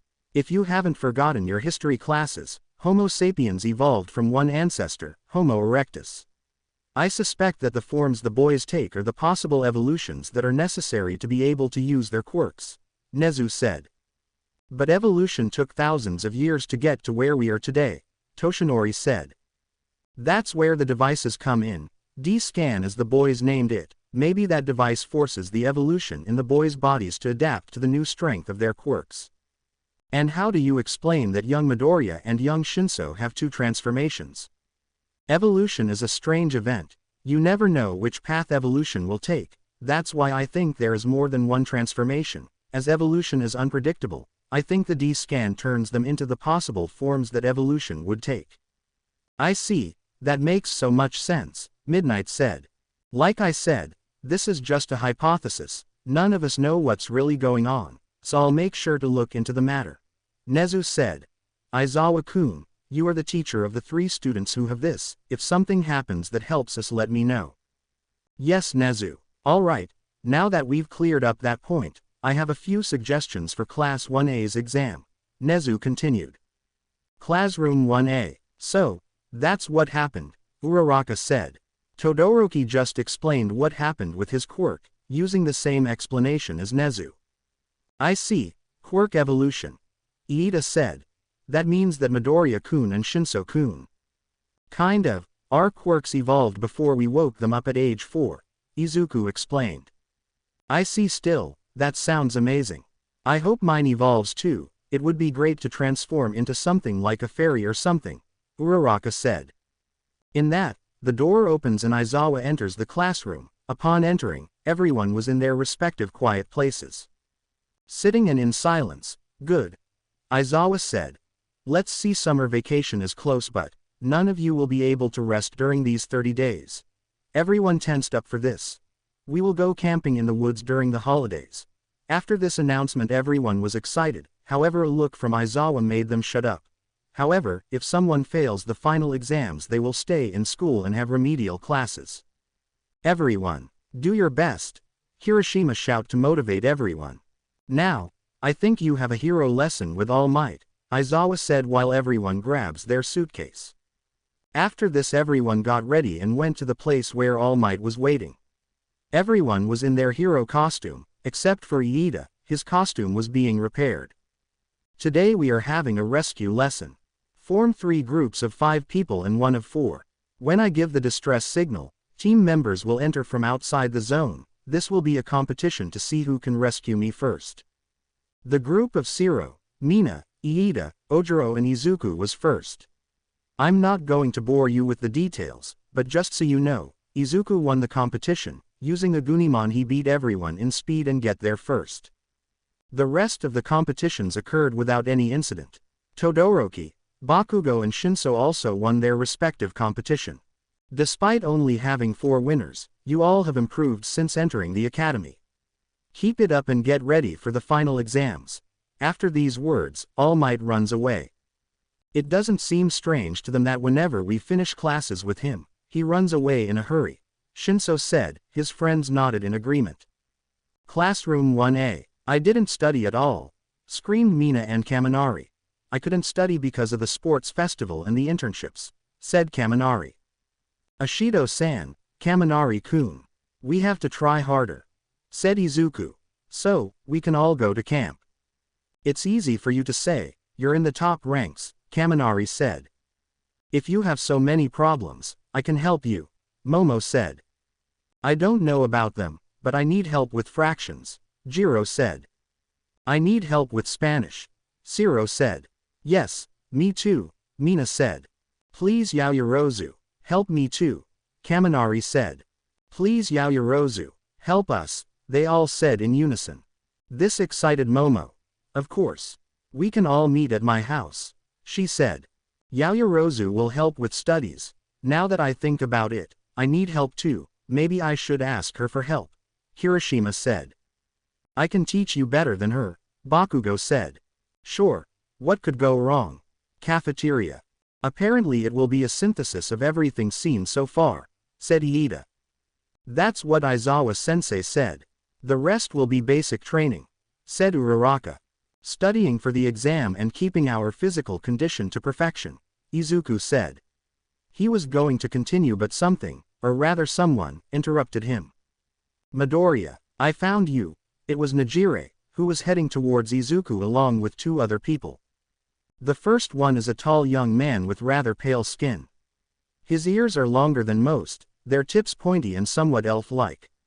He has messy, indigo hair, which sticks out behind his head, and thin, tired-looking eyes, partially covered by his bangs despite the fact that they're supposed to be split as to not impair his vision. The other one is a tall young man with a very muscular build who possesses a number of noticeable scars around his lower arms. He has blue oval-shaped eyes with no visible sclera, and nose which is prominently rounder than most others. He has blonde hair, the top part of which is arranged in a cowlick, while the bottom section is worn swept backward. Hado Senpei, Izuku said. You know her? Shinso asked. Why yeah, she was interning with Yukio when I did my internship with her. Her name is Nejire Hado, and she is a 3rd year, Izuku explained. Nejire approached Izuku and his friends. I finally found you, Midoriya. Hado Senpei, what brings you here? Izuku asked. Don't you remember? I told you I'd introduce you to my friends, Nejire said and then pointed at the pale boy. This guy here is Tamaki Amajiki. She then points at the blonde boy. This here is Tagata Mirio. Nice to meet you, Mirio said with a big smile while Tamaki just waved. So you are that Midoriya that Nejire told us about. Why yeah, I guess you guys are the ones Nejire mentioned, the big three, Izuku said. That's correct. From what Nejire told us, you are quite strong. We should face each other one day, Mirio said. Sure, Izuku said. In that, Izuku turns to see his friends with faces of confusion. Sorry guys. They are my friends, Hitoshi Shino, Shoto Todoroki, Ochako Uraraka and Tenya Iida. Izuku introduced his friends. It is a pleasure to meet our seniors, Iida said. So, tell me, what are you doing? Nejire said. We're just thinking what our practical test could be, Izuku said. Oh that, if I remember correctly our practical exam was to face robots, Nair said. Robots, I see, though I think knowing this would be cheating, Iida said. I don't think so, at the end of the day we are obtaining information on our own, Shinso said. They are an interesting group, Mirio said. Suddenly, for a second, he turned to look in one direction. It was nice meeting you, but I just remembered that I need to do something. See you another day, and Midoriya, I'm ready to face you whenever you want. Sure, when our exams are over, I'll make sure to look for you, Izuku said. Mirio gives a smile and leaves. Strange, he's been busier than usual lately, Nejire said. Hey, do you mind if we sit down with you? Go ahead, it will be interesting to meet our seniors, Iida said. The rest nodded in agreement. The days passed quickly for some and very slowly for others. The written exams passed and so the day of the practical exam arrived. Everyone was in their hero costume, but they were surprised by the number of pro heroes that were there. There's a lot of teachers, said Jiro. I found out that some people found out what the exam is about, so we decided to change it, said the principal who emerged from Eraserhead's capture weapon. You will pair up to fight one of the teachers. Against the teachers, correct. There will be a total of 9 teams, 8 of them will be in pairs and 1 in thirds, due to the lack of a student in the group. For example, Bakugo and Yaoyorozu are facing me, Eraserhead explained. The team of 3 will be made up of Midoriya, Shinso and Todoroki and will face, he said but was interrupted by someone. Me, said All Might. All 9 teams will start on their respective stages at the same time. The test will be explained to them by the teacher with whom they will fight. Time is precious, so make your way to your buses. They all got on their respective buses and went to the place of their tests. The fights are about to start. Tsuyu Asui and Fumikage Tokiyami versus Ectoplasm.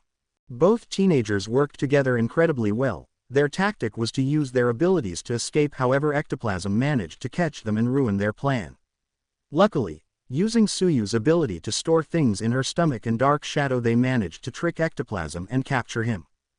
Eijiro Kirishima and Rikido Sato vs. Smintos.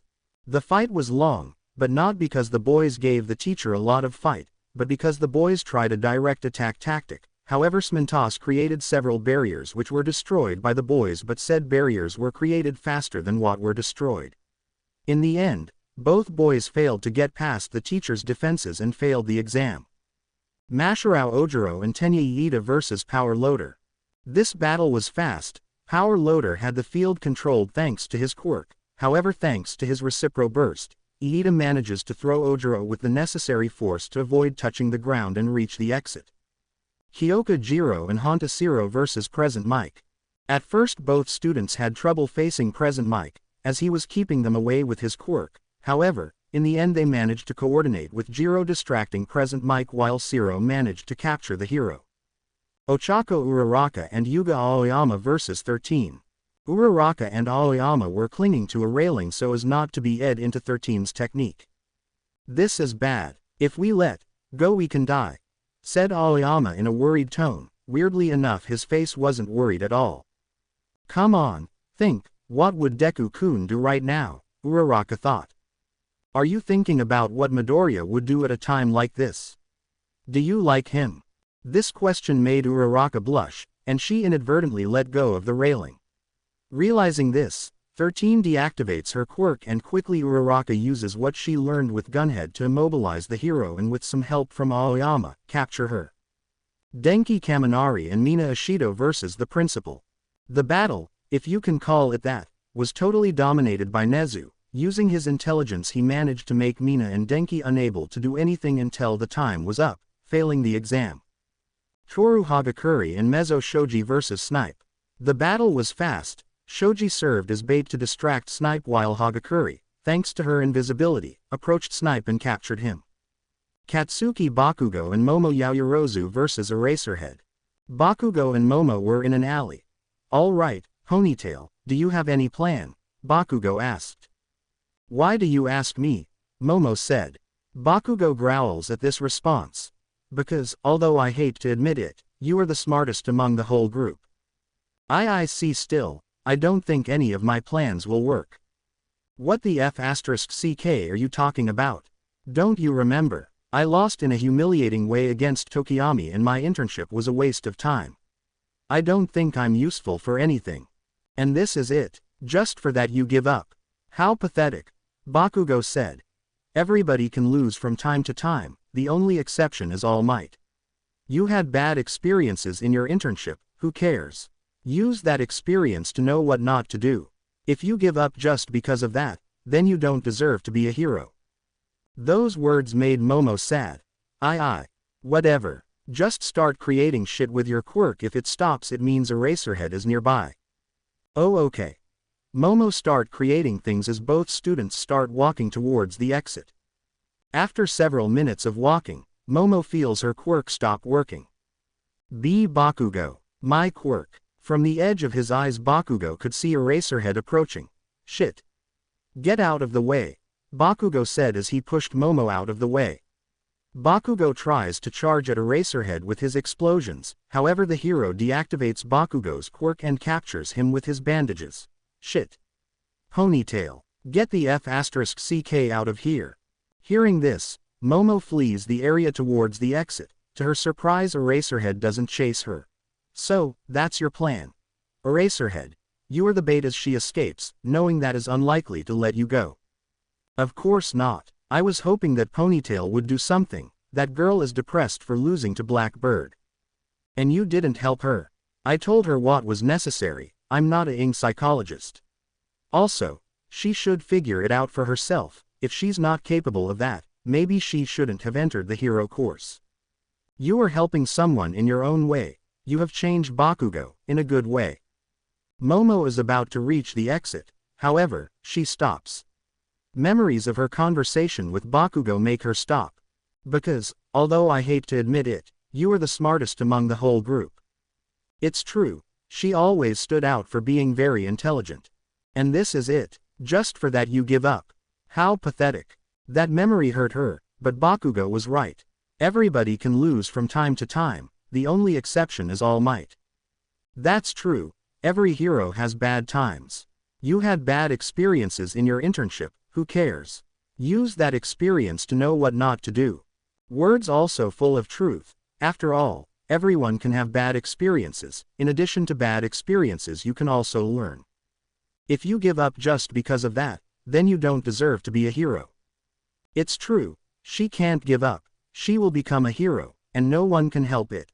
Thanks, Bakugo, you may be a bit harsh with your words, but you're right. I'm not going to give up. Hang on, I'm coming to help you. Meanwhile, Eraserhead still had Bakugo prisoner. In that two Matryoshka dolls fall in front of Aizawa. When they open it is revealed that each one has smoke bombs. Just at that moment they explode covering Eraserhead with smoke. Taking advantage of Eraserhead's inability to see him, Bakugo uses his explosions to free himself from Eraserhead's capture weapon. "Bakugo!" Momo calls out to him from a distance. Bakugo uses his explosions to go towards her. They both walk away from the place and hide. "You're back, so you're not as pathetic as I thought," Bakugo said. "Yes, your words were strong, but you were right, duh. Don't thank me yet, thank me when we pass this exam," Bakugo said with a smirk which made Momo smirk as well. Bakugo quickly checks and notes that they are safe from Eraserhead, at least for now. "All right, Ponytail, do you have any PLA?" When Bakugo turns around, he can see Momo, turned away from him with her suit open in front as she creates something akin to Eraserhead's capture weapon. Bakugo quickly turns around with a slight blush on his face. What is that shit? It looks like the shit that Eraserhead uses to capture. Bakugo said, meanwhile in his mind. They are bigger than they look. That's right, it's just that these are made of a special alloy that hardens when heated. I think that gives you an idea of what I'm planning. Hearing this, Bakugo smirks. Eraserhead is looking for his opponents, in that he manages to see a blanket with two lumps walking towards the exit. They cover up so I can't use my quirk on them. But it won't do. Eraserhead uses her blindfolds to capture the duo, however that was a distraction. Momo, who was using mannequins to pretend to be Bakugo and her, was waiting under the blanket with a catapult, loaded with her creation. Momo activates the catapult and the bandages trap Aizawa. Bakugo. Now, she said. Bakugo appears behind Eraserhead's back. Die, he screams and then releases a large explosion. The heat of the explosion makes the bandages harden and Eraserhead unable move, after which Momo proceeds to place the handcuffs on her opponent. The Bakugo Yaoyorozu team passes, said the announcement. Bakugo smirks and proceeds to leave, however Momo stops him. Bakugo. Wait. She stops him. I just wanted to thank you for your words. They may have been a bit aggressive, but it still helped me a lot. Whatever. Next time don't try to get me to help you. Don't worry, there won't be a next time. You know, you were pretty obnoxious and rude at first, but I think you've changed a bit, for the better. You are still somewhat unpleasant and rude, but you can also be seen to be somewhat more friendly and willing to help others. Bakugo just shrugs. Whatever. Those were his words as he left, however his mind remembers what made him start to change a bit. Flashback. After the sports festival, Bakugo and Izuku were face to face. They were both looking at each other and Bakugo is getting impatient. Damn it, Deku, say something. Where the hell did you get that quirk from? Izuku knew this was coming. I don't know. The F***UCK. Don't say stupid things. Well, it's the truth, I don't know.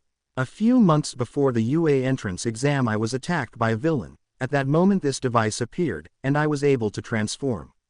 That's all. I have nothing more to say. I don't know very well what happened either. Let's say I believe you, which I don't, so why didn't you tell me you got a quirk? You ask why. Do you think I would tell you, after everything you put me through? Of all the times you bullied me, that you attacked me and hurt me.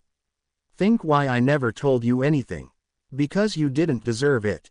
After those words Izuku leaves, leaving a stunned Bakugo behind. Bakugo clenched his fists after that memory. Izuku Midoriya, Hitoshi Shinso and Shoto Todoroki versus All Might. Izuku, Shinso and Todoroki are at the entrance, ready to pass the exam. Or at least that's what they seemed. We are facing All Might. Izuku couldn't think because of his nerves. Do you want to calm down for a second? Shinso tried to calm his friend down. I think we should have started long ago. Todoroki was being ignored by the other two. Meanwhile with All Might, he was waiting. It seems they are hiding. It's okay, I'll make sure they come out of hiding. Detroit Smash. With one punch, All Might destroys the entire city, or at least most of it. After this All Might manages to see the trio still at the entrance, this time with scared and surprised faces when seeing the destruction. I found you, heroes. Oh no, quick, we have to transform, Izuku said. The trio, after those words, take out their D-scans and prepare to transform. Execute, the trio said in unison, a data wheel appearing in each of the boys' right hands. Spirit evolution, the D-scans make contact with the data, and it surrounds each boy. After several seconds the transformations were complete. Agunimon. Lobomon. Paildramon. Let's go, Izuku ordered. The trio charged against All Might who was ready to receive them. Izuku tries to land a blow, however, All Might takes a step back and Izuku collides with Shinso who also tried to attack All Might. Shoto uses his ice wings to lift himself up. Ice Age, and fires an ice beam at All Might. However, the hero takes both Izuku and Shinso, who are still stunned, and uses Shinso as a shield against the attack and throws Izuku at Shoto at a high speed which the boy cannot dodge. Izuku and Shoto fall to the ground, and All Might throws Shinso next to them. The trio get up. That didn't go well, Todoroki said. No shit. If you don't tell me, I don't realize it, Shinso said sarcastically. Guys, focus. Izuku tried to calm things down. If we don't win or we manage to escape, we will fail the exam. Right, sorry, Shinso said. All right, let's try again, Izuku said. Let's go. This time the three of them charged at all might, each preparing an attack. Crimson Knuckle. Running Meteor. Meteor Hail. Seeing this, All Might dodges Izuku's attack, letting the rest happen by itself. By dodging Izuku, he gets in the middle of the path of Shinso's attack, which hits him and sends him flying. Shinso, seeing this, cannot react and is accidentally hit from behind by Todoroki's attack, who after doing this receives a punch in the stomach by All Might. Ha ha ha, you three are strong, but your teamwork is so bad, All Might said to later dodge a pyro punch from Izuku, which accidentally hits Todoroki, who tried to charge at All Might at that moment. What am I going to do with you? All Might said before hitting Izuku in the stomach with a smash and sending him flying next to Todoroki. Finally, he avoids an attack from Shinso, and from another smash he sends him towards the other two, crashing against them. The first to get up is Izuku, who upon seeing the situation, pyro darts, fires several fire darts but not at All Might, but at the ground, creating a smoke screen and taking Shinso and Todoroki to safety. Izuku leads Shinso and Todoroki through some rubble and they hide. Okay, something is definitely not working, Izuku said. Sure, you guys are getting in the way of my attacks, Shinso said. You literally got in the way of all my attacks, Todoroki said. Me, it's not my fault you can't aim well, Shinso said. That's it. After these words, Shinso and Todoroki begin to struggle with each other. Hey, that's enough. Cut it out, Izuku yelled. This yell made Shinso and Todoroki stop fighting. Let's not waste our strength pointing fingers. We are obviously doing something wrong. It is not obvious. Our teamwork Shinso said. I don't understand how we could work well as a team in combat training and do it horribly here. Shinso's words made Izuku realize what is happening. It's because in training matches, we didn't work as a team. If you remember, we split up to face our targets individually. We are doing the same thing now. We are attacking as if we were in a one-on-one. We do not take into account the others who are also attacking, so we are uncoordinated, and we hinder each other. We must start thinking as a group, not as individuals, Izuku said. Makes sense, but do you think it would work? Shinso asked. Yes, we cannot say that we know each other perfectly to be able to coordinate. We don't, but our digital forms do. In the same way that we use our attacks and movements, we must let our instincts help us. The ancients worked as a team. We must have in our digital memory those ways of fighting, Izuku said. I guess we have nothing to lose by trying, Shinso said. You're right, we just need to immobilize All Might so we can escape, Todoroki said. Let's do it, Izuku said. The other two nodded in agreement. Meanwhile, All Might was waiting. He knew that the boys would try to attack him again, so he decided to wait. His suspicions turned out to be true. The three boys landed in front of him. You couldn't live with your own failure. Where did that bring you? Back to me, All Might said. This time it will be different. Shinso-kun, Todoroki-kun. Let's go, Izuku ordered. The three boys charged All Might again. Todoroki stops dead while Izuku and Shinso continue. Once in front of All Might, he tries to hit them. However, the boys avoid the blow and position themselves on both sides of All Might. Crimson Knuckle, Lobo Kendo, Licked Victor Alpha. Both boys attack. However, All Might easily stops the attacks with his arms. However, this is what the boys wanted. He has been exposed. Meteor Hail. All Might feels a pain in his stomach. Todoroki attacked him in the stomach, taking advantage of the fact that he was exposed and could not defend himself.